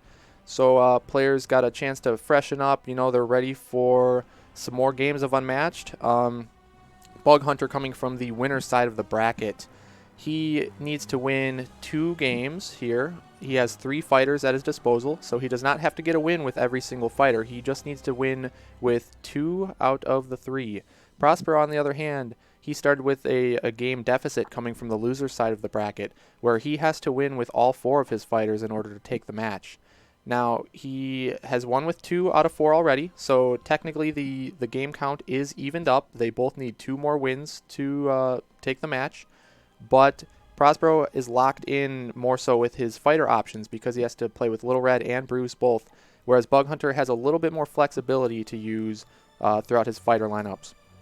So with that said, I have Joshua with me yet again, and also Frank on commentary. How you doing today, Frank? I'm well. I'm glad to be back. Very excited. It's been a fantastic morning so far. Perfect. I mean, I hope you've been catching up on the stream, you know, at least as a viewer. I have. I've been active in the chat as well. Great to see so many folks out there tuning in. A lot of people for the first time watching Unmatched. Really interesting. I was very surprised to see 2 of the big 3 end up actually in the playing field today. So a little bit of a surprise there, and I guess not too surprising to see that they've both won their first matches. So almost like an extension of the band, kind of. It was kind of two gimmies, but just some fantastic quality of the game so far. Yes, I would agree. I was surprised myself that Prospero decided to let Sherlock through and ban Beowulf over the Sherlock pick there. So that was I don't know. Maybe it was risky. Maybe it was specific matchups he was trying to avoid, with Beowulf. And I think it was, incredible respect for Bug's Red Wolf game, right? And him selecting Little Red and banning Beowulf. I think he just looks at his history with those characters or those heroes in the tournament and wanted to eliminate those matchups. Yeah, no, I would agree. And seeing as Prospero got to snag Little Red from Bug Hunter, so Bug does not have his favorite fighter in his lineup. Prospero was able to snag her, but perhaps he was not able to snag Beowulf as well, and so maybe he felt more comfortable banning Beowulf, more as a comfort choice for Bug, and maybe banking on the fact that Bug Hunter might not be so adept with Sherlock as he is with Red and Beo. But looks like... Are ahead. they ready? Nope. No, they're getting set up right now. We got some time still. I was going to say, when we left off yesterday with Prospero after his match with Bryden, he was talking about kind of what he was really hoping for and preparing for today, and he mentioned those diamond hands. I think his hands so far have been decent, but I think what we did see in that previous game, the IM versus Sinbad game, was just a really unfortunate hand for IM, especially taking that momentous shift on the chin at the very beginning. Really, Bug Hunter did a great job really coming back right to the brink there. So I think Prospero's luck continues when it comes to some of the deck composition as well, either for him or for his opponent. Yeah, the missing, the bad luck for his opponent is same as good luck for himself. So That's right. I would agree with that statement there. But still very well played by both players so far. That last game, that you were mentioning, Sinbad versus Invisible Man, it came down to the wire, 1 health. It could have been anybody's game, so very impressive. As far as fighter picks for this next matchup, Frank, do you have some predictions here? Who you think they might go with? Yeah, I'm wondering. I mean, we haven't seen. Bug Hunter picked Dracula yesterday, and that was the ban, right? If I remember correctly, in the first match. Correct. Yep. Yeah, so maybe we'll see him pull out Dracula. I think he's probably feeling like, um, would it be Dracula Little Red? Maybe. Yeah. We'll see. I mean, it's a 50-50. Bug Hunter's got more options again. So even though the game count is evened up, he does have a slight advantage there. So Okay. if he feels that Dracula could do well against either Little Red or Bruce, regardless of which one Prospero decides to pick, maybe he will go with Dracula just to try and sneak in another easy win and put Prospero one game away or one loss away, from losing the match. Put the pressure on him more so. That's right. But it looks like we do have the matchup set here. It looks like it's going to be Alice from Bug Hunter versus Little Red from Prospero. So this will be a good one. So Bug Hunter, he's going to have to go up against his favorite fighter. I'm sure he doesn't want to be doing that, but then again, with being so good playing as Little Red, he also is going to really understand the deck, and he's going to know how to play around all of her tricks. She really relies on lining up those basket items properly and pulling off the right cards at the right times, and Bug is going to know every option that Red has at all times, basically based off of the item that is currently in the basket. So we'll see. I don't know how I feel about Prospero's chances in this matchup here. I think Bug's going to be able to take some advantage of his familiarity with Little Red. Yep, absolutely. I think that's kind of the prevailing opinion about Little Red. Is a very strong deck, but also one that, for someone really skilled and experienced with it, could be kind of predictable, I guess. Yeah, exactly. We'll take a look at the deck lists here and talk a little bit more about some specific interactions we might think of. So looking at Alice, you have so many purple cards if you look over to the left. So she has a lot of options on both offense and defense, and that does play a role into her special ability as well. She changes sizes from big to small, and if she's big, she gets +2 attack value to her attacks, and being small, she gets +1 defense value to all of her defenses.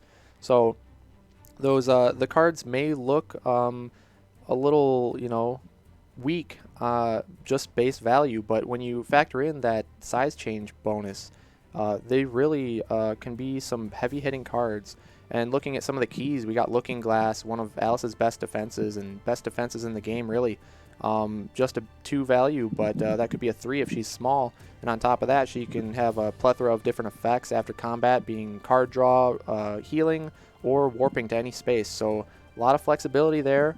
But it is only a defense card, so if Red is careful with what she's attacking, into, or she's attacking with, rather, she can potentially cancel out the Looking Glass on the defense.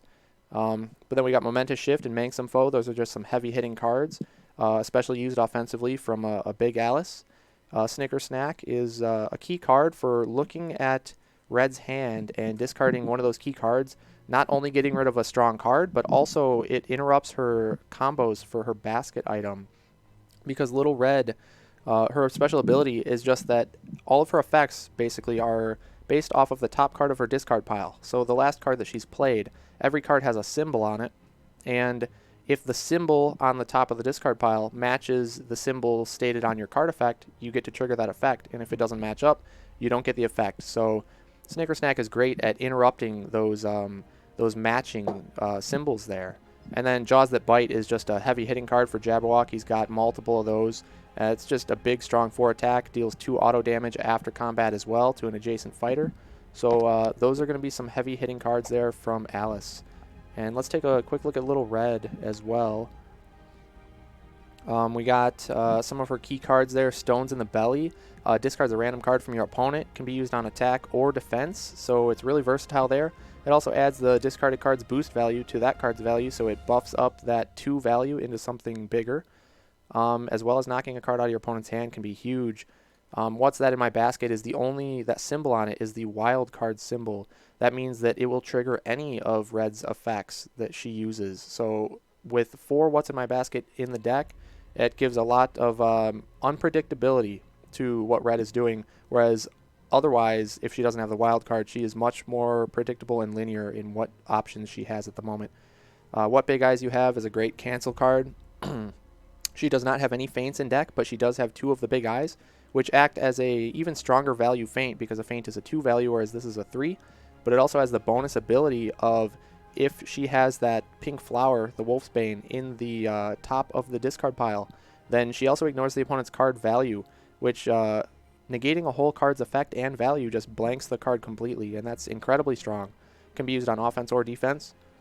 Grim Tail is a scheme for Huntsman specifically, so it gives a lot of healing to Little Red. Although if Bug can kill off the Huntsman, that cuts off access to that card, seeing as the Huntsman is the only one who can use that scheme. And then with the What Large Hands You Have, that's great attack for Red, because you can return that card to your hand, even if it's not the matching symbol.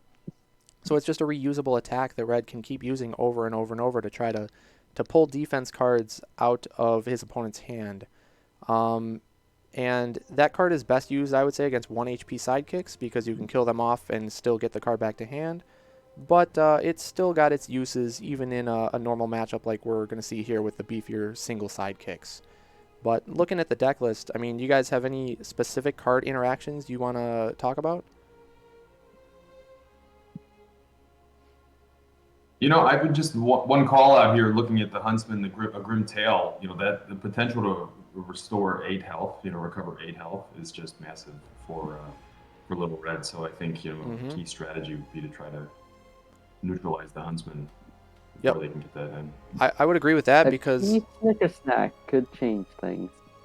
that's true. The Snicker being Snack the we card saw. that discards the card. Yep, from Alice. If Alice can pull off a key Snicker Snack, that's always hugely impactful, I'd say, in any matchup, really. But in this matchup with Snicker Snack, you're probably looking to hit out maybe one of the What Big Eyes You Have to get rid of some of Red's massive defense, or maybe a Grim Tail so you can take away some of that healing that you mentioned, Frank. That's right. I think another kind of key one, if you're thinking about strategy from Little Red's perspective as well, the order in which the cards are played to set up your next, it's more of a chess game where you're planning even more so a chess game, I would say, than a normal trying to line up those attacks. If you can throw them with balance, that's also a big advantage getting at this card. Yeah, no, perfectly said there about the chess game. You got to plan your moves in advance, not just the move you're doing currently, but the moves that you expect to happen maybe during your opponent's turn or even during your next turn, which is, it's less the case with other fighters. But with this matchup in particular being Alice versus Red, they both, I would say, have that chess, advanced planning kind of style, because while Red has to line up her items for the basket effects, Alice has to line up her size changes optimally, because she ideally wants to be attacking while large to get that buff and defending while small. And so both of them, I would say, kind of have that chess-like feel, and whoever I think can maximize the efficiency of those, the size change or the basket items, I think is going to be the one favored in the matchup. And then it looks like they're going to be playing on Soho. So let's see, with Bug losing the last game, he was the one who got to choose here. I believe he also chose this map against the Medusa with Alice, and so we're seeing another run back on the same map with the same fighter from Bug. So he must really like Alice's chances on this map in particular. I could see why, because if you can pin with Alice, you can deal some huge damage. It's really tough for the opponent because Jabberwock has 8 health, so he's a beefy sidekick to use for a pin. It's not easy for them to break out, and then you're opening yourself up to Alice being big and just smacking you with these huge attacks, and then possibly going to small so that if you try to attack her back, she can just defend really well, and then she always has Looking Glass in her pocket too.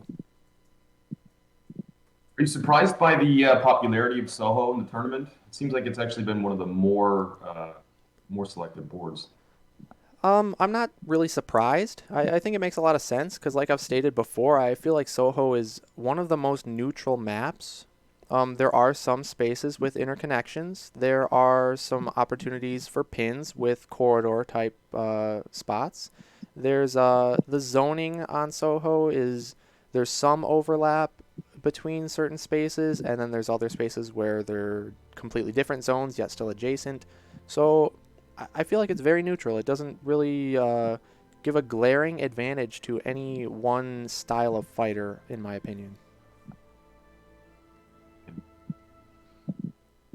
Looks like we are about ready to go into the game, though. We're going to have the Alice versus Little Red on Soho. So it looks like Bug is choosing to start second yet again on Soho. So this is just another repeat, like I mentioned. Even against Medusa, he chose to go second and starting small. So he must be very comfortable with this map and that starting position here.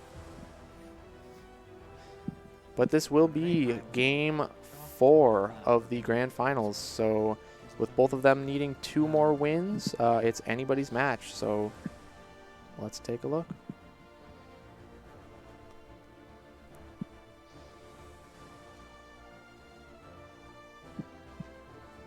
Interesting thing to note here off the bat, Prospero going first. Huntsman is ranged, so he can attack any space within his same zone. Whereas Little Red is melee, so she has to be adjacent to attack. But even though Huntsman is ranged, even a single maneuver, such as he did right here, does not put Huntsman in range of attacking either of Bug's fighters.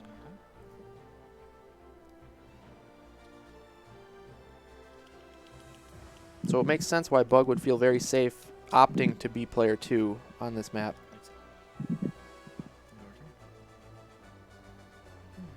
I agree with that. Prospero wanting to get close enough to lure Bug into attacking, but far enough away to force at least a single maneuver before an attack, so there's no double attack turn coming out.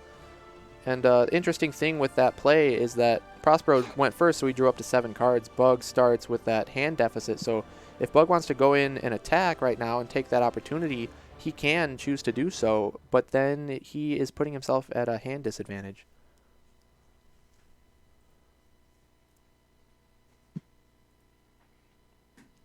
Whereas if Bug chooses to double maneuver here and back off, maybe up onto the rooftop area there with the green spaces, he can force Prospero to have to do a maneuver and a boost in order to reach up to him.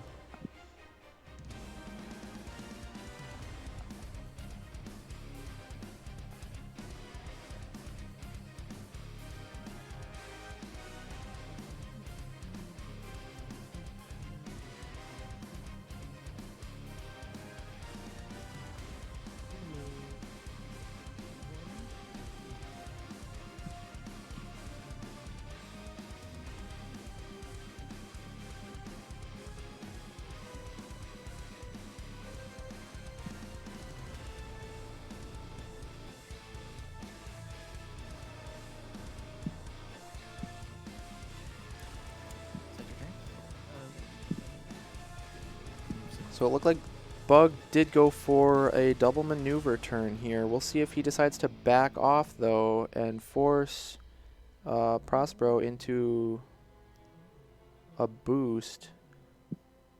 Although I guess he doesn't have to boost with Huntsman being ranged. He could just do he's ranged. Yep, he can get to that yellow square there. Yep, or the brown. So either way you look at it, I guess Prospero is free to make an attack with Huntsman specifically. That it is. And a good thing to note as well is Little Red's basket starts as her discard pile, and it is a wild card in itself. So the first card that Little Red plays in the game will get its effect triggered no matter what. Unless fainted, of course, but the symbol will line up regardless. So Huntsman is free to go in and make an attack here.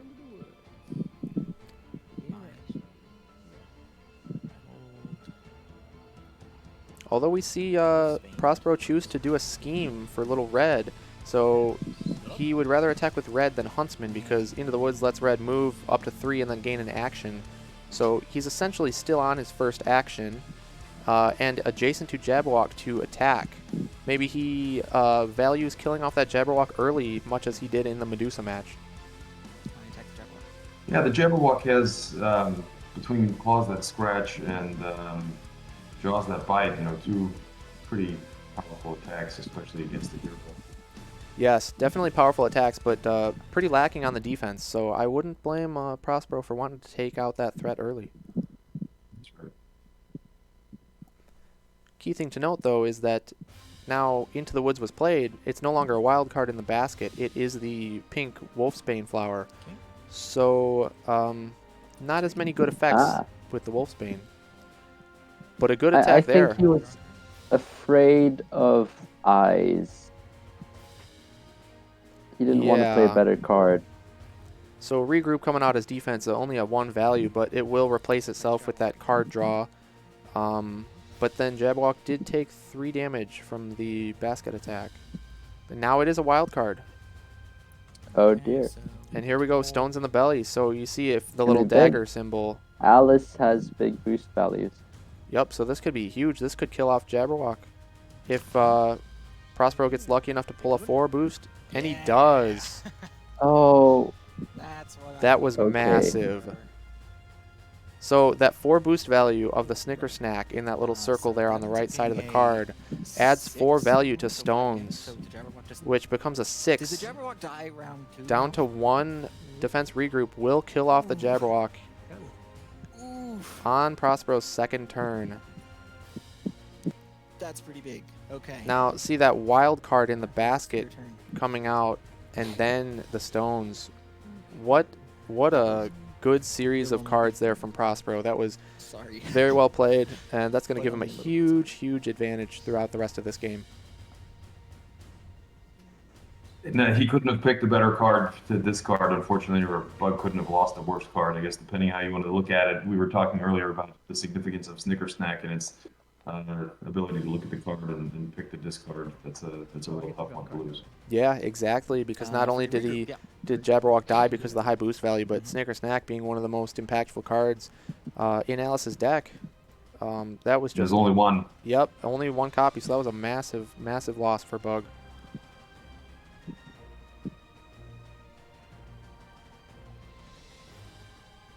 Although Bug does have hand advantage because while Prospero attacked twice there using, he chose to scheme and then attack twice, so he didn't draw any additional cards for that turn. And these regroups replace themselves because after combat you'll draw a card. If you won the combat, of course, you draw 2 instead, but when you take damage as the defender, likely with a 1 value card like that, you're only going to draw 1, but it still replaces itself. So Bug has the hand advantage to maybe try to put some aggression, into Prospero and deal some damage here.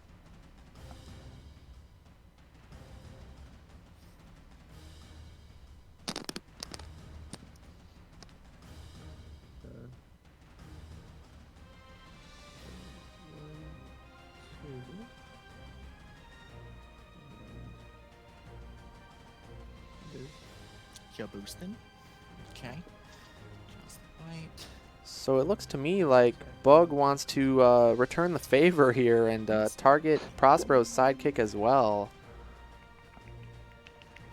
I wouldn't blame him, though, because I think if it's a one-on-one Alice versus Red, I would think that Alice has the advantage.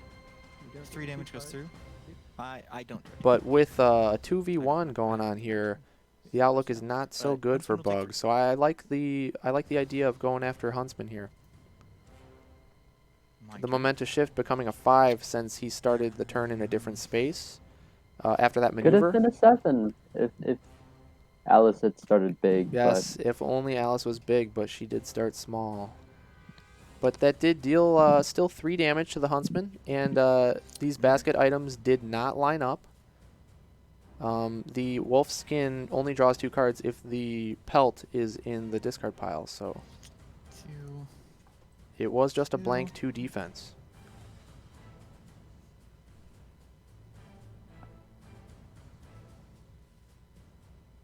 And I'm going to maneuver again. Okay.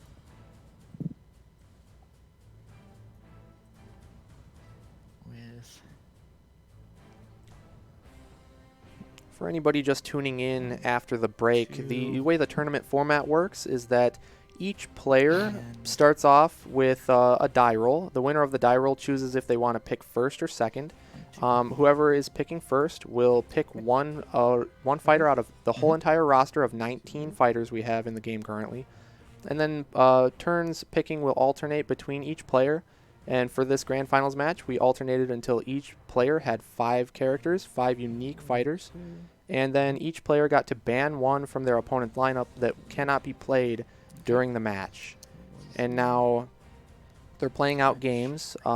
It's somewhat of a best of 5, best of 7, how you want to look at it. It's a little weird because we gave Bug Hunter, being from the winner's side of the bracket, a game 1 win, essentially. And then they're both playing with 4 fighters, but Bug Hunter only needs to win with 3, while Prospero needs to win with all 4 of his fighters. Okay, it's another Stones in the Belly. Okay. So And you do have roll it again. Okay, so Stones in the Belly yet again. Here's the same card, and the dagger is in 4. the basket. You got it. Good job. Wow! Oh, Wow. Oh my word! Another I'm big getting hit so for lucky. Stones in the Belly. Cool. So we saw It is your turn. the Looking Glass All right. discarded from Bug's hand with that key defense card we talked about earlier. Wow. Again, with that 4 boost value, very I'm gonna high. go So, ahead and you know, it made Stones in the Belly an incredibly strong card there, as well as knocking out one of Alice's best the cards. Huntsman's gonna swing at Alice. changing the tide. Definitely I is. cancel both. You pick 3. Wait, what? That's Oh. not Little red, Huntsman valid. can't use. Yep, you're right. Good catch. Wait, how did red attack? Red attack?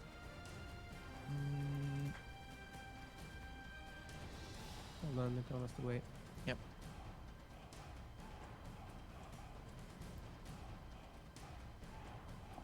Oh, you used a little red card. Oh, I did not even realize it. Oh, what happens here? That's a good question. So I'll let them figure out the logistics. that yeah, so we saw an invalid move there. Little red card was used when it should have been. Huntsman was declaring the attack. So we need to do a ruling here quickly.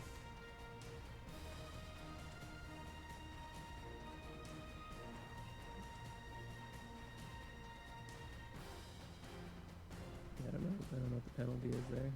Mm-hmm. Let's maybe hop onto the quick break screen real quick, guys, just so we can figure out a quick ruling decision here, and we will be right back.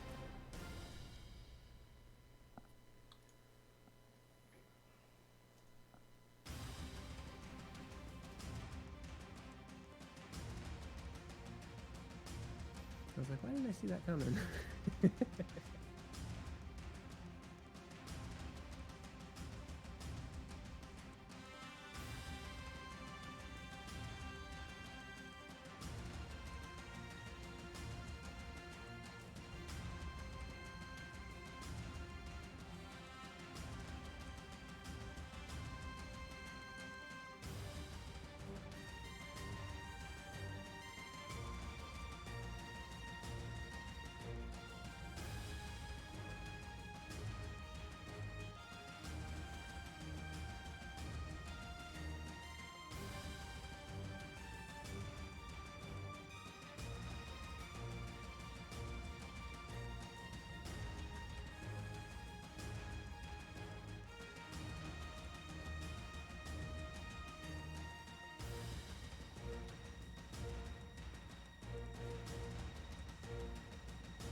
Okay, guys, we are back with a little bit of a rulings issue here. So Prospero did declare an attack with Huntsman into Alice with a card that is specifically for Little Red, being the What Big Eyes You Have.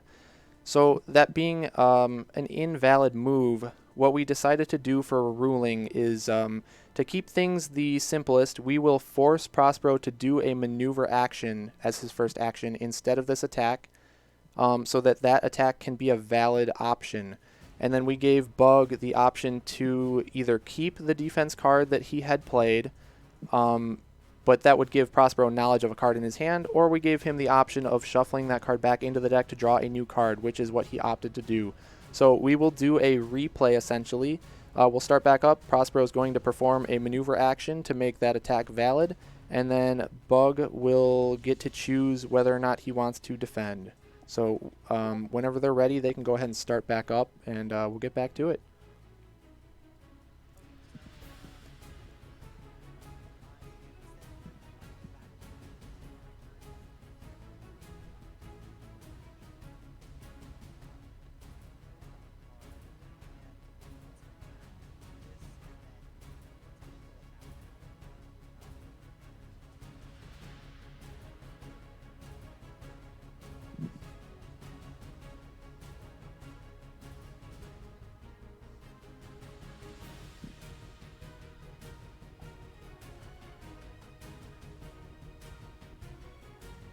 Interesting to see that, though. That was the first big ruling issue we've had, I believe, so far in the tournament. So that's a pretty good track record, I'd say.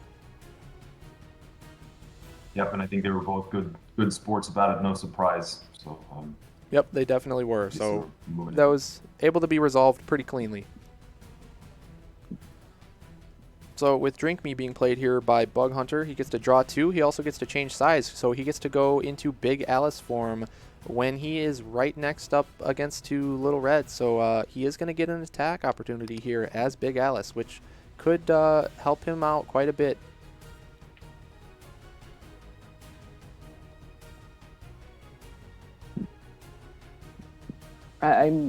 I wish I could call a regroup, but 2 of them have already been played. If it's a regroup against a recoil, that would draw you 2 cards and only take 1 damage. Yep. No, okay. No, that's a good it one, wasn't though. The recoil. That's good for him. So it was other side of the mushroom. So with Alice being big, that 3 bumps up to a 5 value attack over the 2 value defense of Wolfskin, so 3 damage dealt.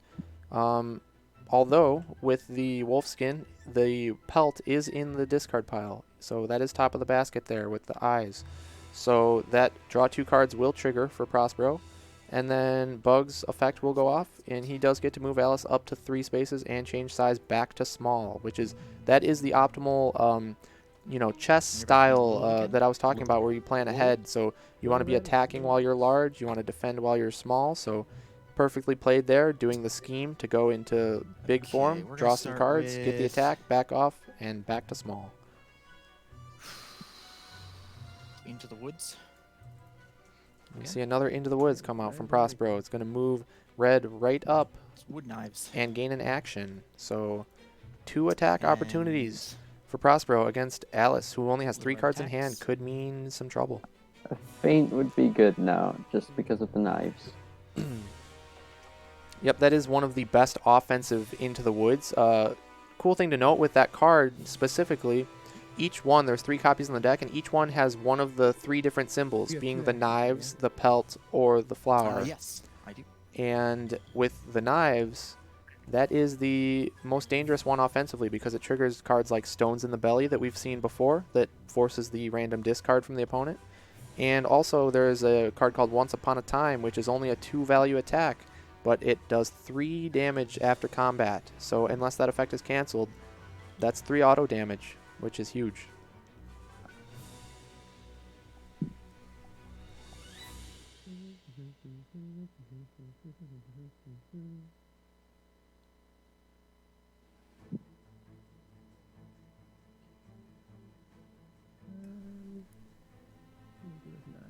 Okay.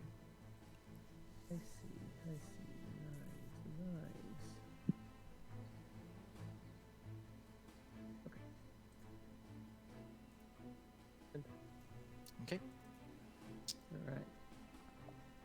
where's the other looking glass? Oh, wow, there is looking Just go ahead glass. and So not do the damage unless that's you wanna- I would say quite an optimal looking glass oh, for yeah, Bug. you're down and then up. It does matter. He gets so to I'll heal go the 3 health that up is going to be 3, dealt with the Mhm. Once and Upon a I'll Time. move anywhere. Okay. And So technically Defenders goes first, so Yeah, Bug healed anywhere. back up to 13. He will end up going down to 10 from Once Upon a Time once that resolves. But he do gets to still have choose that. an additional effect, which I have to imagine might be card draw, with only 2 cards in hand. And then Looks like he is favoring the movement effect. Yeah. So you got to place Alice in any space of his choice. All right. even though I'm small, can't defend against him. I guess that makes sense though, because that was Yeah. Prospero's first action, essentially, due to the action gained from the scheme he Wow, played. You're way over there. So Interesting, 'cause, yeah, you that got did the save Bug automatic from 3, the and I got double automatic attack 4 for opportunity. you. I wish you hadn't taken that first one, but Yeah, that was definitely an interesting trade-off where it's like, oh man, I really wanted to do 3 damage, and Yeah. I'm sure you were like, oh man, I really wanted to heal 3 damage. yeah, I looked at all the cards. I was like, I feel like I can't lose on this one. Either it's not the card I think it is, and I can gain back 3, or it is the card I think it is, and I net neutral. So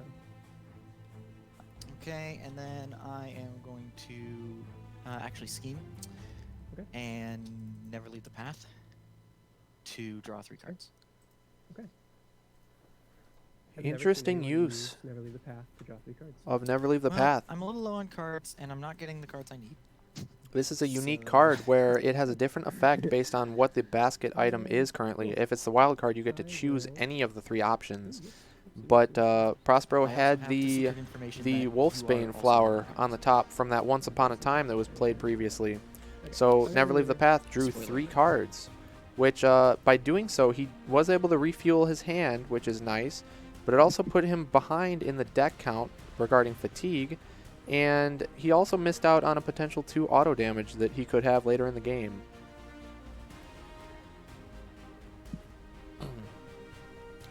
Interesting choice to say the least.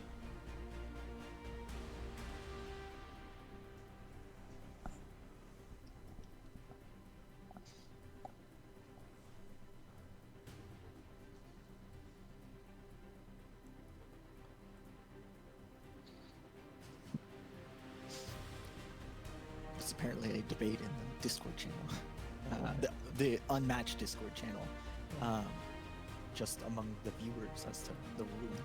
So they're doing the whole. Is it Come on, controversial? ref! Come on!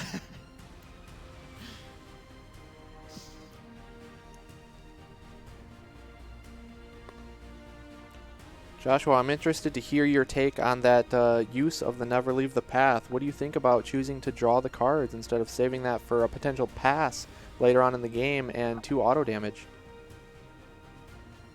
I think I'm not a fan of drawing cards with that, but in this case with the Jabberwock gone, Alice using both her Looking Glass, I think it's safe, but I prefer using both of them for 4 damage in total. Mm-hmm. It might be a little bit harder to set up with the smaller zones, but it's still 4 damage, and you can pretty much win if you can deal all of that.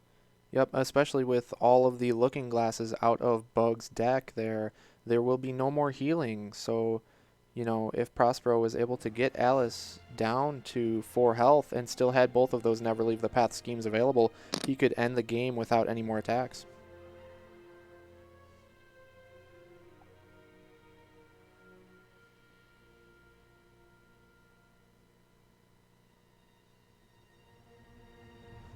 As we were discussing earlier, though, so much of the strategy with these fighters, especially with Little Red, is getting those combos lined up. So having the right cards and kind of being able to plan that out, especially with so many maneuvers probably coming up here. You just they're the ones keeping it low. decided you Like, you can needed hear me to fine, right? a few extra cards to So, be I don't comfortable know. with his prospects. My mic volume is about as high as it should really be. Yell But through the computer. Yeah, I they think keep that's it valid. low. Even though you might So get to I'm the going 7 to- card situation a lot sooner and be forced to come in and attack, I think Little Red does have the initiative in the long run. So if you can use your Huntsman big attacks, Jason is 6, and even small Alice can't get Two. by without taking a scratch or two. Yeah, let me think.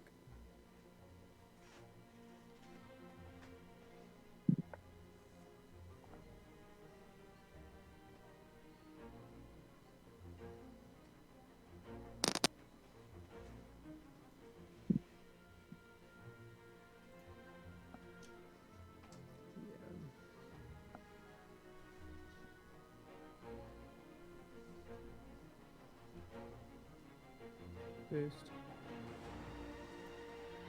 1, 2.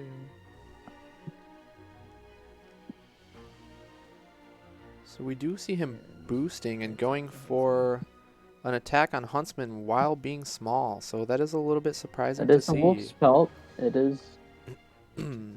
probably Block. not a momentous shift. Good So point Oh, calling no. out the pelt in the basket One because the damage pelt right there. doesn't leave And then you're gonna Huntsman move with and any get great big, defensive and I'm options. gonna draw 2. I mean, as we see, Prospero use the wolf skin, which will trigger and draw 2 cards, but it does not provide any defense, value bonus. So Bug was able to deal 2 damage, or 1 damage, I'm sorry, with Mad as a Hatter over that Yep, I 2, already have. and move, and then change size to Big Alice. Now the only thing is that maybe he was Did trying you change to size? bait that card Mhm. anyways, because maybe he wants to push this towards a fatigue I game. wanna- But it's a bit risky. I mean, 1 card in hand, if you take a defense now, you have to maneuver twice. Yep, you gotta think as Prospero, you're gonna take this opportunity if you can to double attack with Huntsman. Because he's ranged, he is able to hit Alice right here, and with 6 cards to 1, you want to knock one of those, that last card out of Bug's hand and then hit for some direct damage.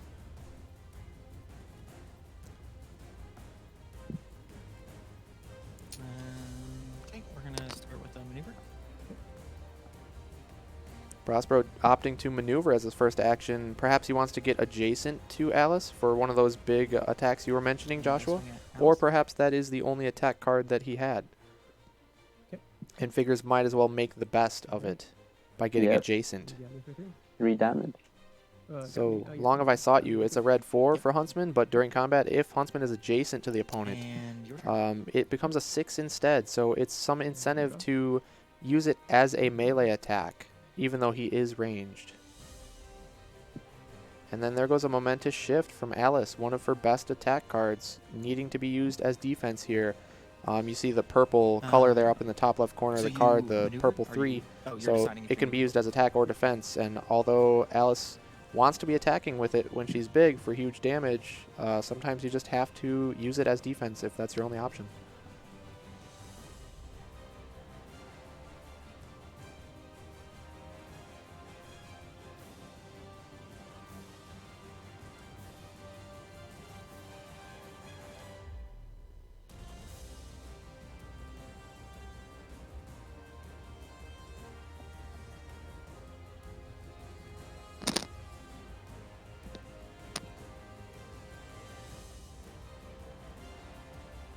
I would think you really have to double maneuver here unless you can maybe draw with your scheme.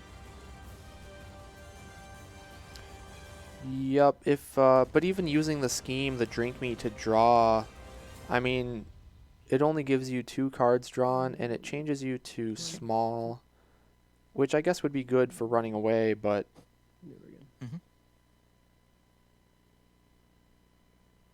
Yeah, these cards are so illegible. Okay.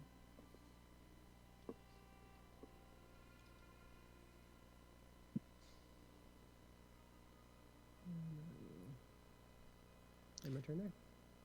I do agree with that sentiment about the cards being illegible in purple, because I basically go off the art on what the card is, and obviously there's some things I don't read, as we learned earlier. All right. We're going to...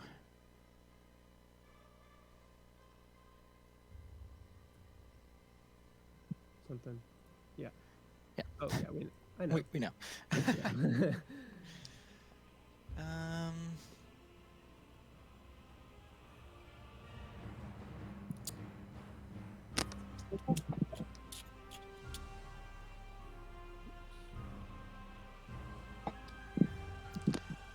to maneuver.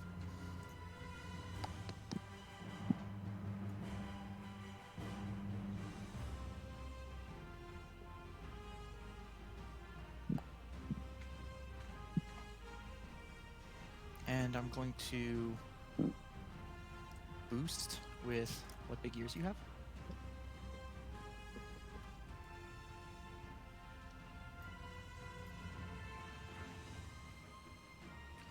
One, two, three, four. One, two. And I attack Alice again.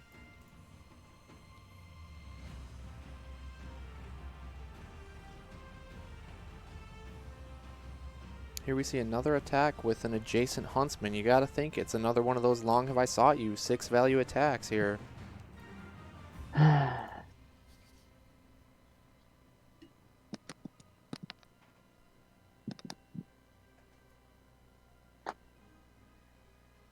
Things aren't looking too good in this matchup in particular for Bug. He's down in life and down in hand advantage pretty significantly. Okay. Another 6. Yes. There it is. 3, Yep, and there it is we'll again. Move 3 and change sides. So with being big and not small, without the defense buff, Mad as a header is only a 3, and the Long Have I Saw You is a 6. So it brings Alice down to only 4 health, and Little Red's still sitting healthy at 11 with 5 on Huntsman, and both Huntsman schemes still available for Prospero, which is a potential of 8 healing. I get that 3. You do. You get to Or no. move 3. 2. Is it 2? Oh, yeah. Is there another one that lets you move 3? Might be. Maybe.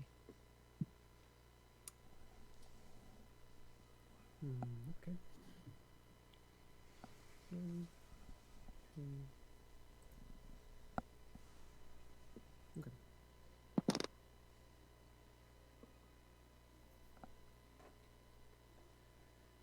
And I will maneuver.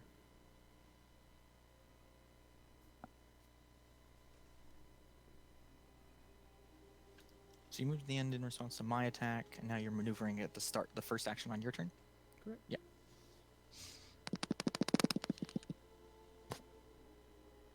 And 2. And I'll maneuver again. Okay.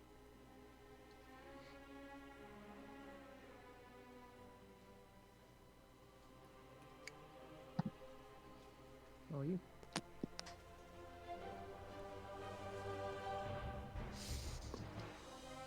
So Making I think sure I'm counting that. So he did a move as part of his defense. Is that right? On the previous, and then double maneuver to get up there. exactly. Yep, So, the Mad as yeah. a Hatter provided 2 spaces of movement to get over here, and then the maneuvers allowed Bug to get up in that corner, which does put him out of range for a normal maneuver and attack.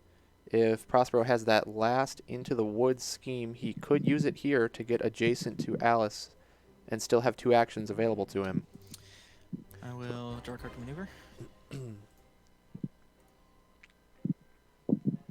So, I mean, fighting this uphill battle as Alice, what do you guys think? Is there any kind of window that Alice can take advantage of here to still close out this game?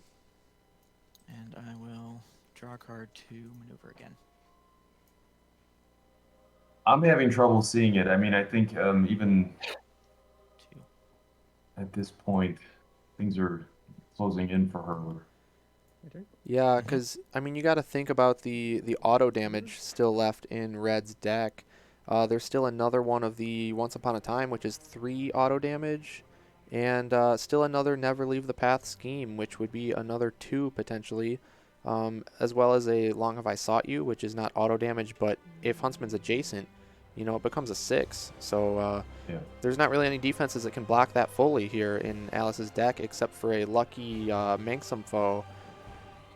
That's right. So yeah, it is going to be very difficult, but I think from Alice's perspective, she is ahead very slightly in the deck count. So if you can Okay, you're up. maybe try to time some of your attacks when Red has suboptimal items in the basket, maybe you can pull off some big damage Maneuver? and force, you know, some defense cards that won't get their effects and just have to be thrown, because it's better than nothing. Yeah. The- Alice's hand is getting And attack. bigger. Let's see what happens here. Yep. Nice. Definitely has a few I more do have options a knife on my available to wrist. him now, but with what I was saying, about maybe trying to force red to defend suboptimally, the thing that's going to make that difficult is that there are still, is it 2 or even 3 of the what's in my basket left for little red? 3. By my count, we have 3 remaining. Yeah, so that's just a blank 4 defense, which is a strong defense card, and also being a wild card makes it even stronger. So those what's in my basket cards are going to make it some trouble for Bug to get any real damage and pressure in here.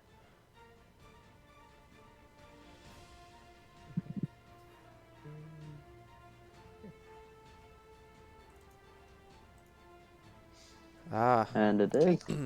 yep, so there we No see damage goes through from the actual Once attack. Upon a Time, 2 value. 2 value for Get I'm 3 late. after, So and no damage from combat. Oh, yeah, you move Bug first. gets to move up to 5 spaces and change size as Alice. Okay. Although the Once Upon a Time, I keep referring to that auto damage. Now it's By getting that I interesting. just mean damage that is undefendable, because it's due to an effect. So unless you cancel that effect, you're still taking the damage. We're not gonna do that. So 3 auto damage Let me think about being how dealt I'm to not gonna Alice, do bringing her that. down to 1 Hold health, is just going to make things infinitely more difficult now for Alice to ever find a way out of this game. You got flowers in your basket? At this point, a I do. scheme is enough to win. I am gonna do Yep. that. A scheme or a single attack from adjacent huntsman with You are Long Have I going Sought to You. stay? Oh, no, you are going to No, move. I'm gonna move. Yeah. For sure. Wow, that's But just the one scary. space. Just the one space. Nice. My 5. And I'm big. So Bug's got to be three. thinking here. He's got to kill Yes. Huntsman off to have any sort of chance, because you don't want to risk that Long Have I Sought You attack from Huntsman, and you also want to take away not only the healing that's Big available from the attack Grim Tail Huntsman. schemes, but also those passes that are potentially in the deck there, because the heal is a pass as well, because it doesn't draw any cards. So with Little Red having the deck disadvantage here at only 8 left to Alice's 10, maybe Bug is trying to go for some sort of fatigue game plan here. That's what it can be. Alright. You hold on. So Stones in the Yes. Belly does not trigger, Um, but it is a still blank 2 defense against the Fraptus Day, which is a 6, because Bug was Big Alice at the time, so gets that +2. Take the 4 damage. So that's going to be 4 damage to Huntsman, and and Fraptus you Day saw the will second action, I change Sure did. Alice back to being small. That's right. It's going to be interesting now with that second action coming up to see if the Huntsman can hold on. I think Bug really does need to kill off Huntsman here. But that's hard to do when you're a small Alice. And he started his turn in this space as well, so something like Momentous Shift wouldn't even trigger. Although I believe both of those have been used, but... That's correct. Yeah, so it's going to be really hard for Alice to make a second attack here and kill him off. And even if she happens to do so, she's opening up to an attack from Red right there. So with only 1 health left, it's risky. And if she doesn't, if Bug goes for the attack and tries to finish off Huntsman and doesn't finish the job, Huntsman is right there to use that Long Have I Sought You to close the game if he has it.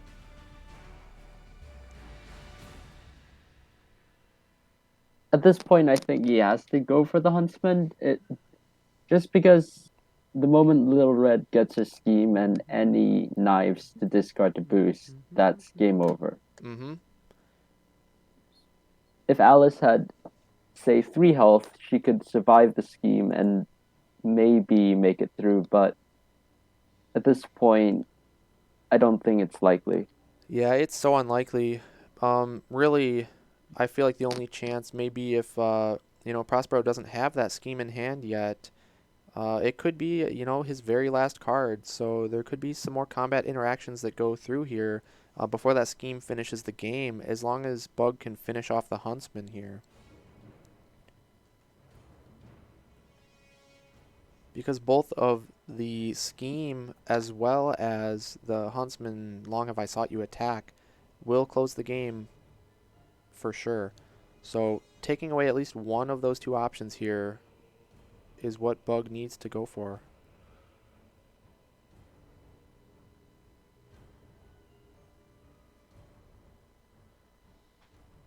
Realistically, there isn't much risk in taking that second attack. If Huntsman has the Long Have I Sought You, even if you maneuver away here as Alice, you're still going to get hit by that Long Have I Sought You come Prospero's turn. Yeah. Okay. But he is going to gamble and, you know, just hope that Prospero doesn't have one of those two cards we were discussing.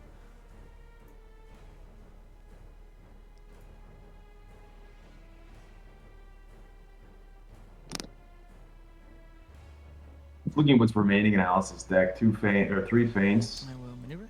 Two, I'm late. So those are both twos. Maximum foe. Two of those are threes. Some good defense options. One skirmish left. So 4. Yep, some solid defense options. That's right. So for normal combat, Attack with little red. she can hold on for a while here. That was Okay, no somewhat of a gear risky from play, but a good call, I would Yellow. say. Because Alice being small, this I'm late 2 value becomes a 3. Although if Red was attacking with the What's in My Basket card, that blank 4, that would have been the end of the game right there.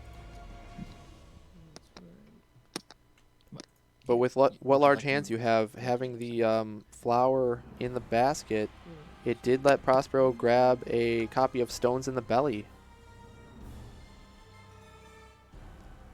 So maybe the allure of getting that Stones back to hand, Bug Okay. called out that that was not going to be a basket, and it was indeed going to be the hand, so maybe he was confident playing the I'm late on defense there. Drinking that. Okay. Another drink me coming out here. Get small again. So back to small, which is what Bug really needs, I would think. And he will get some more cards to hand. Although the deck counts are evened out at this point, so So I am small now. fatigue is going to be a looming threat. Okay. That's something.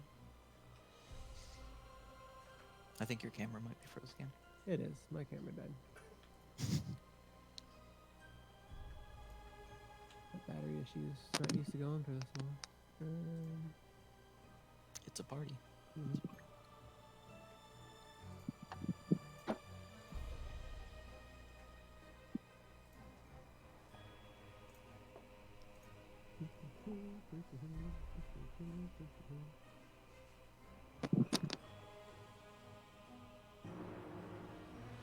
Since this game is almost over, what do you think are the chances for Yep. Bug in the remaining matches?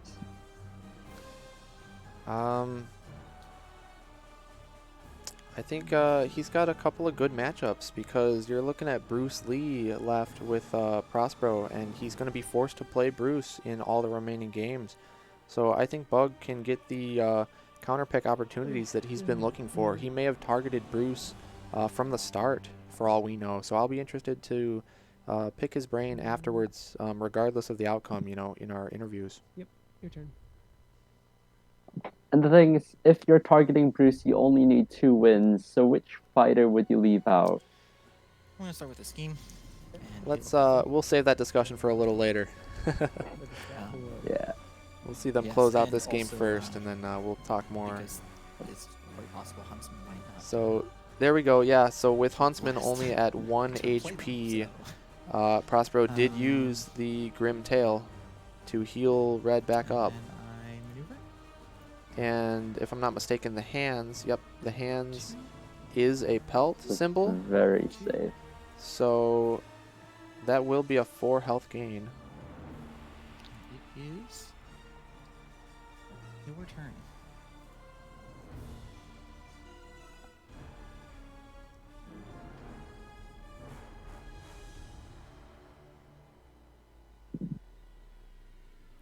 I'll maneuver.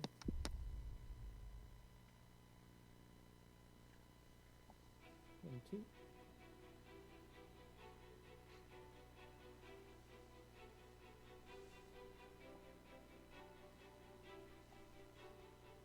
Okay. Counting correctly, I don't think that there are any defense cards that the Huntsman can play here, actually, to defend. Has it been all of the wolf skin, all of the stones? Oh, he Actually, picked he up. did. He did pick up stones in his belly. Sorry, I didn't catch that. Yep. He did put one in his belly. But the basket item to trigger stones in the belly is the dagger, and currently we have the grim tail on top, which is that pink wolf's bane. For anybody viewing who is unfamiliar with Little Red, the item that is, signified by that specific card is right under the name. So if you look at Huntsman there, that pink wolfsbane flower is the item of this particular card. And you see that smaller symbol underneath the pelt. That is the basket item that this card, when played, needs to match on top of the discard pile to trigger that effect. I have no box. So What are you deciding? no defense on the Huntsman there. So Bleh. Yeah, I did something. good call from Bug. He used a feint offensively to kill off Huntsman, Alright. even though that Girls stone's in the only. belly, which he knows is in Prospero's hand, My would turn. have saved the Huntsman from dying there. Maneuver, draw a card. But he figured that Prospero would not want to throw that card for fear that Bug was playing something Card, stronger. And I'm going to discard. Statue. I think this is it. I think this is the scheme. You don't have to discard a boost unless you're scheming. So he discarded this card to boost, which puts Oh, wait, those daggers. that doesn't actually work. And It's not the scheme. You're right. swing at Malice. So he's attacking with Smalls. the stones in the belly, likely. Needed the daggers to trigger the stones effect. Or it could be... Oh. Good Let's defense play by it out, Bug. just for kicks. So the Manxome Foe is going to go first. go It's ahead. going to discard the top card of his deck Draw this down. and add its boost value to this card. 2. Didn't get me So- on the combat. +2. That So you're is looking at a 6 value defense from Uh, Manxome Foe. It's a do I get to 3 base, roll- +1 Wait, for this is Small the, Alice, Yep, which you puts it got at 4, +2 for the Wait, boost value of no, the this is the regroup one that deals damage automatically. from the Manxome Okay. effect. This is the random card. Oh, very cool. Oh, I thought it So was. 6 Okay, value cool, defense. cool.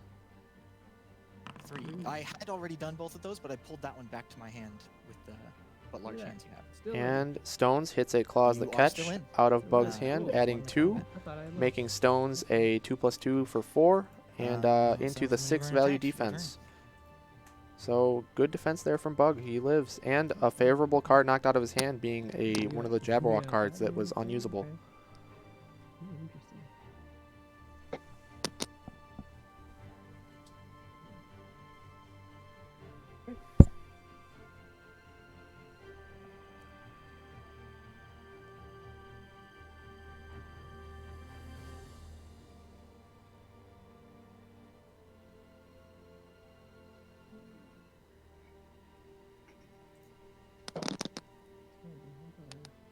So, a question on the rules with Little Red. When you play that card to boost, does that immediately go into your discard, or is it actually go into the discard at the end of your turn? Well, so it does go to the discard immediately when you boost with it. So if you're using your Okay. first action to maneuver and boost, and Mhm. you need a certain item for that second action, such as a scheme, or in this case, that stones that was used to attack with, you do have that card in your discard pile. So boosting is a great way to set up the basket items in your favor, of course at the cost of a card, which in some instances can be very costly. Yes. Well, at this point, Prospero can just maneuver and win. Okay, True. Yep, he does have the deck advantage and the health advantage. Only 2 cards left in Alice's deck. maneuver. Prospero has now 4 after this maneuver for Little Red. So And boost with that gap is Tail. closing in. which is 3. Oh, he's going for the Looks like the eyes. eye Mask it. offensively. 1, 2, Yep. 3, 4. So boosting with Grimtail adds 3 to the movement. So Red is able to get adjacent to Alice. And likely we're going to see the What Big Eyes You Have come out as an attack, which will I guarantee mean, if the win. you expect a feint, it could be a Had to basket. be. Ah, Yeah. and it is. Yes, That's good kind of the fake same out thing I did to there. you with, Because if it was actually the Buffy, eyes, it would where win no matter I what. had to But defend like you against said, that Joshua, card because setting if up I that bluff didn't, for the you killed basket. me, and if you then, didn't play it. only way I was right is if you didn't do the the smarter thing. Yeah, the cards definitely came down in my favor this game. I'm not. Your discards were very, very lucky.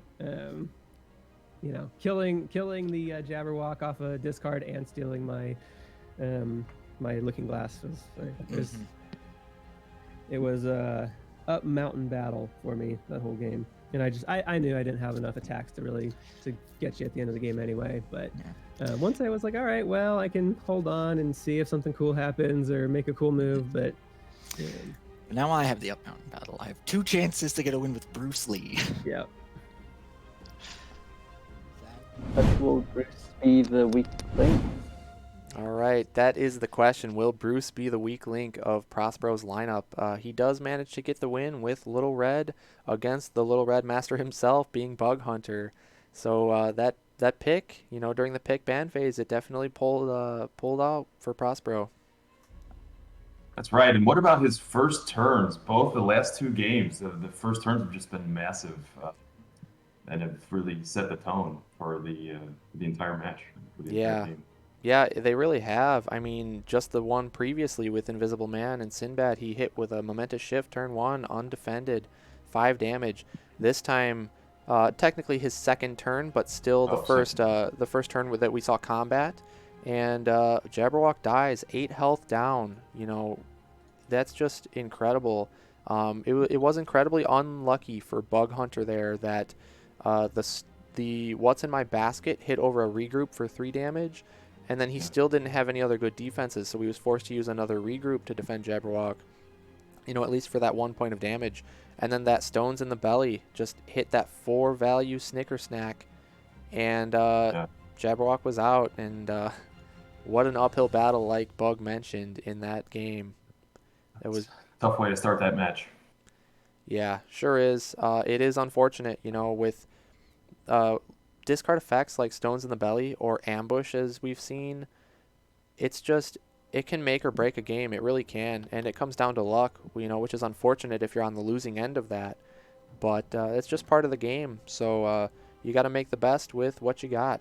And unfortunately, Bug didn't have too much after Jabberwock was eliminated, so very, very tough game there. So Prospero is actually 1 game away from winning the entire tournament. He has made an incredible run through winner's bracket, making it into the winner's finals, but losing to Bug Hunter yesterday. And then facing his previous opponent Bryden in a rematch in the loser's finals, and prevailing yet again to make it back here in grand finals. Quite the impressive run. Bug Hunter, same thing. He is currently undefeated in this tournament. So if he loses this match, I mean, honestly, it's going to be a big upset here for Prospero. And Bug Hunter still 100%. has...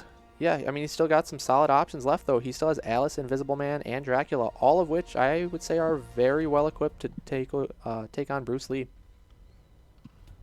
That's right. Do we know the pick order? So are these are the cards here in the order that they were picked? Was Bruce Lee Prospero's final selection? I am not 100% on that. I could go check. I'm just curious if he, again was. I guess he went first this time, so theoretically it would. But if he was, at what point he decided on Bruce Lee? Because.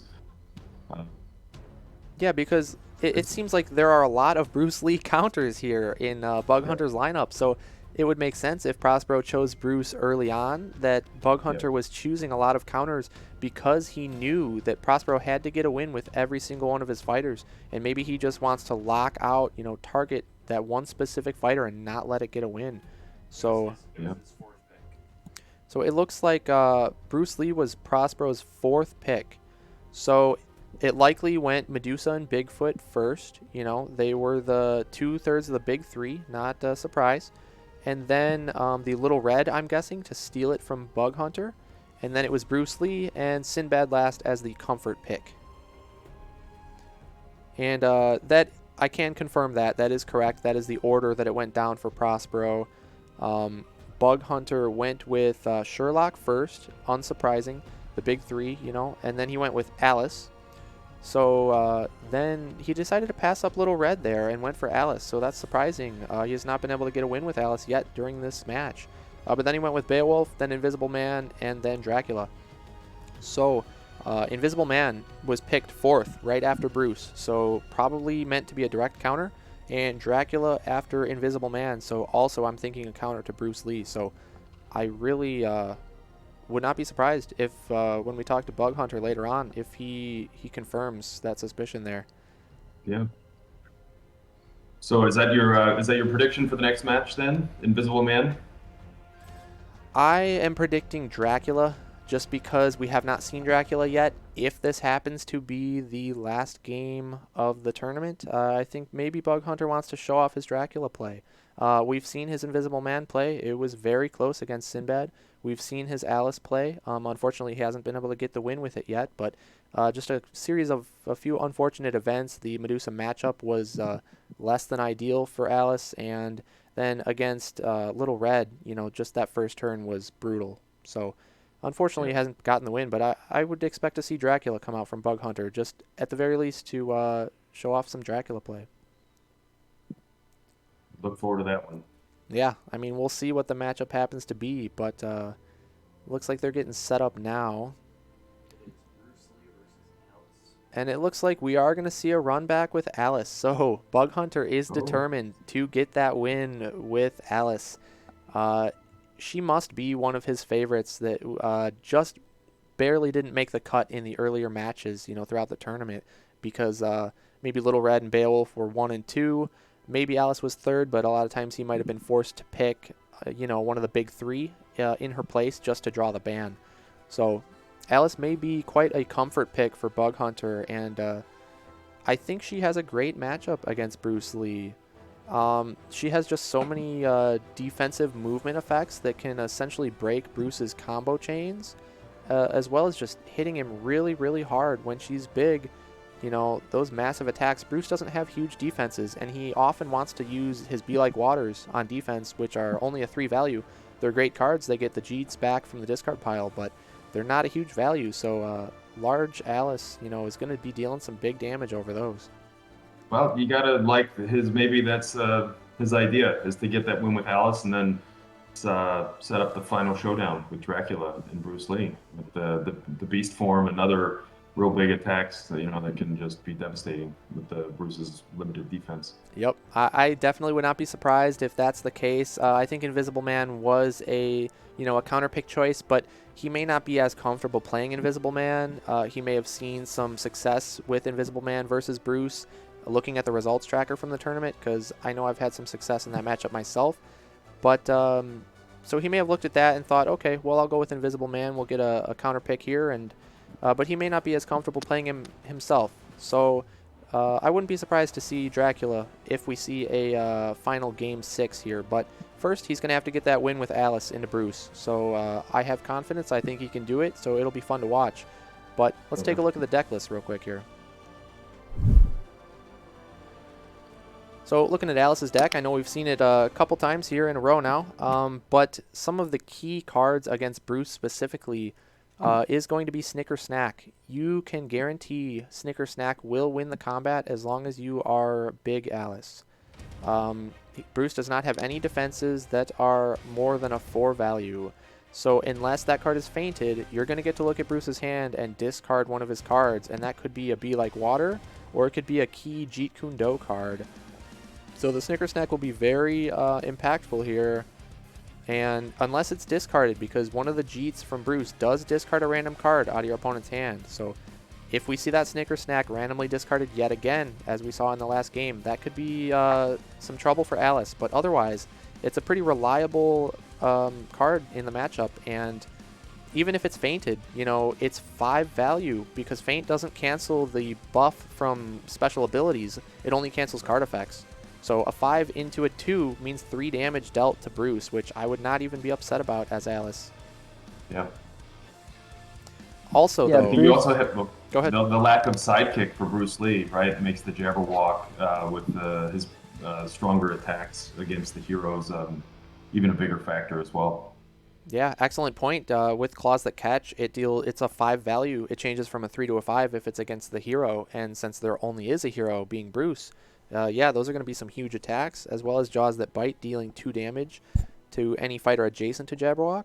If Bruce defends with a water into the jaws, he's going to end up taking 1 damage from the combat and 2 from the effect, so that's still 3 damage getting through over a Be Like Water.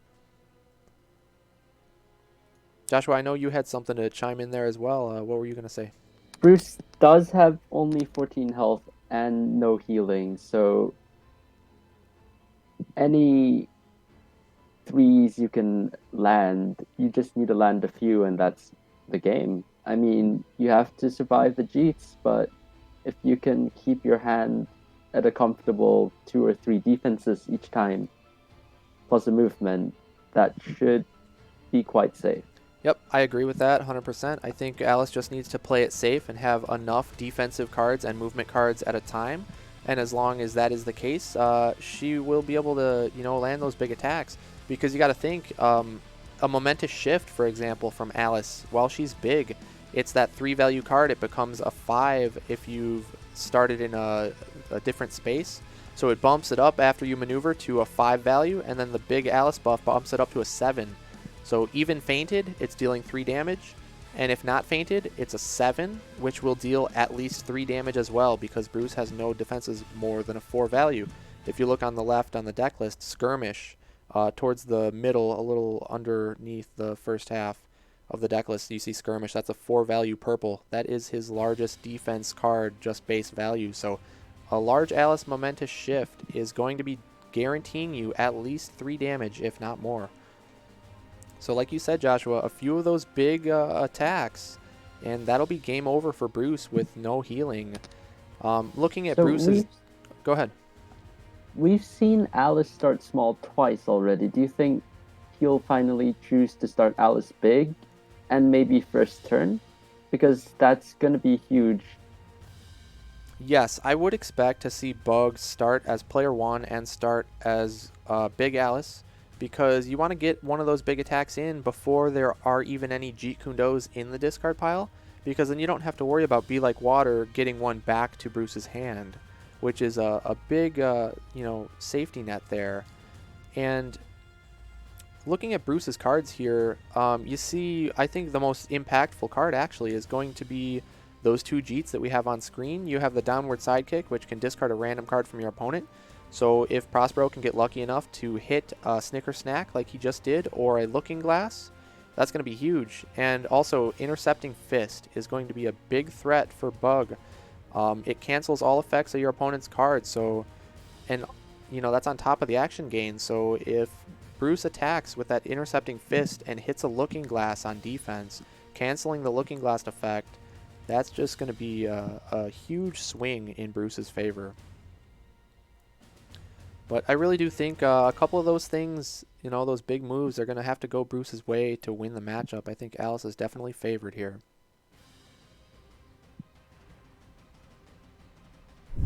Looks like we got the map. They're going to be playing on Soho yet again. Soho. Yeah, I mean, Bug just really likes Soho, and Alice, he wants to get that win. He's determined.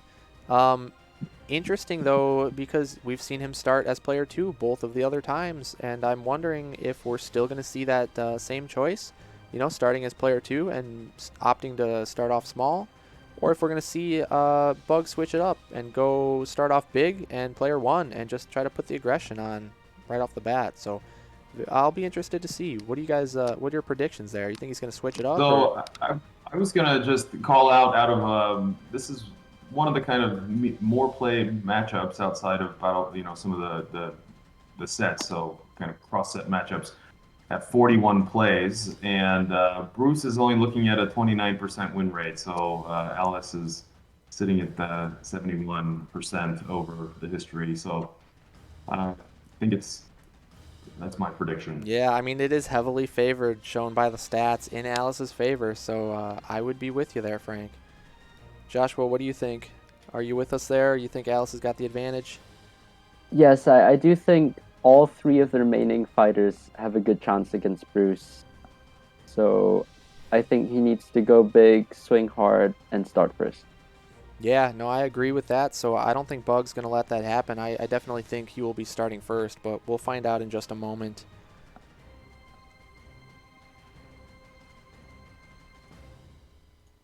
And I think he really should try to hang on to the Jabberwock a little bit longer. Yeah, he may not have had an option in that last game. Playing 2 regroups on defense, I don't think is something anybody does on purpose. I think it's out of necessity. But he did put himself in that spot by starting second. He did, All and right. by choosing to There we put go. Alice behind Fair Jabberwock. place So, to have a walk. yeah. That's true. And have to decide if I'm small or big. So Also true. All right, so he is going to start off going first, but he gets to decide big or small based on his starting hand, as well as the placement of Jabberwock. So that I did is an realize though, advantage. that no matter what the matchup now, It's I hovering will over have speed big. advantage. That will be my only advantage. sure. I am 3, and all your remaining fighters are 2s. That's true. Okay.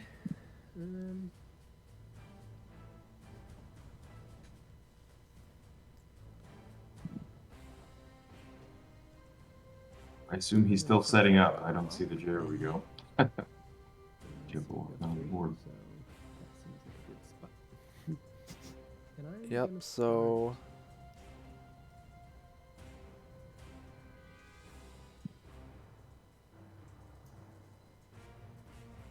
start, still thinking on the size. I'm gonna start small. He is still choosing to start small there. So Okay. what that says to me is maybe he doesn't have those big attack cards in hand. Maybe he has some more defensive cards Okay. with movement effects and size changes, and he's relying on Bruce coming to be the aggressor and attacking Alice so that he's able to use those movement effects and size change to turn big, you know, in order for the retaliation attack on Bruce. Or it is possible, too, But that he may want to protect Jabberwock this time instead of Jabberwock protecting Alice.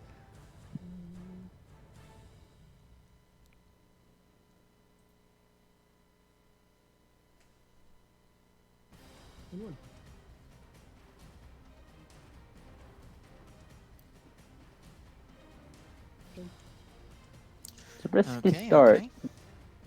Then my first turn will be similar. Yeah, Maneuver. I think I would have liked to see Bug start as big just to, like I said, get those big hits in while there's no Jeets in the discard pile, but I'm sure he's got something in mind.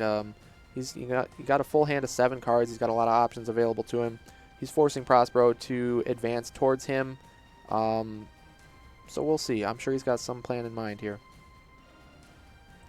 1, 2, 3. Maybe baiting like a surprise, eat me scheme to move and change into big, because he likely doesn't expect Bruce to end adjacent, especially due to Bruce's special ability being able to move 1 space at the end of his turn. So 1, 2, 3. Oh. interesting. This would open up an opportunity to use Drink Me to go large, draw up to 8 cards in hand, and attack, and still be left with a full hand of 7 cards. Okay, I think I did too. You can't tell in purple. Yeah, that's the really one thing that I wish they would have a little animation just to confirm, especially after my draw lags, where 6 cards came out at once. You're never actually sure.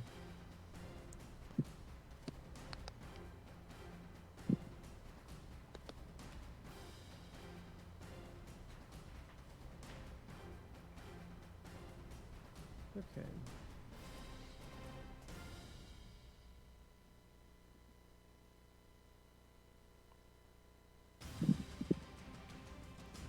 I really would love to see the Drink Me scheme pulled out here from Bug. Even a double attack isn't bad because there are no Jeets in the discard pile. So he may be able to attack with a size change card, change to big, and then get a big attack in as his second action. I block it.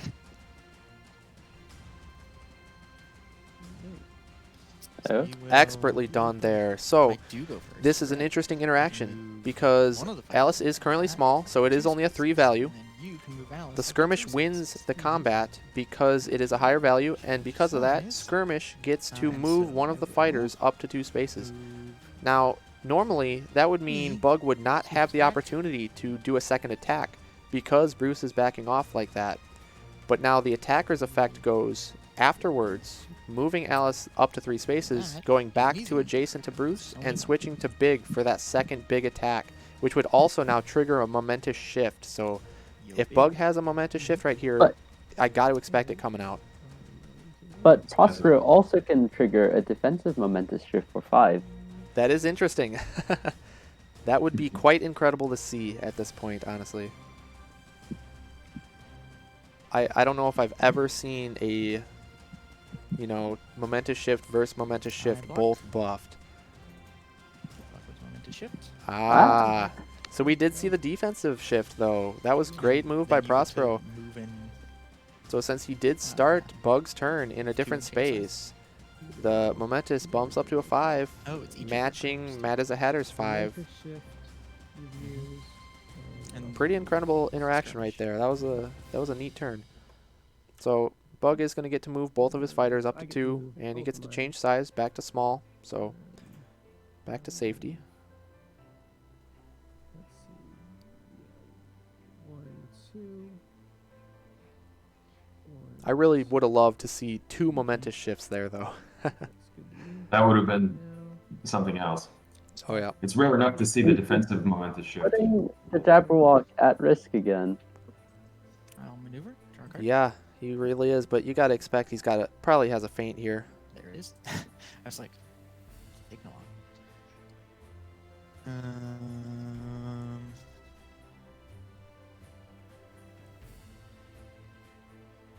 Up. And then I'm going to attack Jabberwock.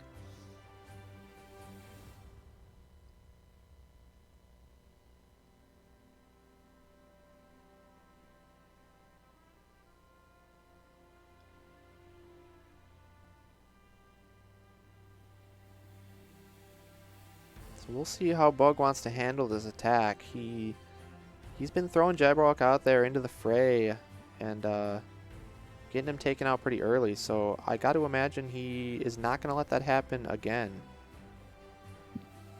Or Yeah, I maybe. think you'd love to get some of those big attacks from the Jabberwock Oh, definitely. and Bruce. Okay. Okay. Yep. Much expected there. The feint.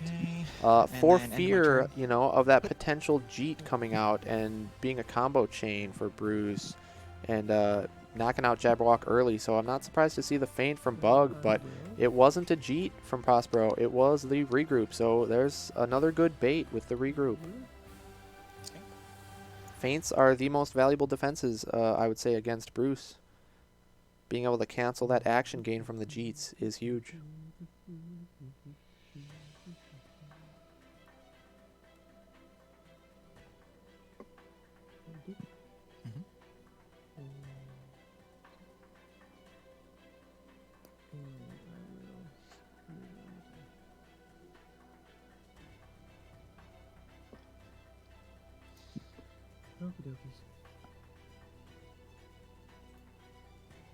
I am going to maneuver.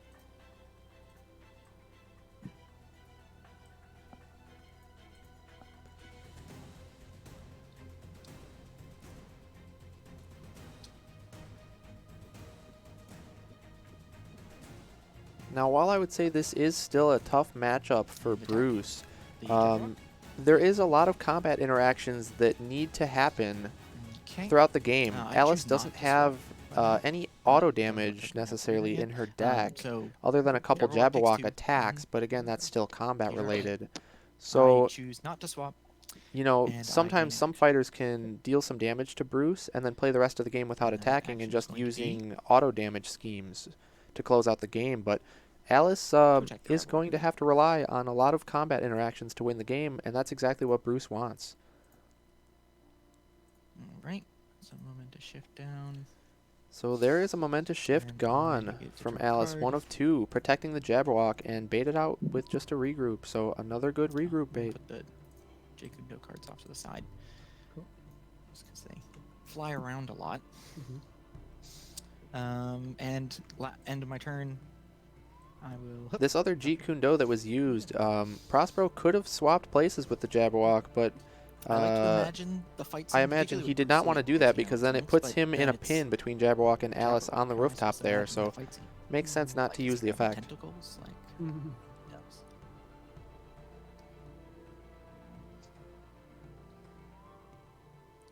Okay.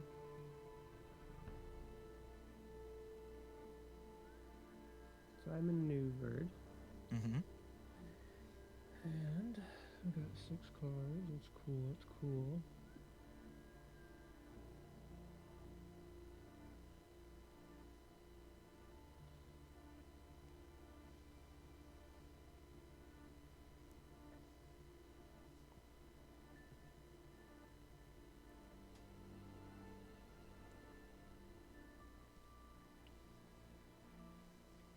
Interested to see if Bug's going to go in for an attack here with Alice. This game. Okay. Let's draw Ah. 2 and flip. So he is finally, he is choosing to put Jabberwock behind Alice and protect him. And You are full up on cards. he is at a full hand of 7 cards, although he is large now. He doesn't get that defense bonus from And being you big. small. So you got to think he probably has Obviously. some kind of defense to use going for to Alice that will not change Card and size maneuver. Meow. because he's going to want to be big for the retaliation And attack come I- his turn. Attack. Alice. It would be an expert level bait here if Alice uses Looking Glass and warps to the other side of Bruce, pinning Bruce on the rooftop because Bruce does not have good ways to escape pins. So honestly, if we can see a Looking Glass defense from Bug right here, I would just love it. You're going to miss out on some heal potentially, but pinning Bruce is likely to win you the game. I would think, especially with Jabberwock. Bruce would have to choose. If Alice goes to that orange space off to the left with a Looking Glass, Bruce has to choose between being adjacent to Big Alice or adjacent to Jabberwock, and either way, it's going to hurt. That's right. Set up for consecutive attacks. Yep. See what he does. The only issue with that is I don't think it'd be a long-term play because there is the swap Where's he? Jeet in the discard pile. Moment to shift. Okay, momentous shift. So, yeah, Great. you do. Okay, so there is no defense buff, so the Momentous Shift will deal 3 damage over I'm late. You get to move up just 5 spaces and I also change move sizes. up to 5. Suboptimal. He really wants to stay big. Yep. And like we mentioned earlier, that's just that chess, style game that Alice plays. It's her effectiveness is very much determined by how effectively you can use those switches. And my change. turn. It is, but yeah, you want to be small. A little. I don't know if you want to be small, but you're small. My turn. Yes. Okay, I will maneuver.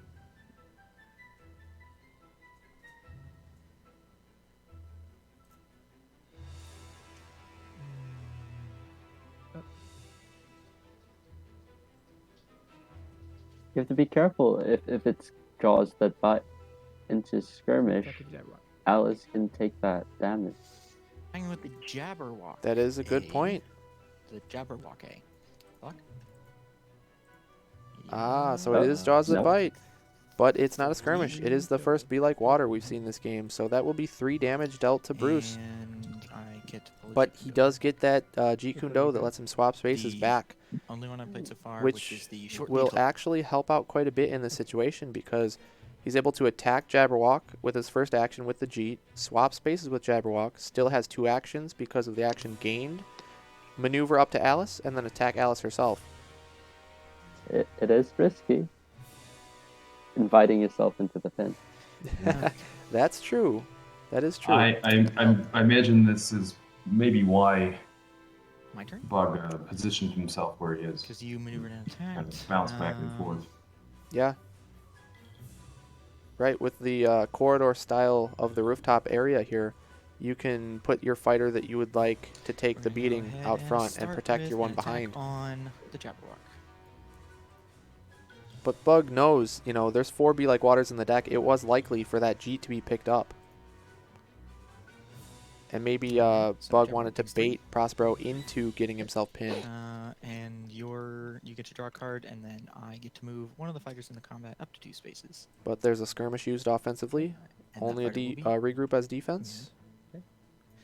And then I'm going to maneuver. 3 as my damage, second Delta Jabberwock, bringing him down to 3 health. Now is the right time to attack if you can, because there are no beats to pick up with Be Like Water. Yes, exactly. So I'd love to see an Eat Me from Bug into an attack if possible. Does not appear that he has that.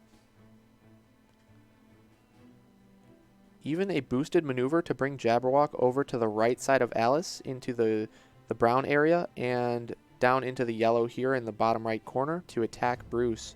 I would like to see that as well. It blocks off Alice pretty well. Okay.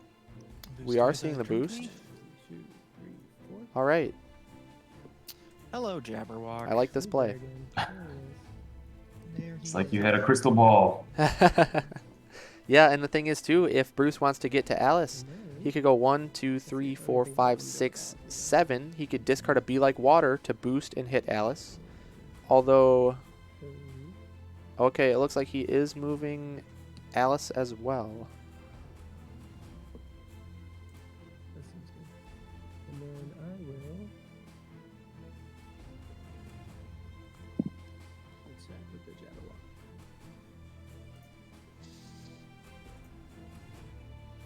I really like this play though, like you said, Joshua, taking advantage of there not being any Jeets in the discard pile at the Nice. moment. Take 3 again. That was another big attack. And I don't get anything from Taste of Blood.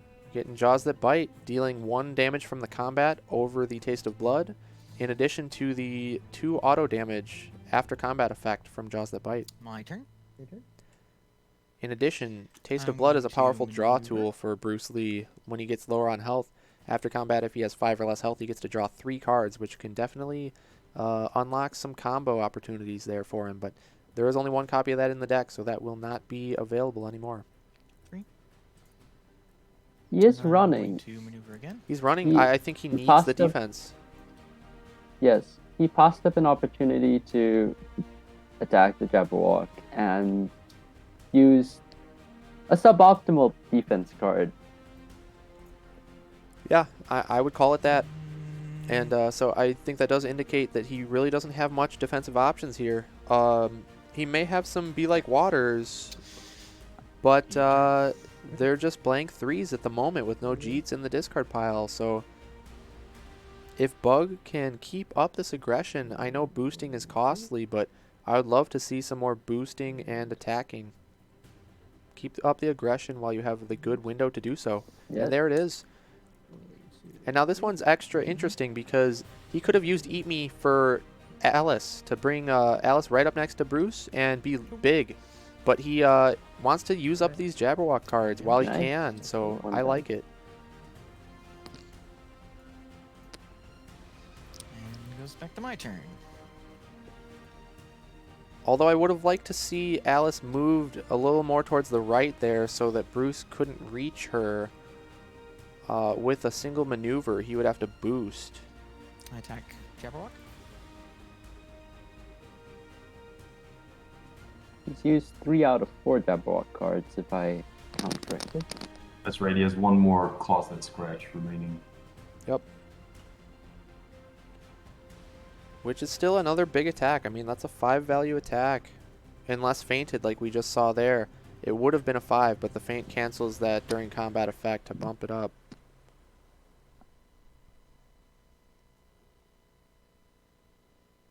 I think at this point, if you can get a Maxim foe and... Does Alice still have 1 shift left? Okay. I believe so. You attack Jabberwock. Yeah, 1 moment take to it? shift remaining. Looks like he's taking it. Alright. So that'll be the end of Jabberwock, unfortunately. And it is a Jeet, so combat, Prospero I does get get to to draw a draw a card, gain an action, and he is still essentially on his first action, able to maneuver And up I to get an Alice. action.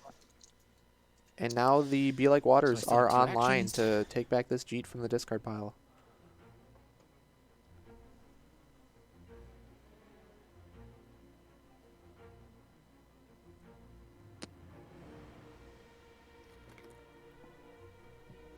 That was unfortunate for I will Bug, maneuver. but Draw a he card. likely didn't have any defense cards in hand for Jabberwock, or there are things like Momentous Shift or Mangsome Foe, which he wants And to attack save Alice.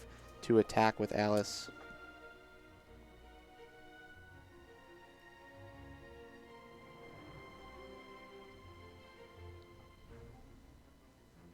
This would be a good opportunity for a Looking Glass. Alice is small, so it would be a 3-value Looking Glass. It's likely a Jeet Kundo, which is a 3-value attack, so there would be no combat damage. Alice could heal back up to 13 full health, and also use the movement effect of the Looking Glass to warp away from Bruce and end this little combo here.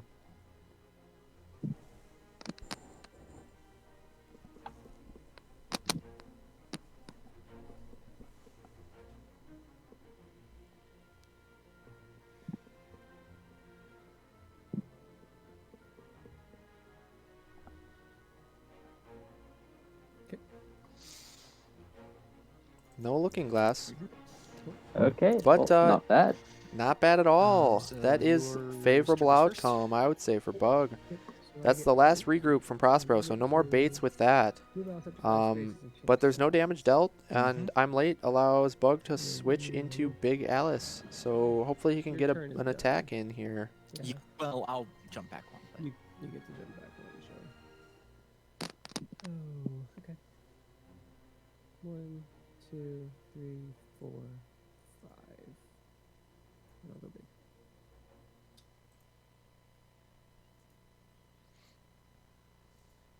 oh, she's big. So Bug This choosing point, to back Bug can off. build up the hand. Ugh. Yep, because Prospero That's a has party. a high hand count, so Bug is free to just double maneuver Did on you his drew your next card? coming turn instead of going for the I attack, which would have drew been my more card, yes, from the risky. regroup. Now And you're just deciding whether to move. yeah, So I like the play backing off with the I'm late here. He can draw up some cards and then likely defend with a Looking Glass on Prospero's It's gonna next be here. advance and end Okay, any so combo now chain it's my he's turn. trying to pull off, No. as well No. as Like, keep second. Alice in Right. big You blocked. form Yep. That, so that that was she from block. Right, can it is do your a turn. retaliation attack come her next turn. Nice try. It gets so confusing when you get to like move around and make big decisions on my turn. Okay.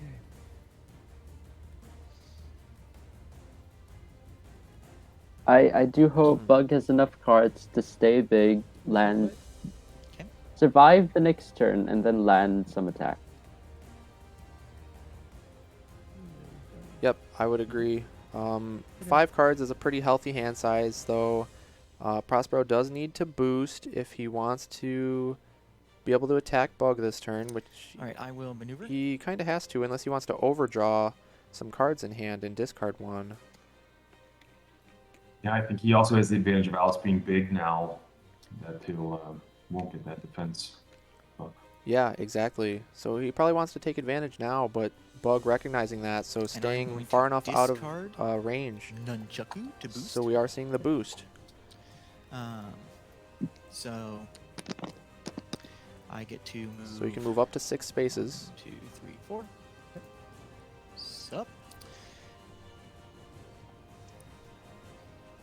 Now, like I said, I gotta think Bug is wanting to use a Looking Glass here so he can stay big and heal up and end this potential combo chain. But if Prospero has that key Jeet that I mentioned earlier in the I'm deck in attack. highlight that has the cancel effect Nice. on it, that can be an absolutely massive swing here.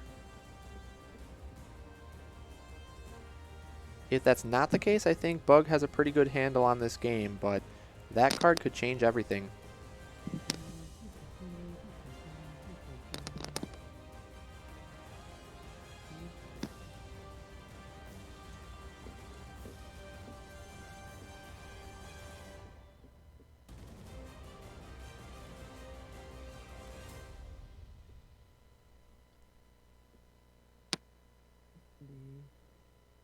Any of those except the wrist lock.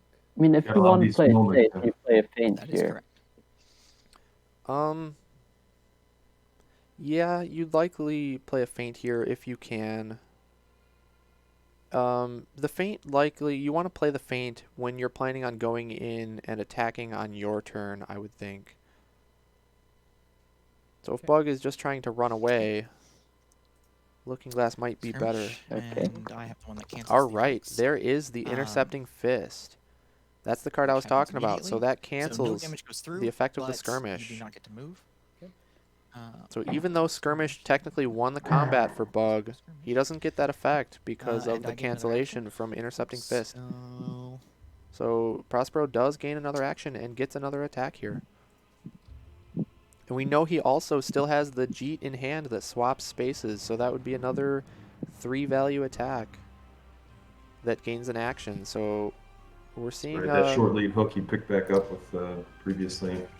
Yep. I am So going to we're in scheme risky and play territory Oh, for Bug. Okay. Which I assume you have to I say think like he's that. gonna pick that. Oh, I'm sorry, there's 2 exclamation points. Even better for Prospero. Wow. So Hua is the only scheme it's a one of in his deck that lets you take get any to Jeet Kundo back choose a from Jeet your Kundo discard from your pile into your discard pile, add hand to my and hand, gain an action. I'm So gonna it's actually essentially pull back one any I just Jeet used. in your hand that you would like out of your discard pile at any I'm time. going to shuffle So up he my did get that Intercepting And- Fist. So he's got another Stealthy- cancellation Jeet, which can mean stealth reasons. big problems for Bug. This could be the big push that Prospero needs to get the win in this matchup. Hopefully you lost track of things. And then I still have another action, so I attack Alice again.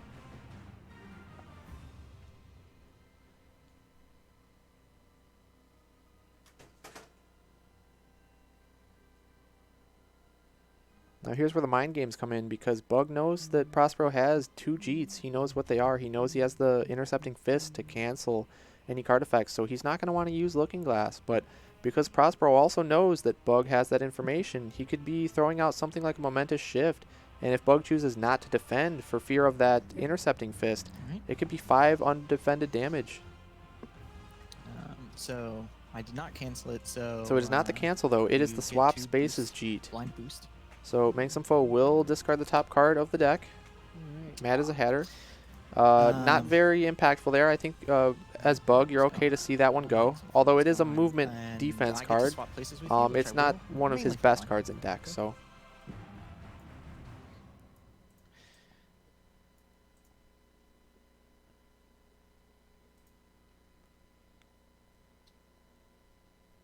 And then I attack you again. but I think this is the turn that Bug really just needs to survive. If he can do that, I think he has a good time in the rest of the matchup.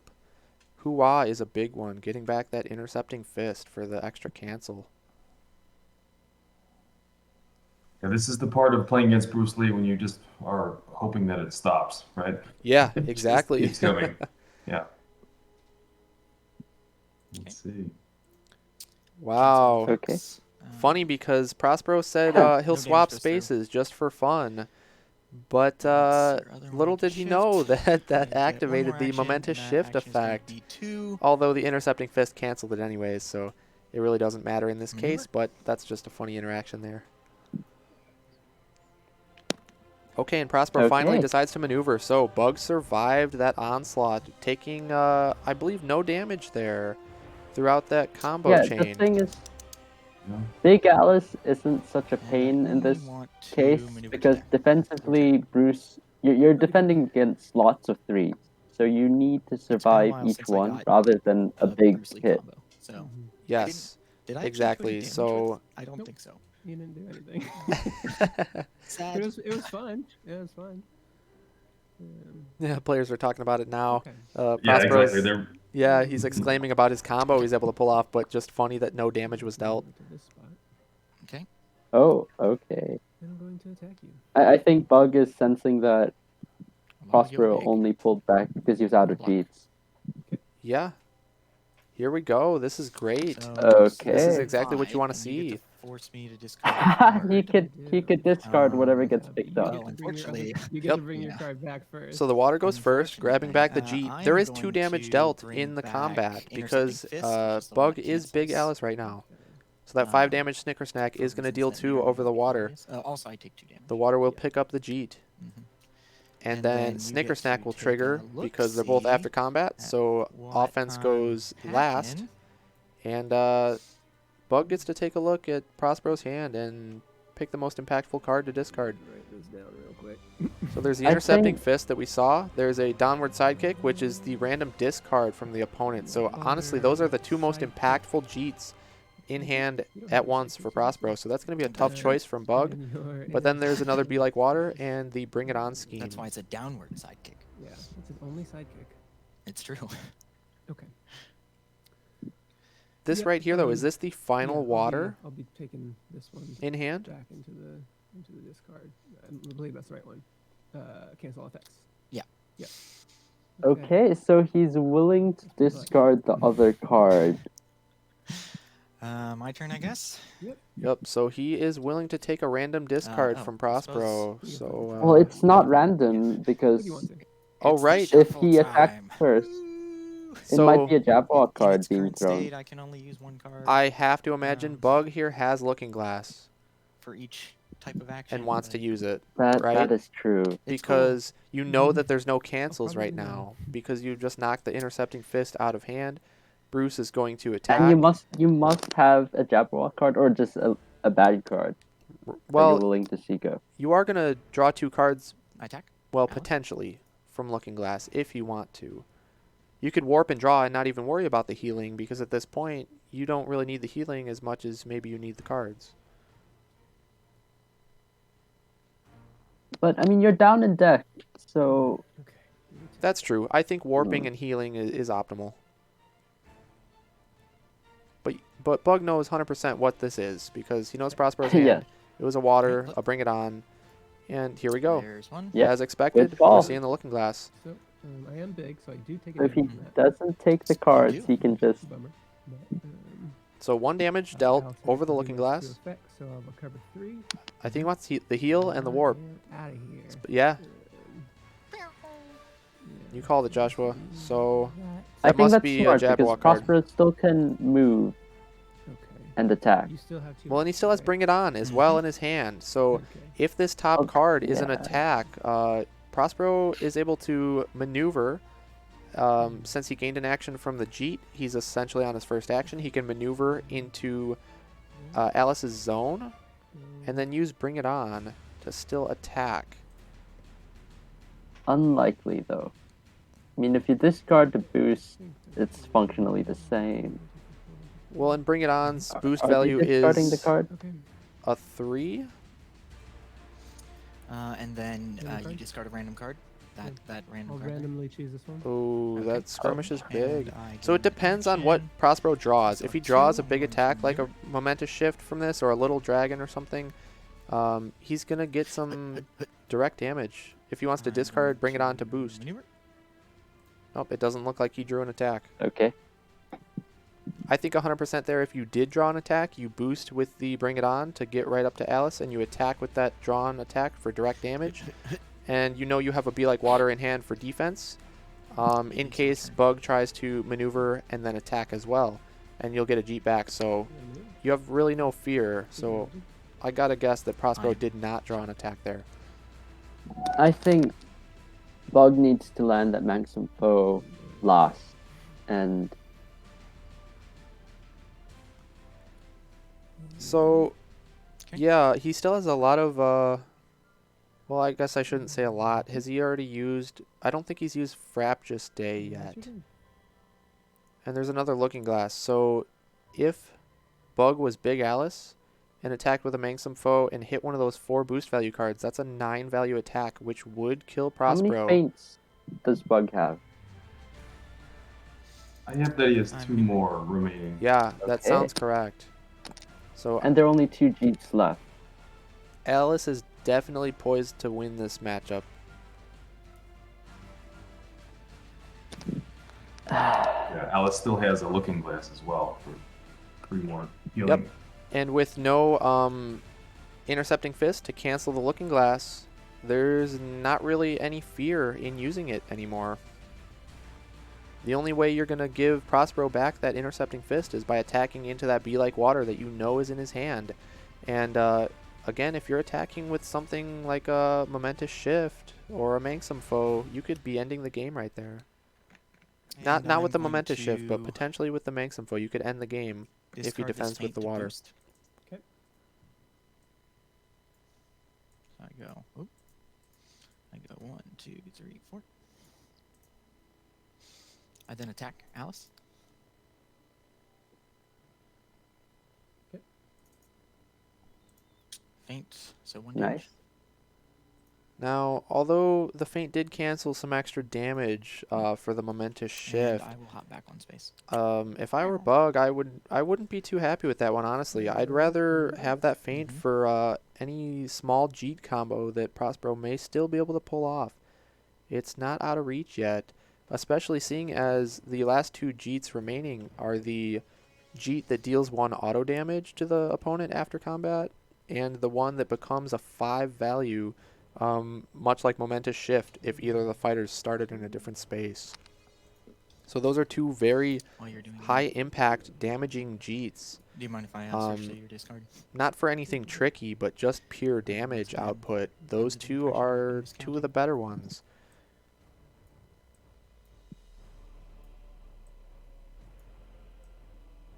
So I'd much rather have feints for those Jeets rather than the Momentous Shift, but That is true. You have to break the chain. yeah, exactly. You gotta be able to break these last couple of combo chains and then you're in the clear. But also, you only need to land a couple more attacks. I mean, he's I would say organizing the 2 discard good pile ones. here. We can take a look. Okay. There's both skirmishes.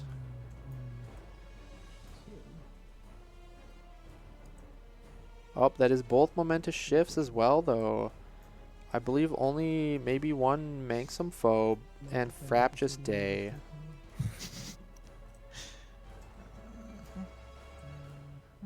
Yep, looks like it. So there's 1 Manxum Foe and there's Fraptious Day left for Alice in terms of big attacks that are going to deal damage no matter what. That boy.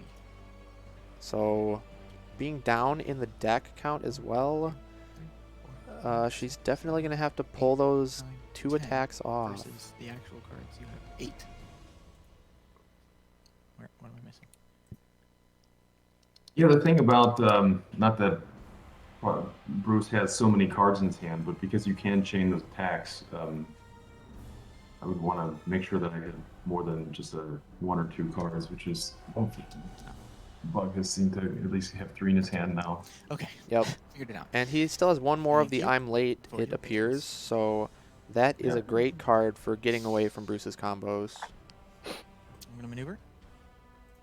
Although Alice would still likely take some damage in the process because it is only a 2 value. I'm going to maneuver. Let's not forget too, one of the key cards we looked at from Bruce's deck, Prospero still has that 1-inch punch, which is the scheme that will deal 2 auto damage Hup, hup. to an adjacent And then I'll fighter. use my extra. Hup. Double hit. The huppiest.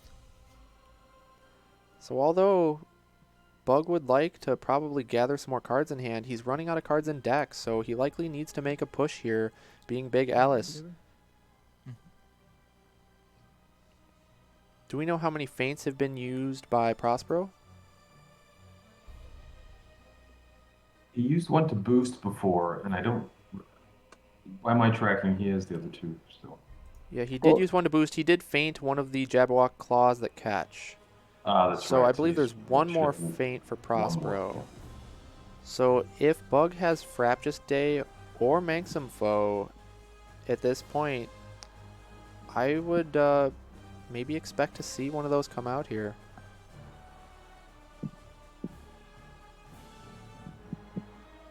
Yeah, if you can land those 2 in, even against a Be Like Water, the Fraptious Day would be 3 damage, and the Manxum Foe will win against a feint.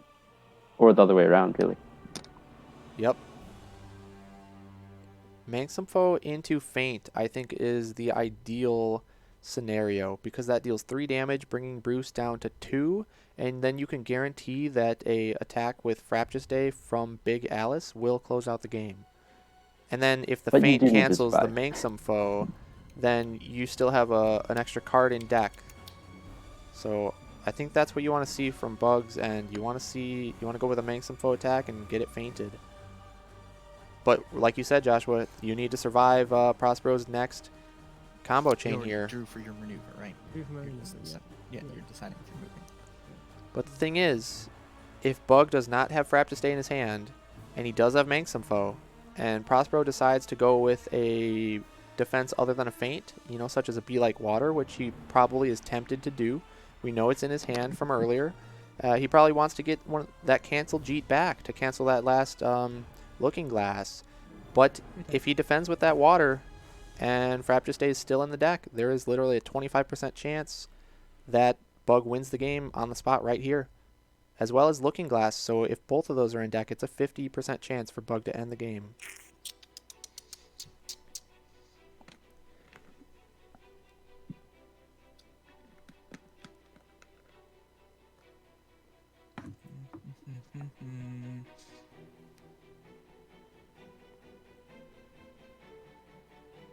This is a very close game.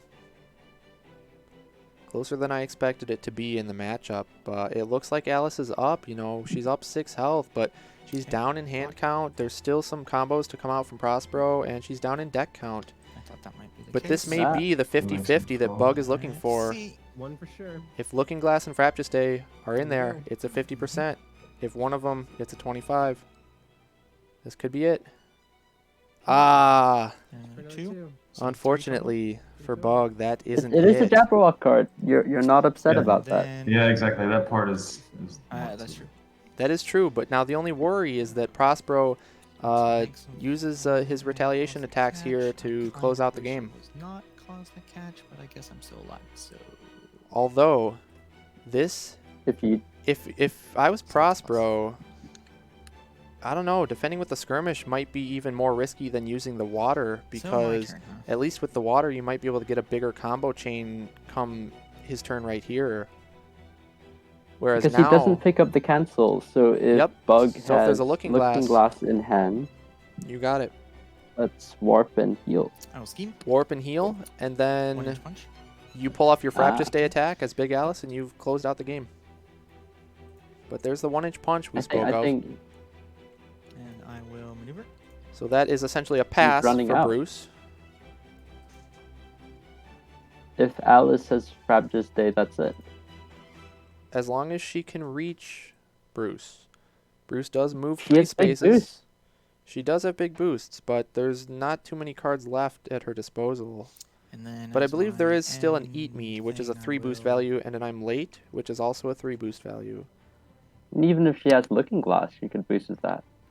That's true. Hop. All she needs is the Frapture Stay, and she will close out this game.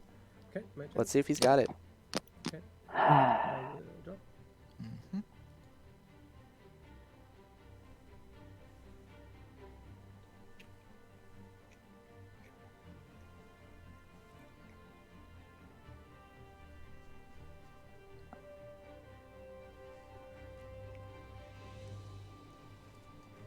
This is a very, very intense game here. It's down to the wire. Seems to be quite the trend for Prospero. Yeah, no kidding. Said Well, quite a few of at these. at what point, I guess with Bruce being so low on life, maybe this is not, and Alice having so much, but at what point do you start kind of switching over to start playing out the number of maneuvers and how long you can survive? I guess there are a few cards though that can end this pretty much. Yeah, I think it's tough for Bruce right here because Yeah. he has to play around that lethal push with the Frapture Stay. But also, he does have the deck advantage, so I would expect to see Prospero just run away for the rest of the game and try to force Alice to take that fatigue damage and lose out Maneuver. that way. I can't imagine he's going to attack. Right, yep, he's running. Yeah. So attacking doesn't Well, make any if sense. he attacks her, he's basically giving her three Looking health Glass. back as well. Right? Exactly. Yep. You're giving her Looking Glass as well as you're potentially running into her last feint and getting hit with Frapture Stay. So we know for Positioning's sure. gonna matter because Looking Glass boost is 4. Alice has 6 spaces of movement. So is there a spot on the map, what it comes down to, where Alice can hit any space on the map with 6 movement? That's the question. I think the whole game comes down to that. So I'll start looking at positioning I here. think Bug should have maybe placed Alice a bit more centrally. Yes, he definitely should have, because this is the turn where he's going to have to double maneuver. He's going to have to place Alice in a space where the following turn he can get in with that Frap to stay. He does have that last feint though, so that will come in handy. I lost Prospero. Yeah, we lost the video of Prospero. Oh, that's right.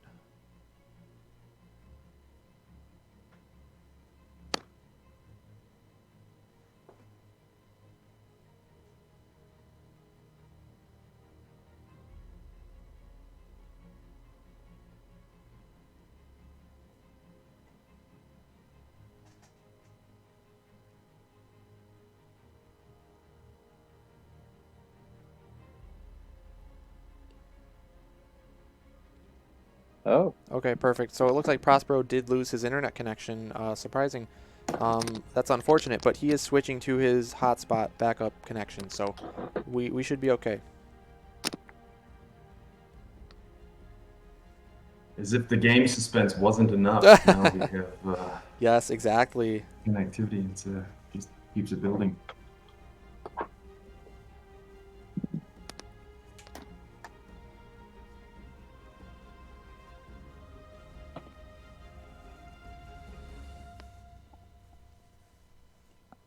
So I gotta think Bug last turn was trying to probably bait Prospero into attacking and closing out the game that way. Sorry about that.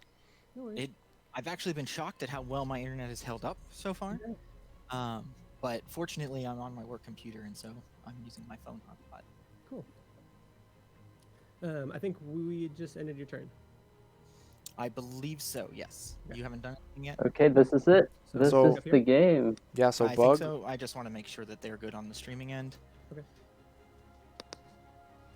Oh, but you know what, Joshua? Video. He right now Okay. currently is six spaces Alright. away. So as long as he I will recognizes maneuver. that, he can boost with that Looking Glass and finish the game with Oh, the yes. Frap to There stay. it is. I don't have video on. There we go. He can go across the rooftops. Oh, that's right. That's a big. That's why if Prospero had Maneuvering. positioned himself Mhm. slightly better, 1, 2.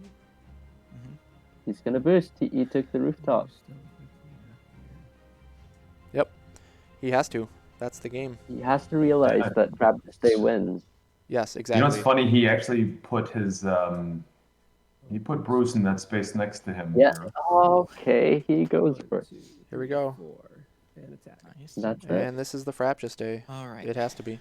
Boosting big.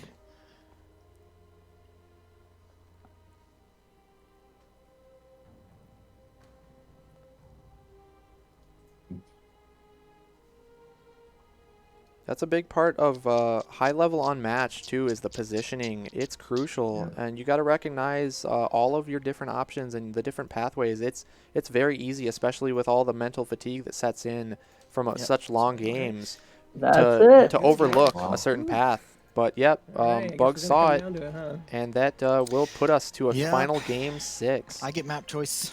You You get get character The choice. 4 value Yeah, Frap character to stay choice. being That's buffed kind of a up to fun a way to do it. 6 from Big Alice over the 3 Be Like Water will deal that Also, final I'm damage. saddened that I was the one who realized that a person could play 12 games in a weekend, yeah. and I am the person who's playing 12 games in a weekend. He was right. So it's interesting. I wonder, you know, Go ahead, Frank. no, I was just gonna say that I wonder if he had Bruce in that position just to the left, to the right, rather, where he of the corner, and then moved him back. I didn't do the math. You think he could have pulled it off? You think he could have? He could have.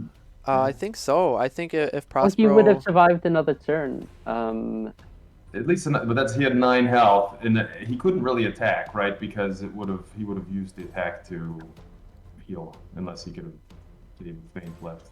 He could have feinted, but Yeah, I mean the thing was he couldn't attack with a feint because that ends his own combo chain, you know. So yeah. then that opens him up to that Frap to stay attack. So really what he had to do was either defend with the Be Like Water the turn before instead of that skirmish that he used to get that cancel Jeet back from the discard pile, or he had to take a more aggressive line on that last turn of his. Instead of double maneuvering up to that blue corner in the top left, he needed to go at Bug and try to just do a quick little combo chain and run him out of defense. But the problem again was that he knew Looking Glass was in hand unless it was that very last card in deck. So I guess maybe he could have and maybe should have taken that chance that the Looking Glass was indeed the very last card and gone for it.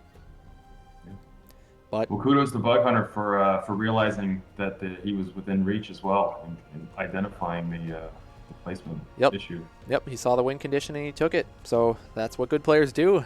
So I'm happy Yeah, to I see think, it. as Frank said, Prospero did move Bruce to the right, but then changed his mind. I think he was counting across the long way, but didn't realize that the rooftop Is the shorter path. was a shorter path.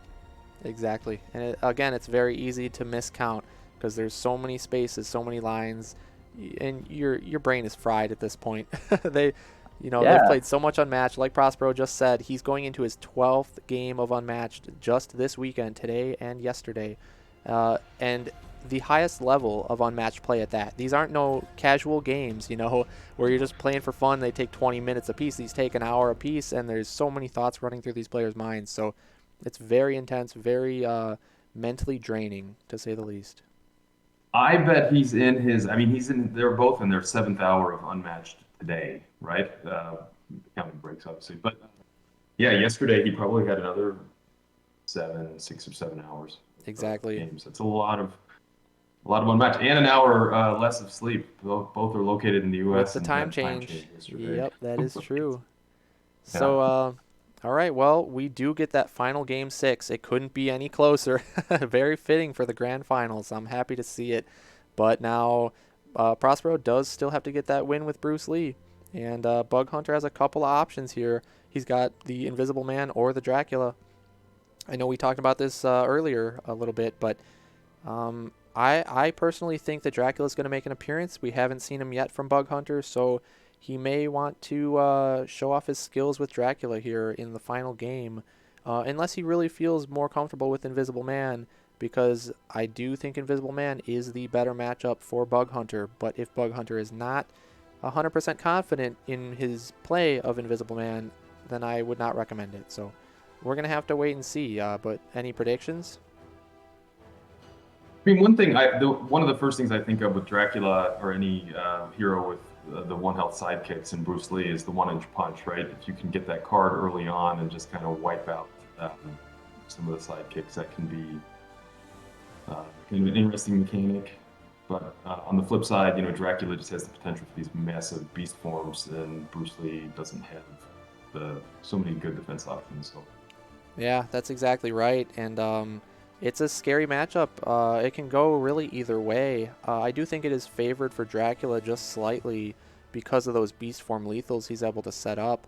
He doesn't need to do too many attacks on Bruce to end the game. So again, Bruce won't be able to use all those Be Like Waters to grab so many Jeets back to hand.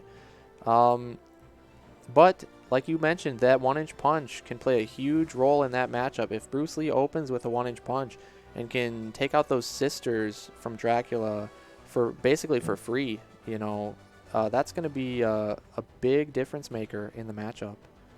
Yeah, if we look at the overall statistics for this matchup, it's again, kind of in the middle of the road, 20 plays logged, 19. Dracula with a 42% win rate. So I'm not sure, we're seeing probably some different statistics coming out of this level of players, so it's not always reliable, but yeah, there is slightly perhaps in Bruce's favor. It is very interesting that you bring that up, because I think there's definitely a disparity between the results trackers for this high level of competitive play and the general results tracker. The general tracker is great, just for a baseline idea if you're new to the game or anything like that. But some of those matchups really do change up a lot when you have such a high level of play. So, Or yeah. even, the length of time. If you look at like kind of how advanced people are playing Arthur, for example, I would get it took a while. There were probably a lot of plays logged before folks realized how to optimally play some of the characters. Yep, that's exactly right. And so, again, from my experience, I would say Dracula wins the matchup against Bruce, but the results tracker, at least the generalized one, says otherwise. So we're really going to have to just wait and see. Again, I think Invisible Man has a great shot against Bruce, one of his Invisible Man's best matchups. But again, it just you're teetering on razor's edge there. I mean, you got to just make sure you play it very safe and you don't run into those Be Like Waters if you don't need to. And you need to make sure that you can survive any kind of combo chain that Bruce might throw out at any time. So that is really going to be the deal breaker here. If Prospero can pull out a big combo chain, I think that's going to win him the match.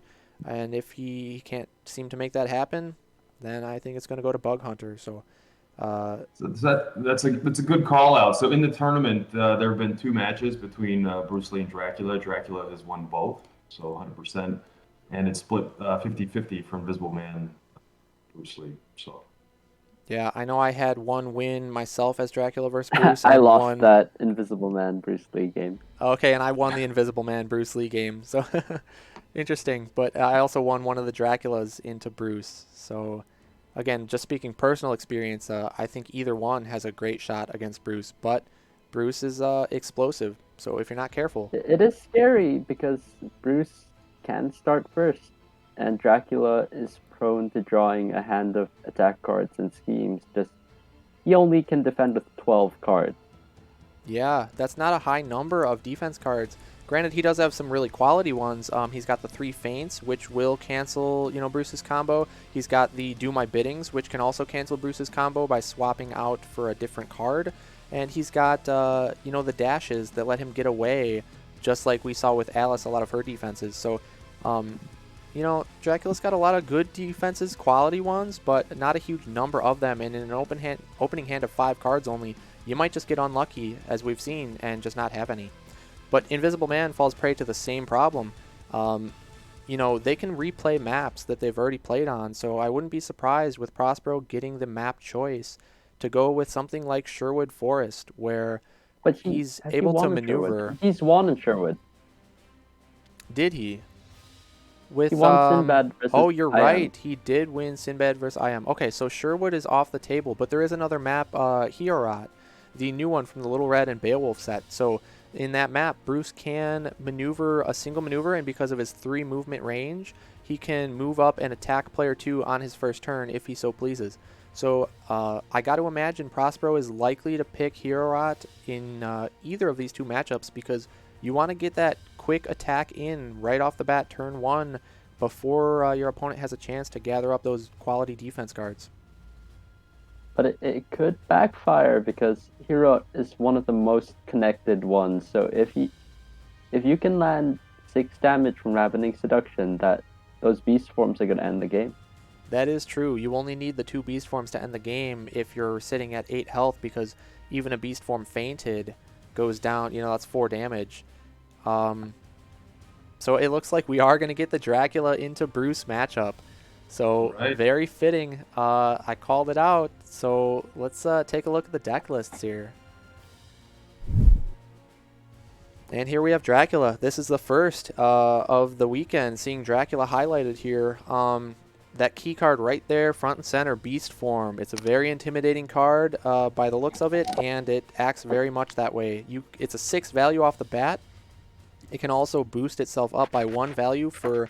You get to discard any amount of cards in your hand that you would like, and you will bump up the value of the beast form by 1 for each card discarded. So that beast form can get upwards of, 12, even 13 value, which is just absolutely massive. Granted, you have to discard a lot of cards in order to do that, but if you're ending the game on that attack, it doesn't matter how many cards you have in hand anymore. So that is Dracula's key card. That is his win condition. That is what his whole deck is based around. A couple other good cards, though. You have Ambush, 2 Ambush in his deck. So we've seen that before. It knocks a card out of the opponent's hand at random. You you add its boost value to the ambush value, so it's a good discard effect as well as a strong attack. Going next to Do My Bidding for Dracula, that blue 3-value defense. That is the key to setting up beast forms. With Do My Bidding, its effect is to immediately return your opponent's attack card to their hand. Then you get to look at their hand and choose an attack card for the opponent to play. So what that does is not only changes up their attack, but they can draw out a card such as a feint that is better used on defense. You want to be feinting the beast forms to prevent the buff that it can give.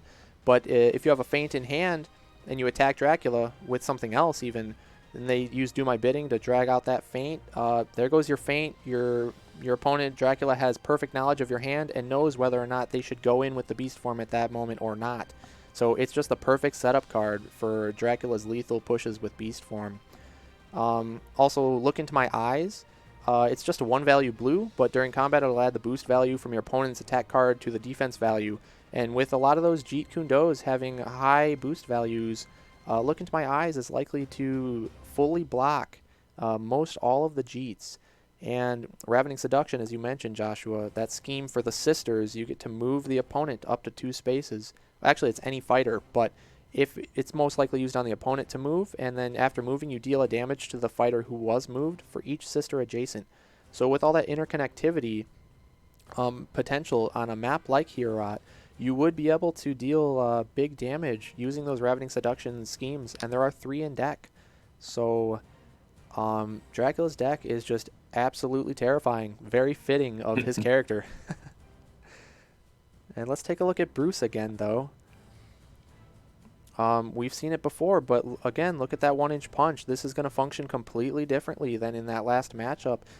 It is the key card, I think, in this particular matchup. You're going to want to see it right off the bat, opening hand as Prospero, so you can start using that to knock out those sisters without having to use cards and resources, because the 1-inch punch is going to return to hand every time it defeats one of those 1-health sisters. And then I think the downward side kick, Jeet, that's the one that discards the random card from your opponent. You're going to want to hit those beast forms. If Bruce can hit a beast form out of Dracula's hand, his chances of winning go up significantly.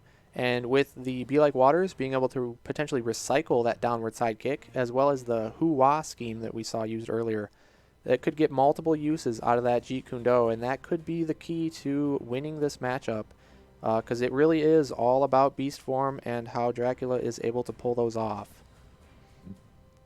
Another interesting Bruce card, the Nunchaku. We saw it as a boost in the previous game, and I think the second one maybe wasn't even played, which actually increases the attack value by 1 of all your cards. I think that can also, if you can get a chain that has the Nunchaku, that's even more devastating. Yeah, you're definitely right. I mean, that is the dream scenario. Your opponent comes up to attack you as Bruce. You defend with a Be Like Water. You grab one of those Jeets back, whatever one's your favorite. You start it off with a full hand, of 7 cards ideally. You go with the Nunchaku to buff all your attacks by 1, and you just go to town. That is definitely the dream scenario, but I can't imagine in this matchup Dracula being the aggressor. I think Dracula wants to play defensively and force Bruce to come to him so as to limit the amount of potential attacks Bruce can do on Dracula, because again, Dracula has quality defenses but not a huge number of them, so he's not necessarily going to end his turn next to Bruce, opening himself up to so many different attacks. Yeah. Another kind of call out in this matchup that's interesting, Dracula's special ability is to deal 1 damage to, or the potential to deal 1 damage to any opposing fighter adjacent to him, and then draw a card. But when you factor that in with Bruce's ability, which is to move away at the end of his turn by 1 space, wouldn't expect to see Dracula really able to resolve that damage at all, probably. Yep, that is a great point there, Frank. That may be part of the reason why in the common results tracker that Dracula has such a low win rate against Bruce, because that is essentially a direct counter to Dracula's special ability. And with there being no sidekicks on Bruce's side as well, there's almost never going to be an opportunity for Dracula to actually use his special ability and deal that damage to gain that extra card. But again, that is one thing that Bruce has going for him, as well as that 1-inch punch for the sisters. But in general, I still think it could go either way, but I think I favor Dracula here. Well, let's take a look. Looks like we do have the map. There we go. And I called it out there as well. That is going to be Hierorat. So that was chosen by Prospero, I think for good reason. If you look at that orange starting space for player 1, the starting space for player 2 off to the left there is only 3 spaces away from that orange starting for player 1. So really, Dracula could put 2 of the sisters directly to the right of his starting space if I got to imagine, Prospero is starting first. I don't imagine he would pick this map if he's not. So assuming that Prospero's first and Bug is second, Bug could put 2 of the sisters directly to the right of his starting space there in that dual yellow and gray zone space in both of them because he has 3 of the sisters. So he can block off Dracula from being attacked turn 1. I think that's really going to depend on what Bug's opening hand would look like. And also, that also risks the sisters being hit with the 1-inch punch right off the bat if Prospero happens to open up with it. 17% chance of the 1-inch punch being drawn up in the first 5 cards. Yeah, So, it's 1 out of 6. Yeah. That is a great statistic to know. I mean, based off of that, with your opening hand, right, of 5 cards is what you're saying, or is that based off of 6? That's actually true. Because you'd have to maneuver first, 1 out right? of 6. Yeah, but he would have to. Yeah. Which even- bumps it up. Then it's 1 out of 5. That's right. He's got 20% chance. Yeah, so if it's a 20% chance, I mean, that's not that bad odds, and that can completely swing the game. So, but also interesting to note, by that logic, you can count on about 20% chance to open up with any individual card in your deck that you're looking for. Yep. So we'll see if, Prospero can open up with that 1-inch punch, or even just get up to Dracula and deal some quick attacks right off the bat, being very aggressive. I think that's his best chance to win.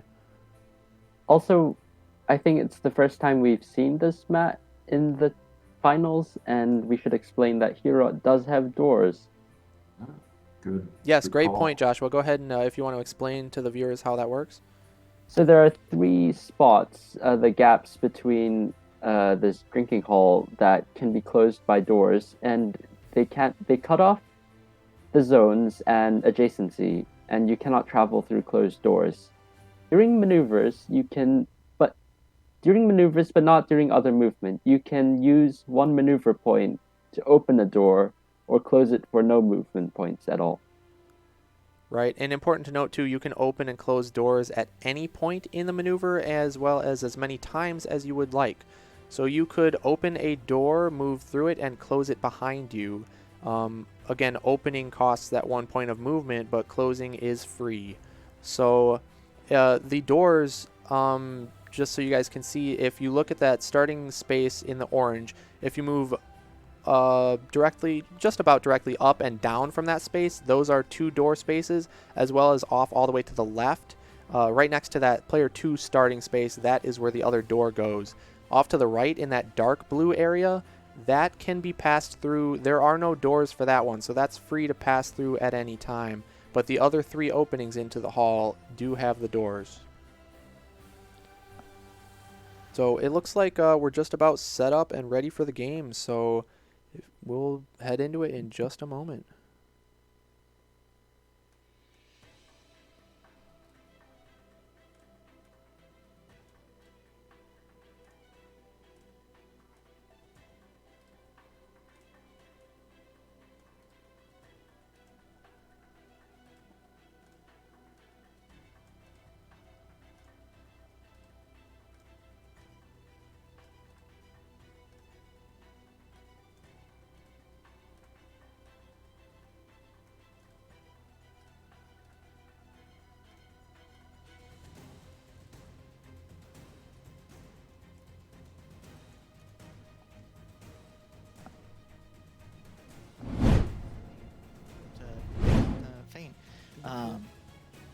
So.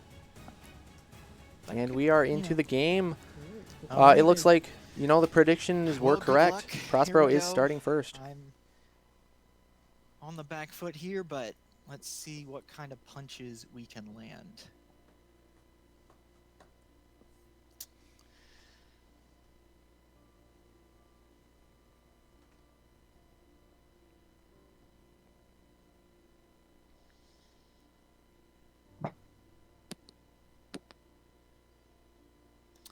All right. I'm going to maneuver. And so it begins. Hut, hut, hut. Yeah. Another interesting thing to note is all the doors do start opened. So Did I they attack? will not be Okay. impeding any attacks A from first attack. Prospero. The drac. We are going to see that early attack.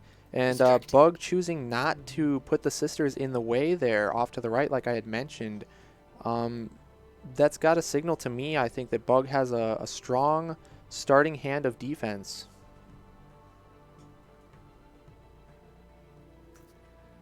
Okay.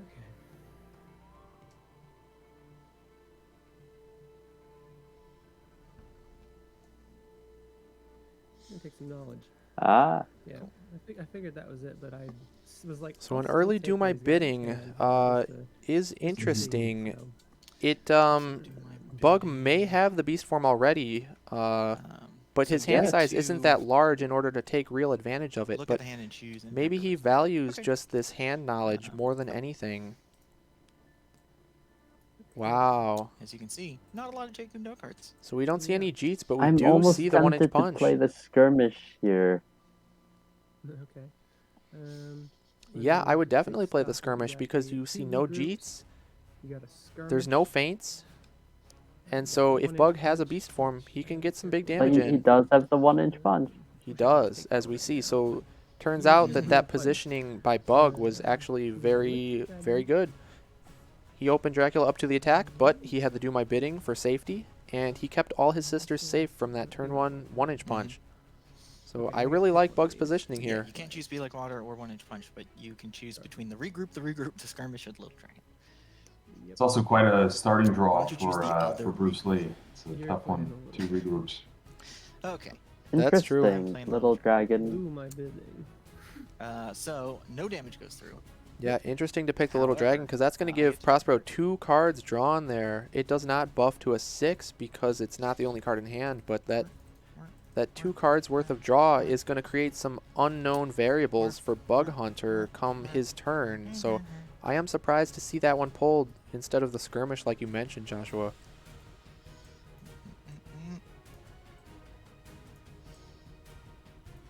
I was really hoping the 1-inch punch would be a nice surprise. Mm. And then I draw 1. And I draw 2.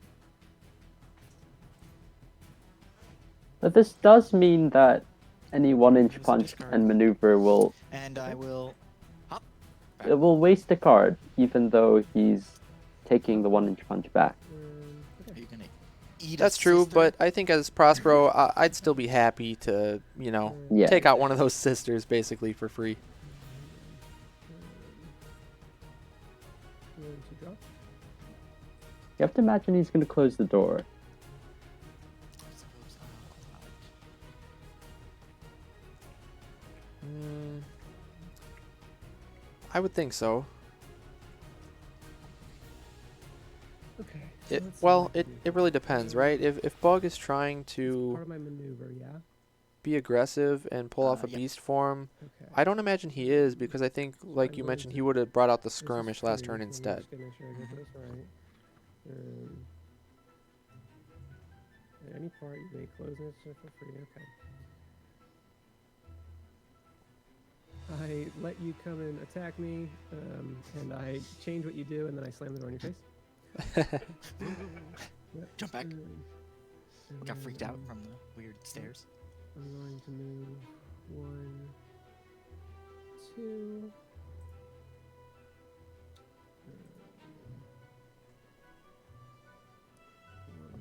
1, 2. 2, 1.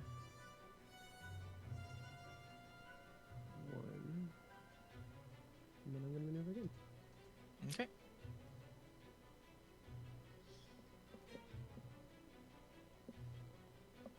I am going to.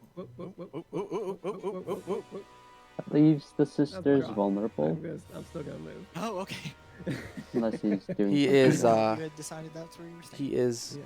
moving still, yeah. Let's do this as well. I'm going to move. Let's see. You're gonna move What do you think he's referring to there? Do Looks this, like he's and I go 1, 2. reading something. Well, Bug Hunter. It's 1. and it's a then 1 free 3, action too. and then I that- believe That so. seems legit, right? Yeah. Yep. And then Seems legit. I'm actually they got a ruling? No. Okay, that's just somebody else. Every time I hear the Discord beep, I'm like, uh-oh, they're fixing us. We messed it up again. Yeah. It's okay. I picked Bruce Lee because I can't mess up who the card's for. Yeah. Okay, what am I doing here? Oh, you can move 3. Very interesting. Okay, that changes things a little bit.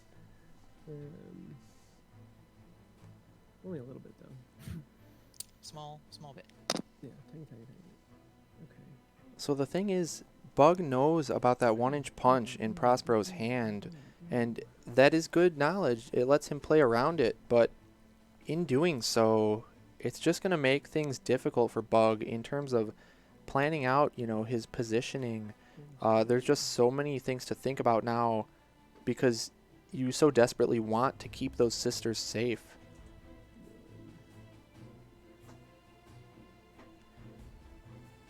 And like in this instance, he can't keep that sister safe because of Bruce's 3 movement range, or speed I should call it.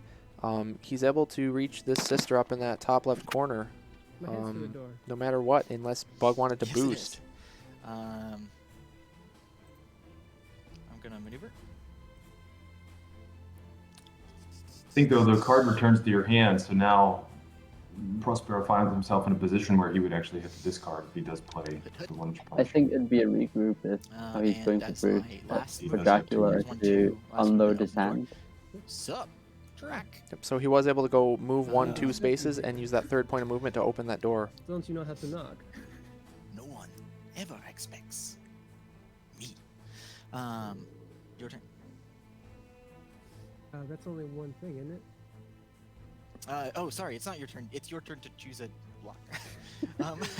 It's my We've decision. been playing a long time. Yes. Okay.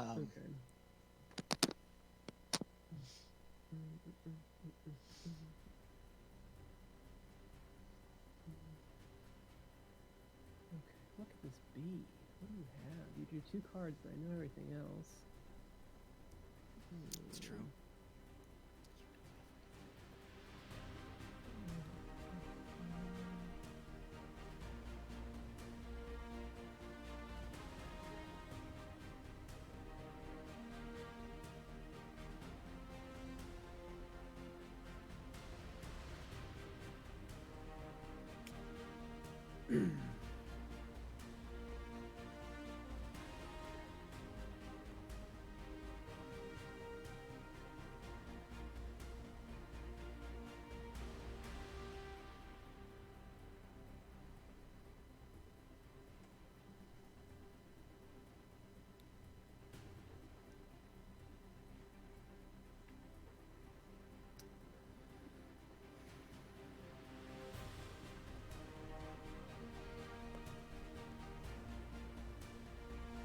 Bug's really thinking hard about this defense. He's really here. thinking hard. I wonder. I guess you have to think if he doesn't feint this, if he can't cancel the chain of attacks, then if he was planning a beast form, he's just going to have his hand drained trees. Yeah, that's true. Although he does. So I guess that's where the little dragon comes into play. I was gonna say he knows Prospero's hand for the most part, but then again, Yeah. Prospero did just draw another card for his maneuver and the 2 cards from the little dragon. So there are 3 unknown cards in Prospero's hand. So Bugs, yeah, he's got a tough time trying to decide what to do here because he knows there's 2 regroups, and Prospero has been doing fantastic regroup baits as attacks, throughout the tournament, and especially in this finals weekend, as we've seen. Cool. All right. And there is a feint, The old Rare fake double feint. feint. double feint. We've seen it So quite a lot today. we have. Yep. And- I wouldn't call it so rare Turn. anymore. Yeah. That's offensive feints are part of high-level unmatched play, especially in this matchup. Maybe Prospero, he knows that a feinted beast form still deals 4 damage, and maybe he would rather force Bug to discard some cards by defending with something like a skirmish, What is this? rather Your- than taking this is your 4 second from turn. defending with the Go feint. first blood. Because if Dracula wants to deal Sisters 4 on damage a over a skirmish, ready he has to salon. discard 2 cards to Sister. do it. Whereas with the feint, it's essentially free 4 damage. Okay, I'm going to. I'm maneuvering, so I'm going to close. What do you think about Bruce leaving the door open? Oh, there No, it no, is. no, no, hold on. I'm going to. Well, move he Well, kind of he had to, right? couldn't hop back and close But it. not close. Yep. So you can only Oh, open right, and 'cause close he the was doors attacking. during a That maneuver. doesn't count as a She's maneuver. closing. Yep. Right. The special Oh. ability doesn't count as a maneuver, You are so much more Bruce is attractive unfortunately than not able to close the door there. That door. And I am. I think this is smart. You can't let the 1-inch punch Grand scheme. dominate the game. Yeah. You have to With just a wear him down. sister. He With doesn't a want to use the Be Like Water now, sister. and he has a skirmish. Right. But also he Oh, wants to save it's those an ambush. skirmishes. You think it's an ambush? I think so. It would be a pretty big ambush. It very well could be. An ambush is an any card, so the sisters are able to use it. If you do hit a Be Like Water, that is sick. Block. Ooh, so no. that's what Prospero was thinking. He was thinking the same thing Okay. about the ambush. So there is a second feint down You don't get this. for just a thirst for sustenance, which is honestly sort of a throwaway card turn, for Dracula. It's a sister-only attack that is only a 3 value. If you win the combat, you get to place Dracula Yep, adjacent, 1-inch punch. but Yes, you I'm don't often scheming. win the combat the for a sister. thirst of You said sustenance. maneuver and attack. I'm just. No, I said your maneuver. You maneuvered Okay. and attacked. So now it's my turn. I scheme 1-inch punch. But that is to 2 feints kill down. the sister.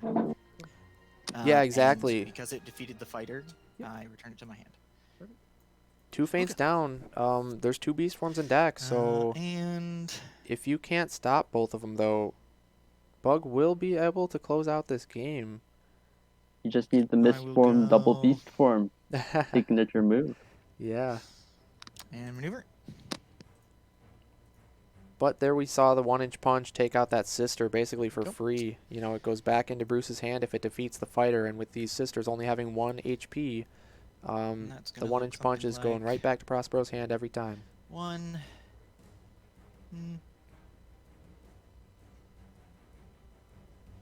1, 2, 3. Hop. Okay. And your turn. So this does leave a chance for Bug to double maneuver, and I think he should. Yeah, he would force Prospero to boost at this point. Prospero is sitting there with the max hand limit of 7 cards in hand. Bug has 5 at the moment, so he could use both actions to maneuver. Get out of range, force Prospero into a boost situation, and maybe try and put those sisters in a spot where, you know, if Prospero wants to use the 1-inch punch on one of them, Dracula might be able to get an attack in. I don't know if there's any spots you can do that on this map over maybe towards this dark blue area.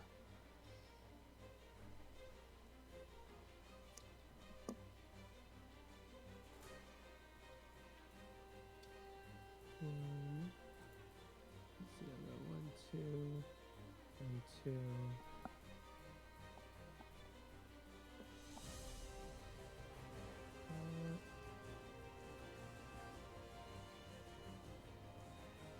Let's see, this one started here. Mm-hmm. This one started here. Mm-hmm.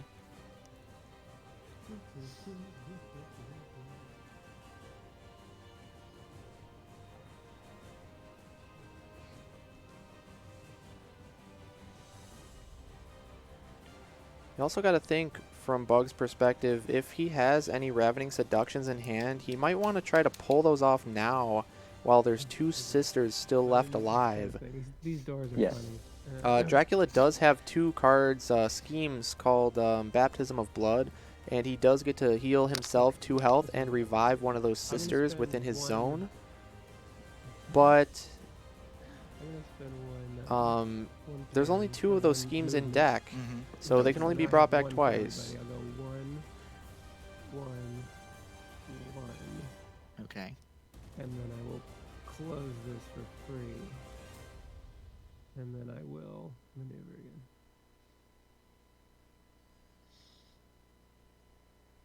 Interesting. So we are seeing the double maneuver. One, I'm not very surprised by that. I think it's a good play. Just interested to Okay. see the positioning he's going to end up with. Okay, I'm gonna maneuver. 1, 2.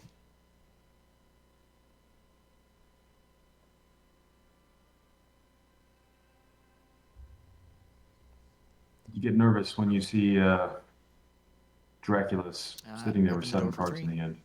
Definitely, that's true.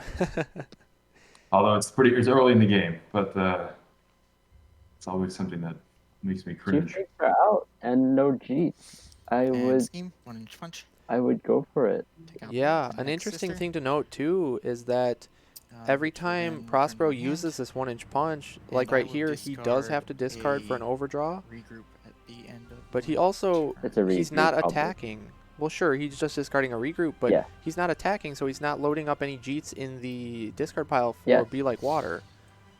So it's a good opportunity for Bug to take to do some attacks on Prospero, and especially seeing as Prospero has been using these feints on these sister attacks, that would be great if he can bait out one more feint, and having that assurance as Dracula with those beast forms at your disposal of knowing that your opponent doesn't have any feints left can make for some really quick and easy victories.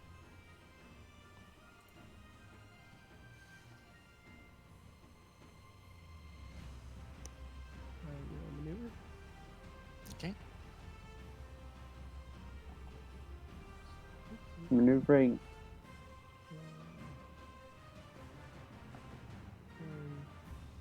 I wonder if we're going to see a boosted maneuver with an attack here, or if we may see just a Ravening Seduction just for one.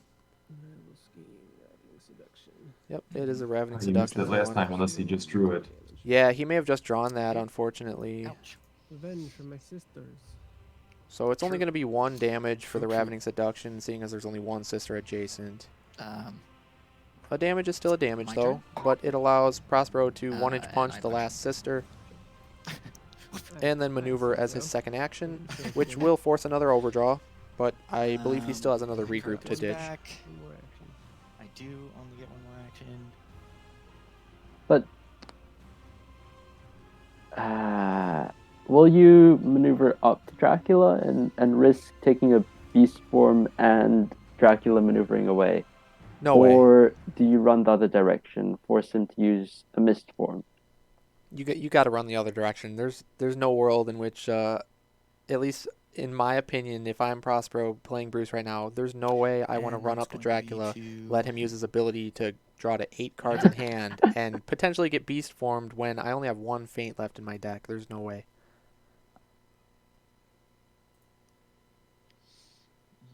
I think you'd want to stay at least 1 space away. What was the one you played before that? Although, like you mentioned, the opportunity is there for Prospero to back So off engrossed and in force this that game. He can mist back off form. that space, but he used his first action though to kill his sister, right? So he's Yep, but so So now with this maneuver, I maneuver, he's got drew- 3 movement spaces available to him, plus the end of turn special ability. So realistically, 4 two, spaces of movement. But 3, mist form is mist form. You end up and I'm anywhere. going to discard Yep. another regroup. I know less and less about your hands when you do this. Yep. Bug just said it right Oh, there. man, He knows less and stupid less regroups. as the game goes Right at the on. beginning. He got a good peek with Do My Bidding early on, but Oh, yeah. that just circles back to that Was that, choice of the little all dragon the- pull was it instead all of the the- skirmish. Hey, Prospero, was it Not all? Did you say all? Scientifically all. I wonder if I heard you.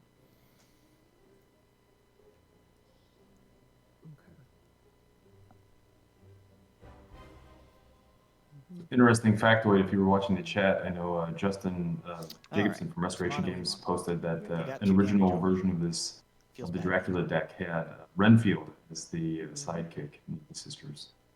Ah, that is interesting. Yeah. I'd be, intrigued to see the differences in decks between like early design concepts and the final draft versions. I'm sure they're a world of difference. This point, I think you would boost with a sister card. I would agree if If you have a you're Ravening Seduction sitting around or maybe a Thirst for sustenance, you can feel okay ditching that card to boost up and hit Bruce here. Again, no Jeets in the discard pile yet, so Be Like Water isn't a concern, and you could pull off some big damage with a Beast Form. I mean, ideally, you get the first Beast Form fainted, dealing 4 damage, and putting Bruce to 8 health. And then if Dracula can get one more full Beast Form that has 12 damage, it will kill Prospero no matter what he defends with Skirmish as his highest defense value being a 4. Okay, this is That's right, yeah, with only one feint left, you can't, Yep. You drew to maneuver, have a move. are exposed to that Use maximum. your first action. Yep. So I'm thinking from Bug Hunter's view, you want to reduce Bruce down to 8 health, and then you will be able to deal the finishing blow. Because if you start your turn with 7 cards, you activate one of his schemes that lets him warp to any space and gain an action. That puts you down to 6 cards in hand. You do a maneuver up to 7 cards in hand, and you attack with the Beast Form, which is one of those 7, so you have 6 remaining.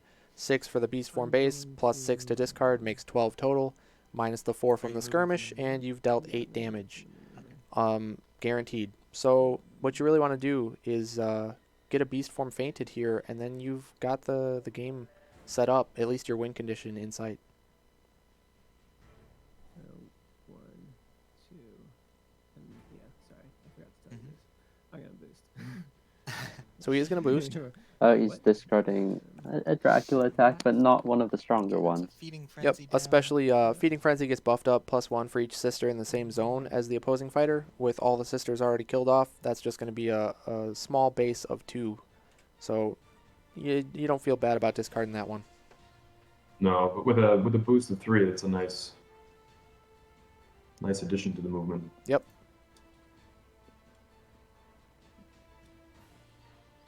Scheme. Which one? Interesting. Oh, So he chooses to scheme Alright. rather Yeah, than and help out attack. Correct. So that does deal 1 auto damage, Prey Upon. It deals 1 auto damage to that all does opposing leave him fighters. open. Yep, it does leave him open. And he also missed out on the Okay. heal that Prey Attack. Upon can give you, because you heal for each damage you deal with it. So in the matchup, it's not a great card because there's no sidekicks. So it's only ever going to deal 1 damage to Bruce and heal you for 1. And he missed out on that heal, so not too much effectiveness with that Prey Upon. I really want to see this like battle on some sort of. But get some every sort of, like, single damage movie. going It just down is seems never very going to funny that come it's just, back, like, and it opening, closing reduces doors. the hand size required Dracula. for the second Beast Form. Yep, that's a great point. Any little bit of auto damage helps. The only thing is, like we've been discussing, with the lack of Jeets in the discard pile, I would want to get some attacks in if I was Bug while you can, without triggering the water. Because this is likely a Jeet, finally, from Prospero. And it's also his first action, so it's a little scary.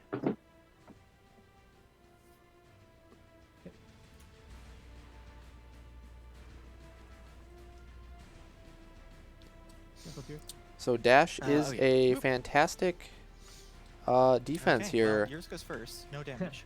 So it is a Jeet, Aha. and it's the swap spaces Jeet, which is the least impactful most often.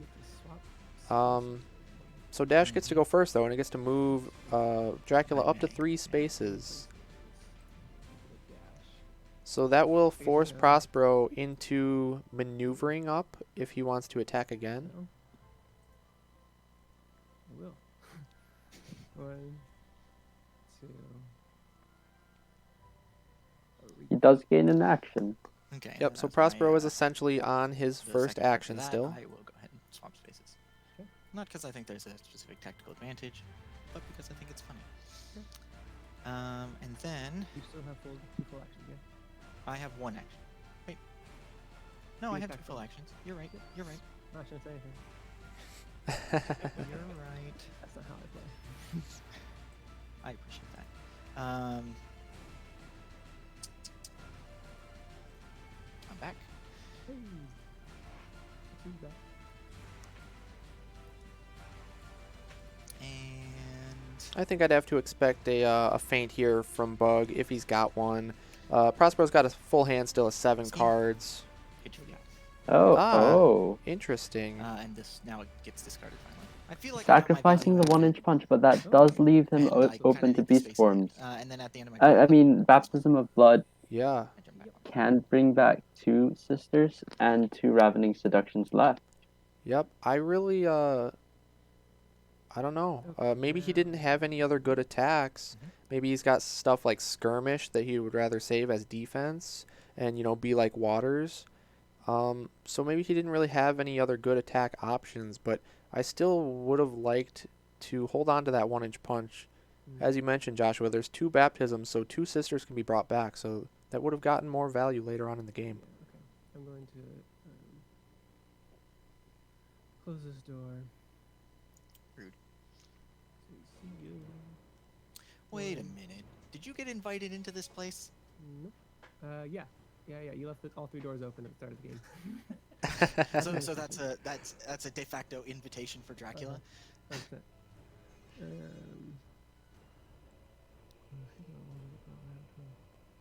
Okay, and then I will also close this door. I think we can do that.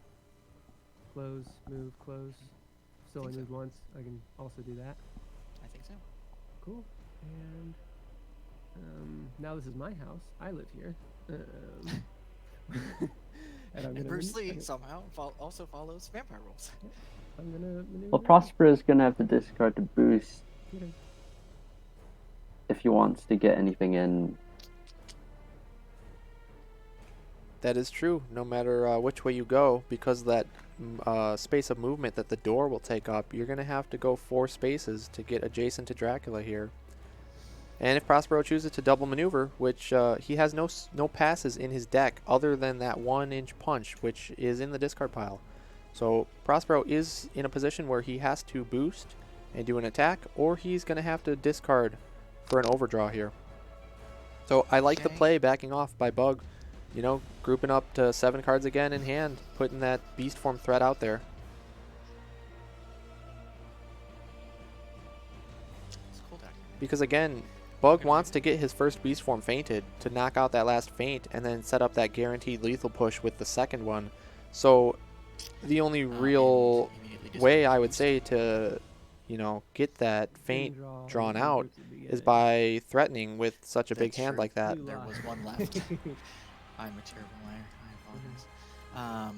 Which I'm gonna. And we go just saw Prospero 1, 2, 3, discard, or did he boost? 4. Yep, he Yes. did boost with the His regroup. His 5. final regroup. Final regroup.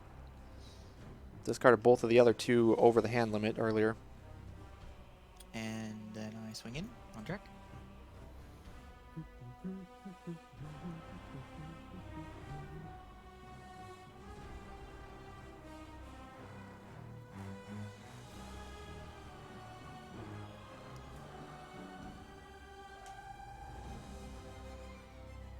So I would be expecting a Jeet from Prospero here. You don't want to use too many defense cards out of your hand because that takes away the threat from beast form a bit as Bug Hunter, so you probably want to feint. Okay, so the dash. Ah, Oh. interesting. Those are yours first.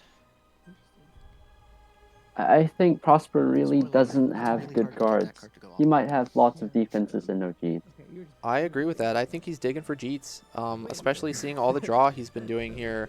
Little Dragon's going to draw him 2 cards. It is going to put him at 7 cards in hand. Draw 2 cards after this. You go to 7. Correct. But that was his last action since the Little Dragon does not gain an action like the Jeets. This. And it is sort of a waste of a dash in a way because, of course, if Bug Hunter would have known that there was a little dragon coming, he could have just not defended and taken 2 damage and been okay with that and saved this dash as a combo breaker later in the game. Okay, so let me check the rules here about I'm skirmishing. So I cannot go through that door, correct? As far as I understand, it's only for maneuvers. Okay. I believe, but we can check the rules on that. Nope, I'm no, not super I just confident. read it. I just read it. Oh, okay, cool. Moving away. Do you think he's going to try to do Put a door Baptism on of their Blood? biggest entrance. Yeah, it's the back door. I assume. Maybe it's not Yeah, the I back door. do think It's- so. that's kinda It would weird make that sense that- to, Yeah, I you thought know, this take a was fun maneuver, because draw it's up got, to like, the 7, street use the vibe. baptism, I'm looking try to at put it. yourself in boost Yes, territory I would again like- from Prospero. I think You that would did, make a lot of and then sense. I- If you were going for a beast form play, I don't imagine you would have moved away with the dash like that. 2. Which brings us to your turn.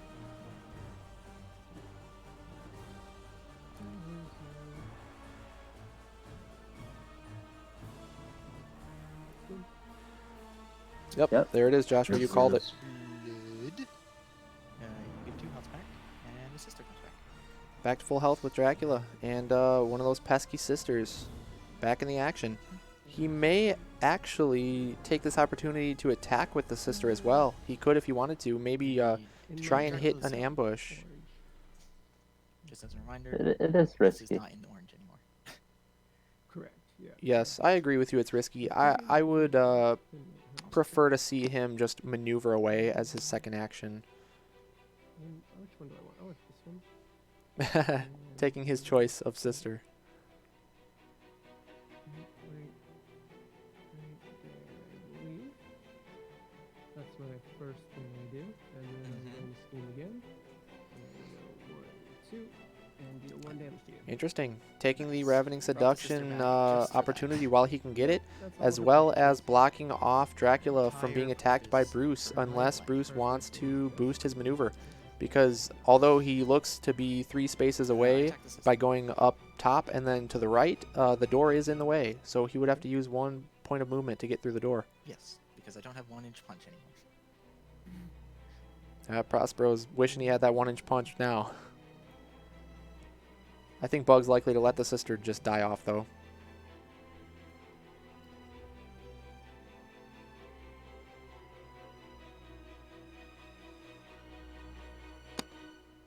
I'd say here's where that dash that he had just used last turn into the little dragon would really come in handy. Okay. She's dead. Prospero wanted to more or less guarantee the death of that sister. But in addition, he attack gets to attack Dracula.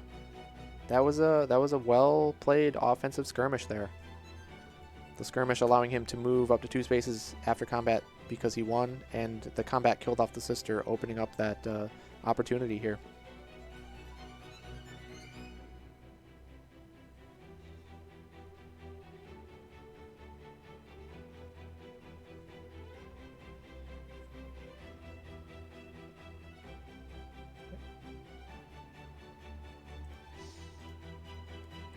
Okay. 1 damage goes through. Interesting. I So would say this is good. And that was yeah, I mean, I'm not upset as that about that as Bug Hunter. And But interesting in that he didn't choose to use the exploit defense for the sister, because Bruce had started in that space because of the Ravening Seduction pulling him there. The momentous shift would not have triggered to be a 5, and also the Jeet that becomes a 5 would also not Only one trigger. So realistically, the only card that would have killed off that sister, So you got had one Bug sister. chosen to defend with the exploit, would be the specific Jeet that does the auto damage. That's the main thing I learned with my philosophy degree. Yes, but I think I'm going to- he's just saving all his defense cards for Okay. Dracula, which I wouldn't blame him because there are only 4 defense and 8 versatile any's. Yeah, no, I agree with that. I think either line of play would have been solid. It was just an interesting thing to note. He needs to get a beast form in sooner or later just to get the threat. Yep, exactly. You need to push them into that lethal range and make them scared. You have Sitting a at very 10 interesting health face that is, you're making. you know, that's pretty healthy. A beast form is not likely to kill you at this point. You got to get Bruce to at least, you know, 8 ideally. Potentially you could do it with 9 if you maxed out that beast form at 12 damage beast form into a Be Like Water, which would be 9 damage. And that's So Dracula's going to have to pull off at least 1 more auto damage your door. before that threat of beast form lethal Now you're is a second. reality. I like this little game of run around we're playing. You can do that with another Prey Upon and another That's Ravening fair. Seduction. That is true. We're gonna maneuver. If he can get Prospero into the 8 health spot, then Going to Prospero is almost forced to use the feint, because if he doesn't, and it's the beast form, and if Bug has that full hand, then it's game over. I'm gonna maneuver one more time. So if Bug can force out that feint, then that last beast form will be enough to close the game. But the more and more, you know, the game goes on and the more cards Prospero draws, he's got to have a handful of cheats. 1, and I'm gonna close the door behind me. So 3. No one's in the house.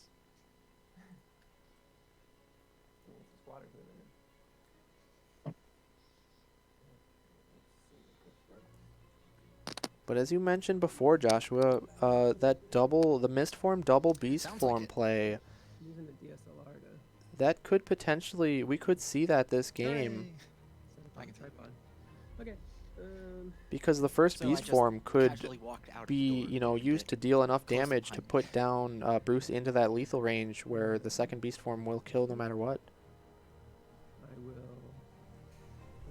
You have to think though, he'd really want to make sure that he could finish him off at that point, right? Because being stuck against Bruce Lee with little to no defense, little to no cards at all, could be disastrous as well. Yeah.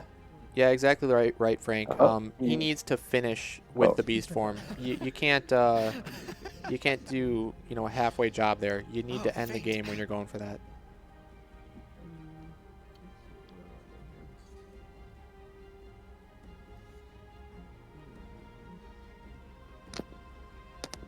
If you can hit with a beast form right here and get it fainted, I think that's just about the that's what Bug needs to really seal this game. But then he does need to survive Prospero's retaliation combos.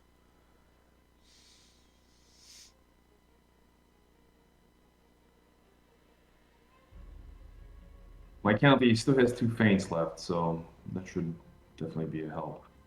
And 2 ambushes for attack and maybe Nice. Ambush. I That was a just good said it. ambush. Yep. So I got a D6. All right, so let's see what ambush You hits. have It's a- going to If hit you a can random hit card. a Jeet This maybe, one should be my good roll. or a Be Like Water that would One. deal Right here. 3 damage. Oh my gosh, that was is a good huge. roll. I actually really like that. I like taking the card. That is the last Okay, feint that- knocked out that- of Prospero's hand. You get 1 damage out on And me, a damage and I dealt. get So at this to point- do a card back. At this point, as long as you can deal 9 damage over a skirmish, The one that it's was, game over. Short lead hook. Yes, but I believe the only way to reach a 13 value beast That form was is ambush? to use Dracula's ability at the start of turn. Is that correct? Yeah, but if you have 2 Now it's beast my forms, turn. then you don't even need to do that. Right, because the first beast form is guaranteed to deal at least 2, and then that second beast form will finish. So if Bug gets to his max hand size of 7 cards and starts his attack turn with 7 cards, You attack. he could potentially have lethal. Look into my eyes. Okay. That was a great Ye- attack by yeah, Prospero. big 2. Got the skirmish into Look Into My Eyes. Look Into My Eyes being the one that adds the boost value of the opponent's card to its value. So starting at a base of only 1, the skirmish only has a 1 boost value. So 2 damage was dealt there. I think he attacked the skirmish knowing that Bug knew he had a Jeet and hoped for a feint. Yep. Yeah, the skirmish into Look Into My Eyes is not as much of a win for Prospero as he wanted it to. There Here we is the go. feint. That's what Prospero was looking to get. I don't get swap or But Bruce does not get to gain his action, so that will be the end of Bruce's turn, End of minus his turn. special ability movement. But I think Prospero's playing it correctly here at this point. I believe that's the last skirmish used from Prospero. Is that correct, Frank?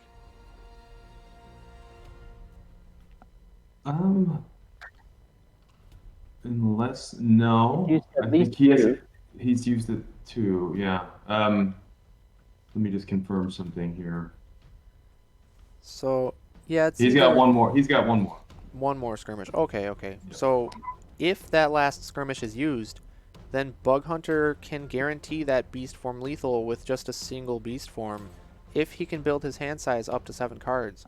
So that is what Prospero needs to do, is stay aggressive and force Bug to use cards in hand to defend with, rather than saving them up for a big beast form push, because the beast form push is likely to be lethal at this point.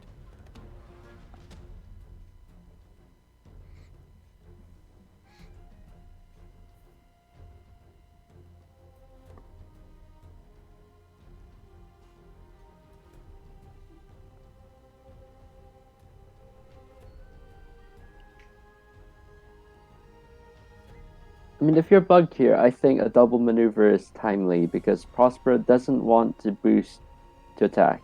It's such a small hand.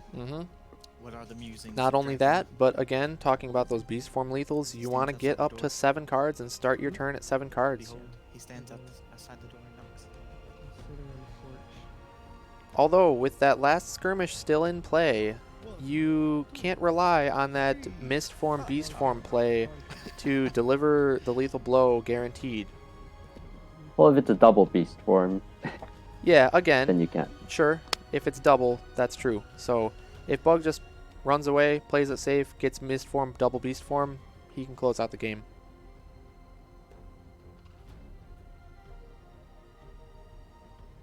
So it's 12 to 12 in deck count.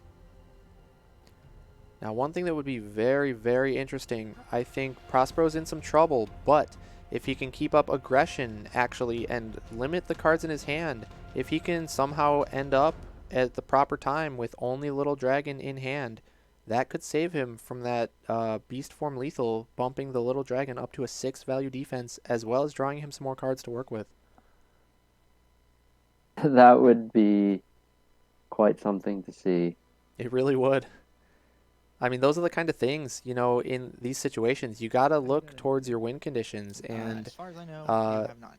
it gets, you know, further and further away as Dracula chips away this little damage, and we still have yet to see a beast form come out. So you got to be thinking, I how do think I we ever saw win both this? little dragons already, actually. Oh, have we yes, seen both? we did. Yeah. You're right, because He attacked into the dash. yeah, into the dash, and the first one was used, pulled out from the first Do My Bidding from Bug. Yep. Speaking of Do My Bidding, Bug still has another one left in deck, so even if Prospero has that In skirmish, this form. he can potentially pull it out. Oh, missed form now? Do you think he has double beast form already? No, I don't believe double beast form would even deliver lethal at this point. Into attack. I gotta think this is a beast form. Yeah. Yep. Okay. Just to deal 3, So- and now And he he's gonna maneuvers play. away. Yep, now he's gonna do runaway Is that what you're the rest of the getting game, build up enough, and then he'll go for the final beast form push. at? It is. I will. So the Jeet, the Be Like Water, is going to get the short lead hook back, which is the Swap Spaces Jeet. That is the only one, I believe, that we've seen throughout this game. Yeah. I don't think he has any better ones. Yeah, that is really unfortunate. I believe Prospero right now is being a victim of the deck order conundrum that can occur. I think Somewhere that is out there, Bryden is laughing, I think. you gotta believe that that is the case.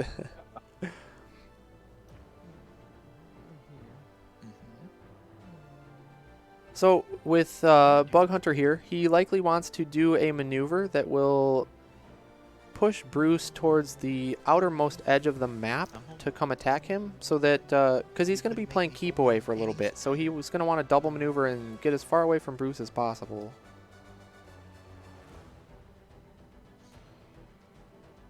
So he wants to force Prospero into these boost turns where he has to boost in order to catch up and hit him. Still down.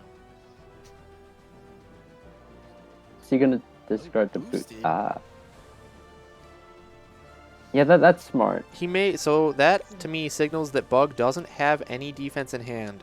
So if I'm Prospero, I'm going in there. I'm going to boost. I'm going to do whatever I can to go be aggressive on Bug at this point. That may be your only shot to win. I don't think I would go for a beast form attack with no defense, but I think making Prospero discard is beneficial because he might want to hold on to his good cards, I'm gonna maneuver. That's true. assuming but, he has any. Yeah, I mean, he may have some throwaways, like Nunchaku is a great one to boost with. He doesn't need a ton of attacks to close out this game. He just needs a few undefended attacks. Ah, so He's gonna discard. interesting. He is discarding Bring It On, which, if Bug had not I think- boosted, and he Yeah. ended on this blue space like it looked like he was originally planning, the Bring It On would have been able to activate there and give Prospero 2 attack opportunities. Now he only gets 1. Unless it's, of course, a Jeet, which is what I would be expecting. And then I attack. Dragon. This could be the end of the game right here. It's a dark attack. Nice. Nice. Incredibly impactful, too, because that is the downward damage still goes sidekick, the random discard Jeet. So Bug is able to dodge I- that. Do not move.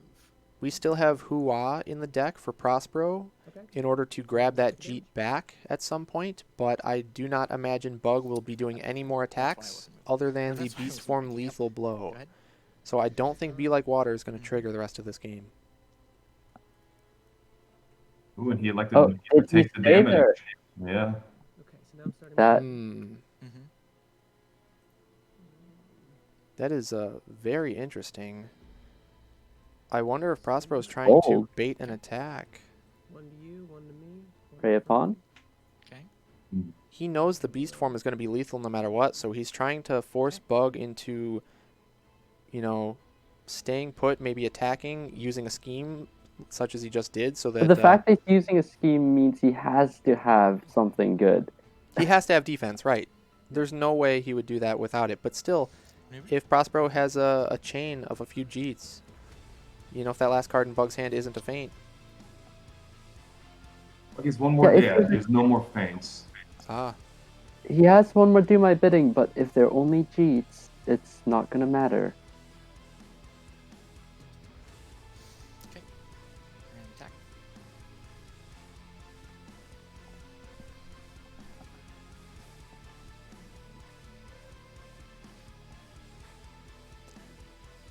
we're getting down to the wire, folks. This is, looks like we're getting very close to closing out the tournament here.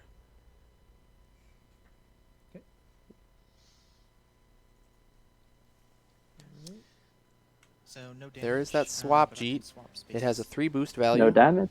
Yep, no damage. Look into my eyes, gaining that 3 boost value onto its value, so it's a value 4 against the 3. I attack Dracula.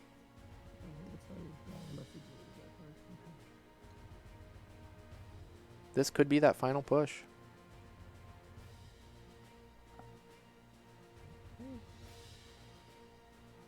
Attack me.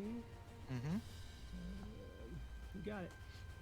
Undefended. 5 damage. Oh my gosh, that is a 5 value Gain an action. Jeet. Because Okay. of the swap, if this is a momentous Steam, shift, Hua, pull a J Kundo card back, gain an action. this is it. Pull I this one believe back this is again, it. And swing again. It's the game. Do it. Yep, you did it. Good job. Oh my gosh, that's the game. What a game! I cannot. Wow. Yeah. Wow. I needed one more card to not be. I Let's think listen that prey to the upon players for really. just a I just moment. needed it to be not a discard. That's all. No, I didn't have too much here. Yep, I had schemes all day. Good match. There it That was. that There it was a was. great series of matches. What a tense end to that match. Yeah. Oh my Wow. goodness. What a long day. I'm happy with myself. That's I think we both had a great showing. You know. yeah. Congratulations. That was. I think the map actually worked to my favor. So I It's was possible. like, this is funny. I was like, man, if I just keep playing runaround with him, he's got to keep burning cards. But yeah, no, that was killer. I was like, he's got 3 cards. He can do a couple of things, but I just didn't have the last defense card. So Once again, I was sitting on like a million Be Like Waters at the beginning, and yeah, just that one Jkudo card that wasn't even that good, and I just happened to draw the others. Like these ones that you see are all the Jkudo cards that I got. The Yeah. rest of them, the other 4, are still in the deck. That's funny. You're keeping them. You're getting them, using them. The fact that I drew into my starting hand Yeah. the 1-inch punch was Yeah. huge. Yeah, it's huge. was Yeah. absolutely huge. I was like, there's 1-inch punch. It's not Yeah. gonna happen. But wouldn't it be Yeah. cool if it was in my starting hand? It was literally the huge, too. first card I drew. Because that's the other thing, is that the sisters also would have helped me with some of your comboing, just Mhm. put some distance so you could hit them, fine, die, but then you have to move again to get to me. And yeah, just I sacrificed them for the most part because I was like, you know what, I can use their cards for beast form eventually down the line, and I can bring them back. And yeah, I'm happy with my decisions, knowing kind of what was in the deck. I could have not done that. Take one from you, give one to me, but it looked like my defense card was another 3 cards down, so it wouldn't have mattered.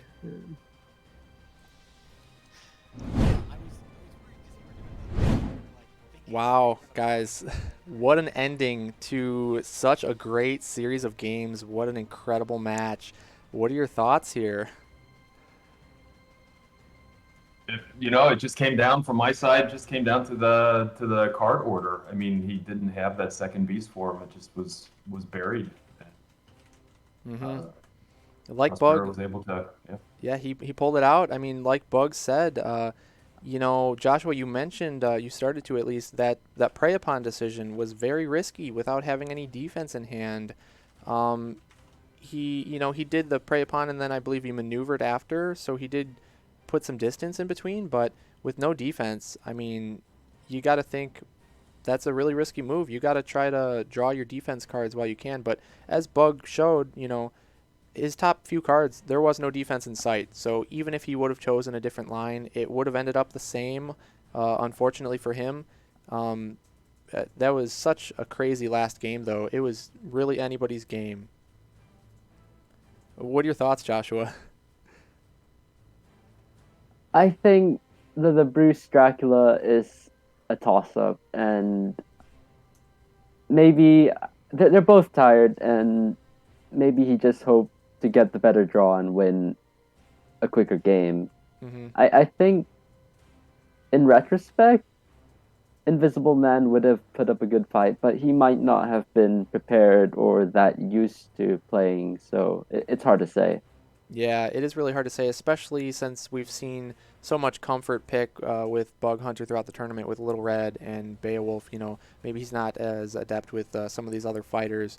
And we've said it before, Prospero, being more so a jack of all trades. So he was able to show that in this, long match for the grand finals with so many different matchups. But I'm just really happy that we got to see it go all the way to Game 6. This last game was an absolute nail-biter, like right down to the very end. It was anybody's game, so that was a really fun one to watch. I'm very happy with how that turned out. And we'll be Just getting incredible quality. We saw. Gosh, how many games? 6, 7 games today. 6 games Six today. today. 6 games. Yeah, amazing quality of games, just all day long, and really, 8 hours of unmatched and. Twice that for Prospero, basically over the weekend. It's just really, really impressive. Yeah, it really is. So we are going to be getting some of the players on stream here for some interviews.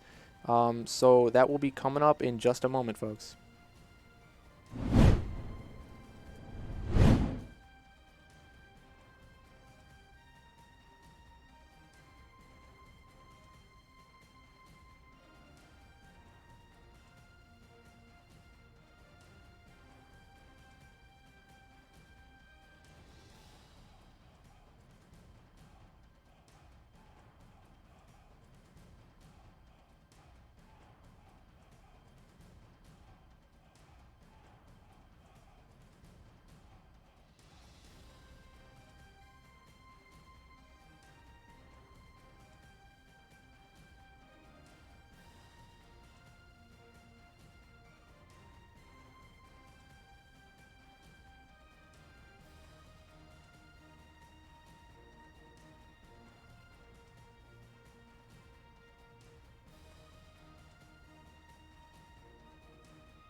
All right, we have Bug Hunter here to join us for some interviews post-match. We had such a great match here, Bug Hunter. I want to first off congratulate you for making it so far. You were the only undefeated player throughout this whole entire tournament up until today. You played fantastically all weekend and throughout the tournament, so very impressive stuff. I mean, how are you feeling after that long match today? Yeah, I'm tired. You know, I always thought, man, it'd be great to play board games all day, but I have learned a lesson. It's actually pretty exhausting to sit and strategize that long. So Yeah, that was it was eye opening. sure. Yeah, I mean, we started at about 10 a.m. Central. It's 5 p.m. Central at the moment. So, I mean, that's what, like 7 hours, 8 hours of Unmatched, racking your brain, thinking of all these strategies. Yeah. It's you got to be mentally and maybe physically exhausted, honestly, from sitting down all day Yeah. for all weekend, you know? So, Yeah, I should have got a more comfortable chair. I'm sitting on a drum stool. Oh my gosh. So, Yeah, being a drummer myself, I do know that pain. You got to be Yeah. uncomfortable. I wonder if that had any impact on your play. I could have, yeah. I think that's why you I lost lost. it. My spine was misaligned. Yeah, And exactly. caused me not to draw defense cards there at the end. Yep, yeah, I think so. But anyways, one major question I have for you is, I mean, right off the bat, going into this match, knowing that you had to pick 5 fighters, what were your thoughts on that with this different kind of format layout? Yeah, it was definitely a different beast than picking 3. I think the biggest mistake that I made was picking Alice over Little Red. But on paper, I thought I liked that matchup. I never intended to pick Little Red, and I expected him to swoop and grab her. Sure. And obviously, you guys saw that didn't work out for me. A couple of bad discards in the beginning, obviously against the Jabberwock, but you know that's part of it. You know, you can't just say it's bad luck. That's something that Red gets to do against Alice, and it can go that way. So. You know, if I could start the day over and do anything different, it'd probably be swap my Alice pick for a red pick and just go with what I was comfortable with.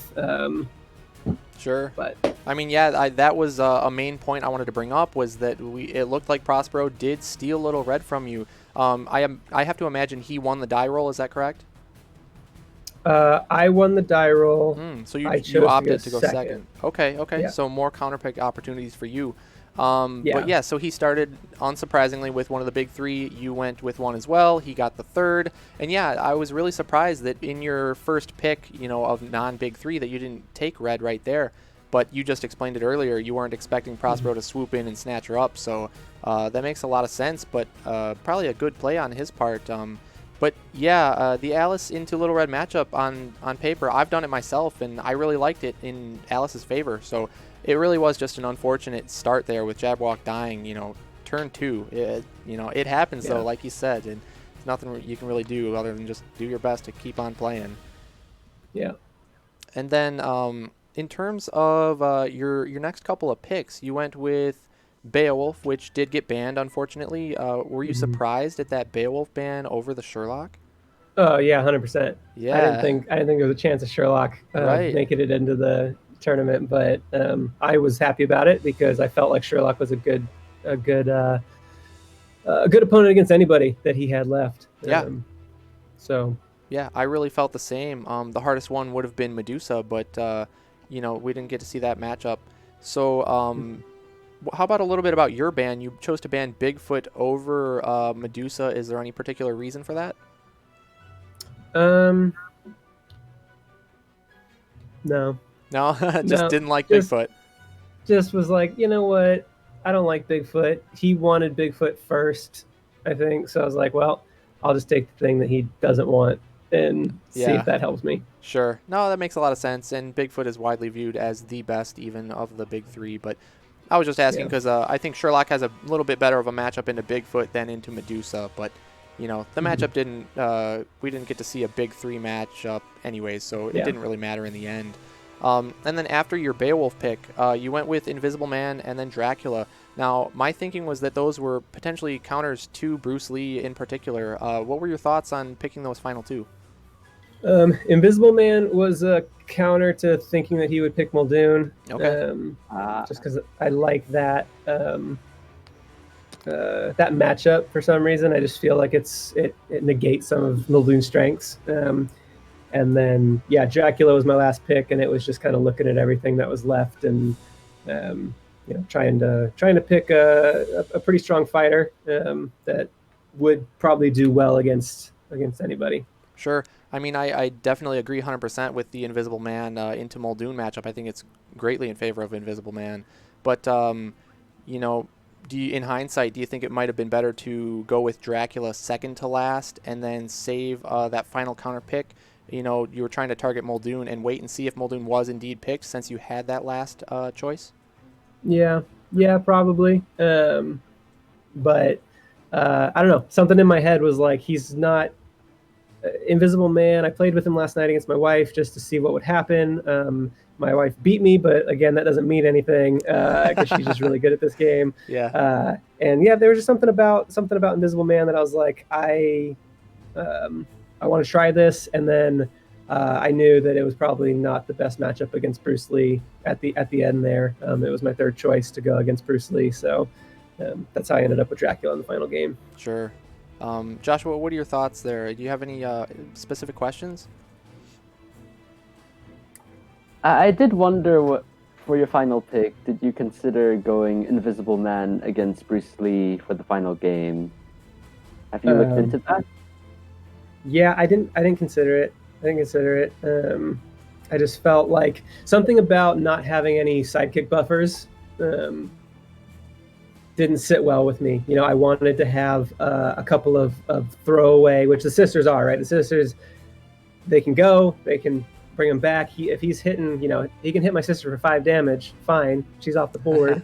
I'll bring her back later.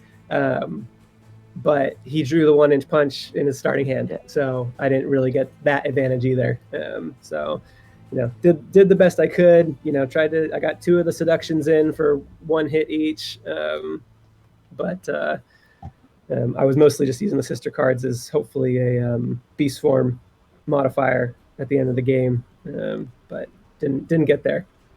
Yeah, I mean, it makes a lot of sense. You were so close. If you had that second beast form, you would have been able to close out the game. So even any defense, really, you would have been able to, play a couple of turns of double maneuvering, gain up a hand, get that beast form, and you had lethal guaranteed after you got that, because he had used all his feints, and you got him to a low enough health total. So victory was within reach, but unfortunately, weren't able to pull out the win. But it was very close and very well played overall. Frank, I'm sure, do you have any specific questions you want to ask? Just to reiterate, congratulations on a great tournament. And nice job. It was fun watching you play. I'll relay one question that's coming in from the chat, and you'll have to connect with Justin Jacobson from Restoration Games. But he's asking, what would it take to get an Unmatched theme song? Oh yeah, talk to me. Let's do it. 100%. Let's talk offline. I'd be happy to. On the Discord. Yeah, that would be really awesome. I know you are in a band, and you brought a lot of extra viewers to our stream, so we really appreciate that. We had a great turnout, and you helped out a lot, so thank you very much for that. And I was happy to. I was glad that they followed me into something that isn't my normal kind of performance. Hopefully, it was still a good enough show for them to come to my next concert. Yeah, exactly. I imagine it would. You made it to the very final game. You played great, so hopefully they enjoyed it as well, and hopefully you can get them back for some more tournaments. Yeah. But Justin's listening, and he said that you realize that he's a lawyer and that's actually legally binding. So. Oh, cool. Cool. There you go. I don't know anything about law, so I believe him. Yeah. All right, I can expect a theme song within the next, month or so? 24 hours, maybe? Maybe 2 months. Give me 2 months. I got a nap for 2 weeks. That's right. Today. After all of that, I don't blame you. All right, guys. Well, if you don't have any other further questions specifically, Bug Hunter, do you want to give any shout-outs to anybody or any last words you want to say? Yeah, I just want to say congrats to Prospero. Great games. I think my wins were close and his wins were mostly kind of blowouts. So definitely deserved it. And just yeah, thanks to my wife, Ladybug, for being so supportive and bringing me food every like 20 minutes. Nice. And all my fans who showed up to watch me play board games for 8 hours. I'm sort of glad that I lost because I already have a day job and run a band. I can't do another career as a virtual board game player. Yeah, well, hopefully you'll still join for fun in the future. But yeah, it was definitely. great having you. Definitely a great time. So Awesome. thanks Thank you again all for so playing. much. Yeah, no problem. Take Congrats care. on a great tournament. Yep. Thank you.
All right, guys, we have with you the grand finals winner. We have Prospero here. Congratulations, Prospero, on your big win. You definitely had the diamond hands straight to the moon. That stonk bubble did not pop for you. So how you feeling? I mean, I'm super excited that I got the win. I really, when I signed up for this tournament, never expected. I feel like I was prepping more to be a commentator, but I just kept winning and just kept getting the good matchups, and it turned out at the top. It's been a lot. Yeah. I feel like I was on the Discord like a week or two ago when I realized that there is one person who could run 12 games this weekend, and it was me. Um, The prophecy came and true. I actually went back through the tournament and realized that there were only 2 situations where I could have played a game that I didn't, and I ended up playing 22 games of Unmatched over the last like month and a half. Wow. So it was a long road getting from there to here. Yeah. But here you are. I'm pretty excited. Like it was a pretty big day. I like Yeah, glad to hear it. So, I mean, a couple questions for you. First of all, about this match, going into it, knowing that you needed to pick 5 different fighters. I mean, what were your thoughts there? Did you have some kind of strategy, or were you just kind of like, well, that's a lot of fighters, just got to pick my favorites? Yeah, it was a little bit up to this point I had leaned a little bit into counter picks, and whether or not I succeeded in getting those is up for much discussion. I'm sure when I watch back the commentary there was much discussion on a lot of my counter picks. But in this situation, I really couldn't rely on that because the chances that I would get a specific matchup were just so low. Right. So though neither of us liked to do it, and I felt bad that I had to, I first picked Bigfoot. Right. He went Sherlock, and I got Medusa. I actually liked that better because I think Sherlock's the weakest of them. Sure. Of the big 3, and I actually think Medusa's the strongest, but I didn't pick her first. And then the rest of it kind of went when he went into, because he went Sherlock. So he went Sherlock and then Alice. Alice, right? Alice, and then Beowulf. And by that point, I was beginning to get an idea that I might ban Beowulf because I knew he was super comfortable on the Beowulf versus Red The set. set, and that I wanted to put him off comfort. Sure. And I'm sure that there's not a ton of, like, as he was mentioning, there's not a ton of big 3 being played in the tournament because they get banned a lot. So I thought, okay, I got Sherlock, I got Alice. So and Beowulf, and if I decide not to ban him, I'm gonna want aggro. And I don't know anything about raptors. Sure. So I picked. That was where Bruce Lee and a little bit Sinbad. Sinbad is just kind of an outlast because he can hit hard later. Right. It's not necessarily an aggro strategy, but Sinbad's also, as I mentioned last night, my comfort pick. Sure. So that was kind of my thoughts going into pick ban. I do, and I also picked Little Red to get him off of it because I knew I could play it at a pretty good level. Yeah, I could play it at a pretty good level, and I knew he could play it really well. Sure. And I would rather me have it and be decent than him have it and be great. Yeah. Great thought there. So that was my strategy. So I'm a little bit surprised not to see Muldoon. We talked also about that build being one of your signatures. It is. There were 2 reasons for it. The actual reason and the main reason is that I didn't care, particularly Invisible Man can get around a lot of Muldoon's stuff. So when he showed up, I was like, not really feeling it. There was definitely points in this match where I wish I had Muldoon and not Bruce Lee. So I'm not saying that was necessarily the right choice, but I saw Invisible Man. I knew he could get around it. I don't know how Dracula versus Muldoon works out. Ranged is really the only advantage he had, range and speed. But I know Dracula also has a lot of like movement bypass, like mist form and things like that. So in the end, I decided that Sinbad would be better as my last pick because he can keep up with Invisible Man. Yeah. and potentially outscale Alice, or maybe even like Sherlock. What boosts are he going to hit me for? Like when he plays the card that has me discard a card, I'm like, okay, I discard a card with no boost value. Right. So makes that sense. was the. So I decided that Sinbad, plus because I'm more comfortable on him, I decided that would do. The not actual reason, though I will definitely take credit for it, is that I am now undefeated in tournaments on Muldoon. Yeah, that is true. You have a perfect record with Muldoon, so it was very surprising not to see him in this lineup. But it makes perfect sense because you went with the Bigfoot, the Medusa, so you took your big 3 picks. You stole Little Red as a priority next because you gotta think he was going to pick Little Red next if you gave him the opportunity. He stated that he went with Alice because he was thinking about the matchups, and he just really liked Alice overall, and he said he had been doing some testing with it.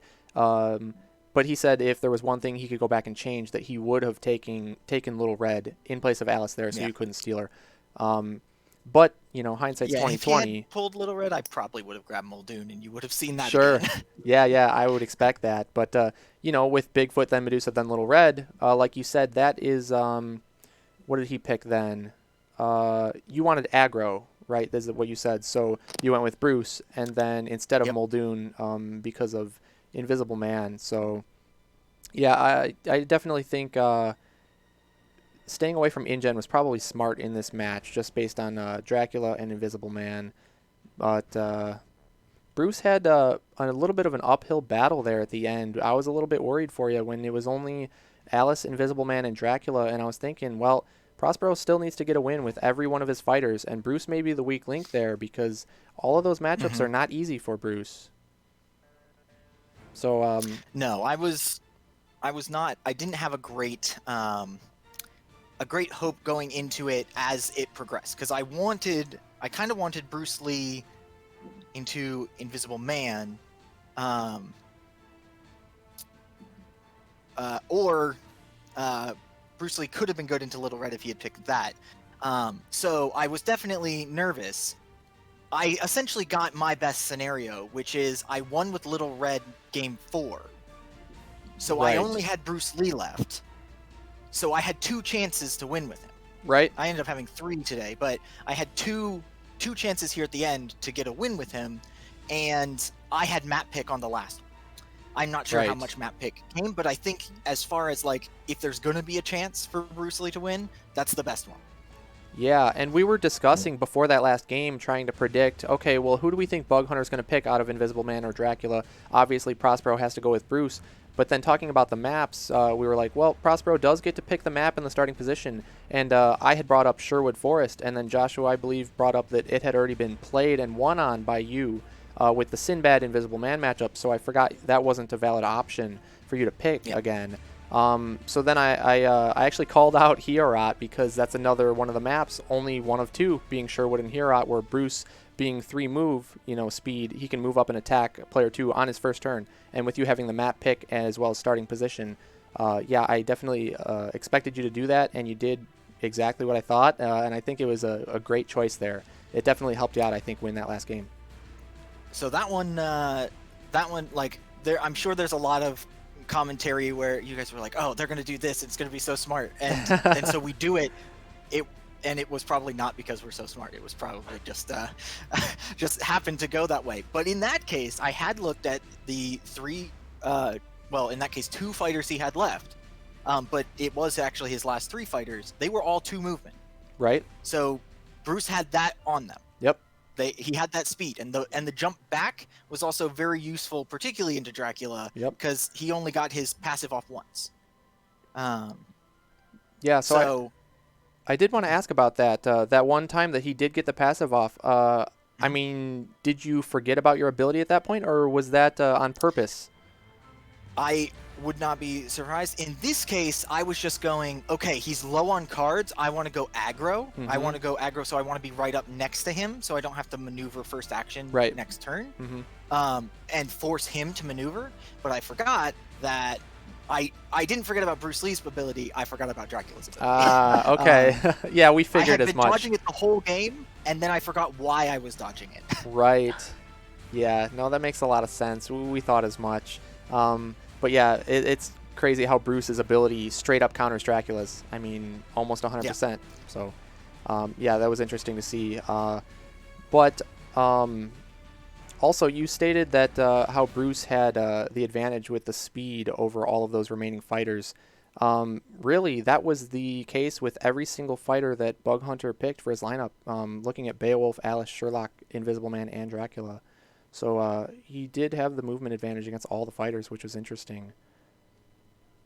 Yeah, and as even Restoration Games has stated, they didn't realize early on in the development, but have realized a little more now. Oh, I think we got a freeze here from Prospero. Hold on just a moment. Oh, you're back. Now we can hear you, but your Oh, good. video's frozen. Oh. Okay, you're back. Yeah. So as you were saying, about Restoration early on in development, with Yeah, the early three. on in development, they hadn't realized how big of a matchup difference a 3 versus a 2 movement is. Mm-hmm. And so they had given a lot more heroes 3 movement than kind of was, I suppose. More than they should have, They huh? might have. Well, I don't necessarily think should have. I'm not going to critique the people Sure, of the sure. game that I just played. Yeah, they're in the Imagine. lottery next door. But they had mentioned, I believe it might have been in interviews or something, that like speed is actually a bigger factor than people give it credit for. Mm-hmm. And so that was my one like silver lining, was that Bruce Lee is faster than all of them. Right. That is a great point. Yep. I had another question in mind. It slipped my mind here. I can't remember. Frank and Joshua, do you have any specific questions that you have? I think I'm probably good. I would just say congratulations on a fantastic tournament. It's been fun to watch. It certainly is a masterclass in Unmatched, and it's been really great to witness. So thanks for everything, and thanks for all your time. I'm still like just amazed at the number of hours of Unmatched you've played this weekend, and losing an hour of sleep last night. So Yeah. great job. It's like it's a physical as well as a mental challenge here with this game. I do have one question. Restoration did say they're sponsoring the prize, so have you thought about what game you want? Good question. Ooh, that's a tough one. We got to imagine that you have all the Unmatched sets already. I actually don't. Really? I have the first 3 that came out. The Battle of Legends, Bruce, yeah, Battle and of Legends, Bigfoot. Robin Hood versus Bigfoot, and Bruce Lee. And then I also have Robin Hood, or Little Red versus Beowulf. I got that this Christmas. But I don't have any of the other ones. I don't have Goblin Fog or those. I get a lot of practice with them on Tabletop Simulator. Sure. But I don't actually own them all, so I might get one of those. I'm still weighing my options. Sure. I think that was probably the last thing on your mind at this point. Maybe they'll let me reserve a copy of Battle of Legends 2. That would be nice. Ooh. That would be really cool if they let you do that. Yeah, we know it's coming. We don't know the official announced fighters yet. I'm sure you likely know them from playtesting. I know the official announced fighters. But keep that quiet on stream here, of course. The general public hasn't been, that info had been released. But yeah, you've played, what did you say, 12 games of Unmatched in a single weekend? Yeah. Between today, which reminds me, I know my wife's at church, but if you're watching the VOD later, shout out to my wife who had to watch my 4-year-old and my so close hour, but our 4-year-old and our almost 1-year-old for the whole weekend, basically by herself, which could not have been particularly pleasant, just so that I can play in board games. Yeah, true, but that is great of her to do such a thing. And, we're going to have you back for more now, so she better get used to it. You are the reigning Unmatched tournament champion, so you're going to have a title to hold up here. It's true. It's true. I'm excited to see how the community takes the information from this and maybe tweaks the format a little bit. But I have to say, I had a ton of fun. I definitely do it again if my wife lets me. So, yeah, that's. Yeah, I'm I excited. mean, yeah, really great to Just hear don't that you have had the such a next good one time. too soon. What was that? Just don't have the next one too soon. I need a Little bit of a break. Yeah, we'll definitely have some time in between future tournaments. But yeah, just really glad you enjoyed it. We're always open to suggestions as far as tournament format. There's always discussion on the Discord, but we will look into new, different things in the future. So thanks a lot for joining. Again, congrats on your big win. And I guess we'll talk to you later. Yeah, my pleasure. For all of you out there who had diamond hands, stonks to you. Any final words, anybody? Congrats. Bask in the glory of your victory. Yes. It's well earned. Thanks a lot. Have a great night. Alrighty. Thanks a lot, Prospero. Take care.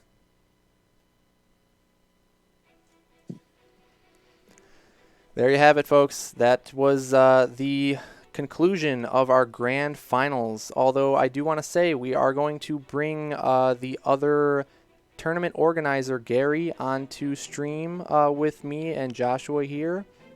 We're also going to bring some of the Restoration Games staff on just to say a few words, about the tournament and whatnot. So, I mean, with that being said, it's been a fantastic time hosting this thing, and everybody had a blast. I had a blast myself commentating. We had some, just such high quality Unmatched games, and I couldn't have hoped for a better finish to this. It was such a close match. It went all the way to the end, all 6 games, and what a story Prospero has for his win. So yeah, I mean, I really just couldn't be happier. So thank you all. Again, thanks to Restoration for sponsoring this with the prize and just with their support overall. And thanks to Vorpal, again, for the great platform. And thanks to all the players for participating. Thanks to you guys, Joshua and Frank. Also, Tristan and Matt for commentating with me. You guys did an excellent job. I couldn't have done it without you.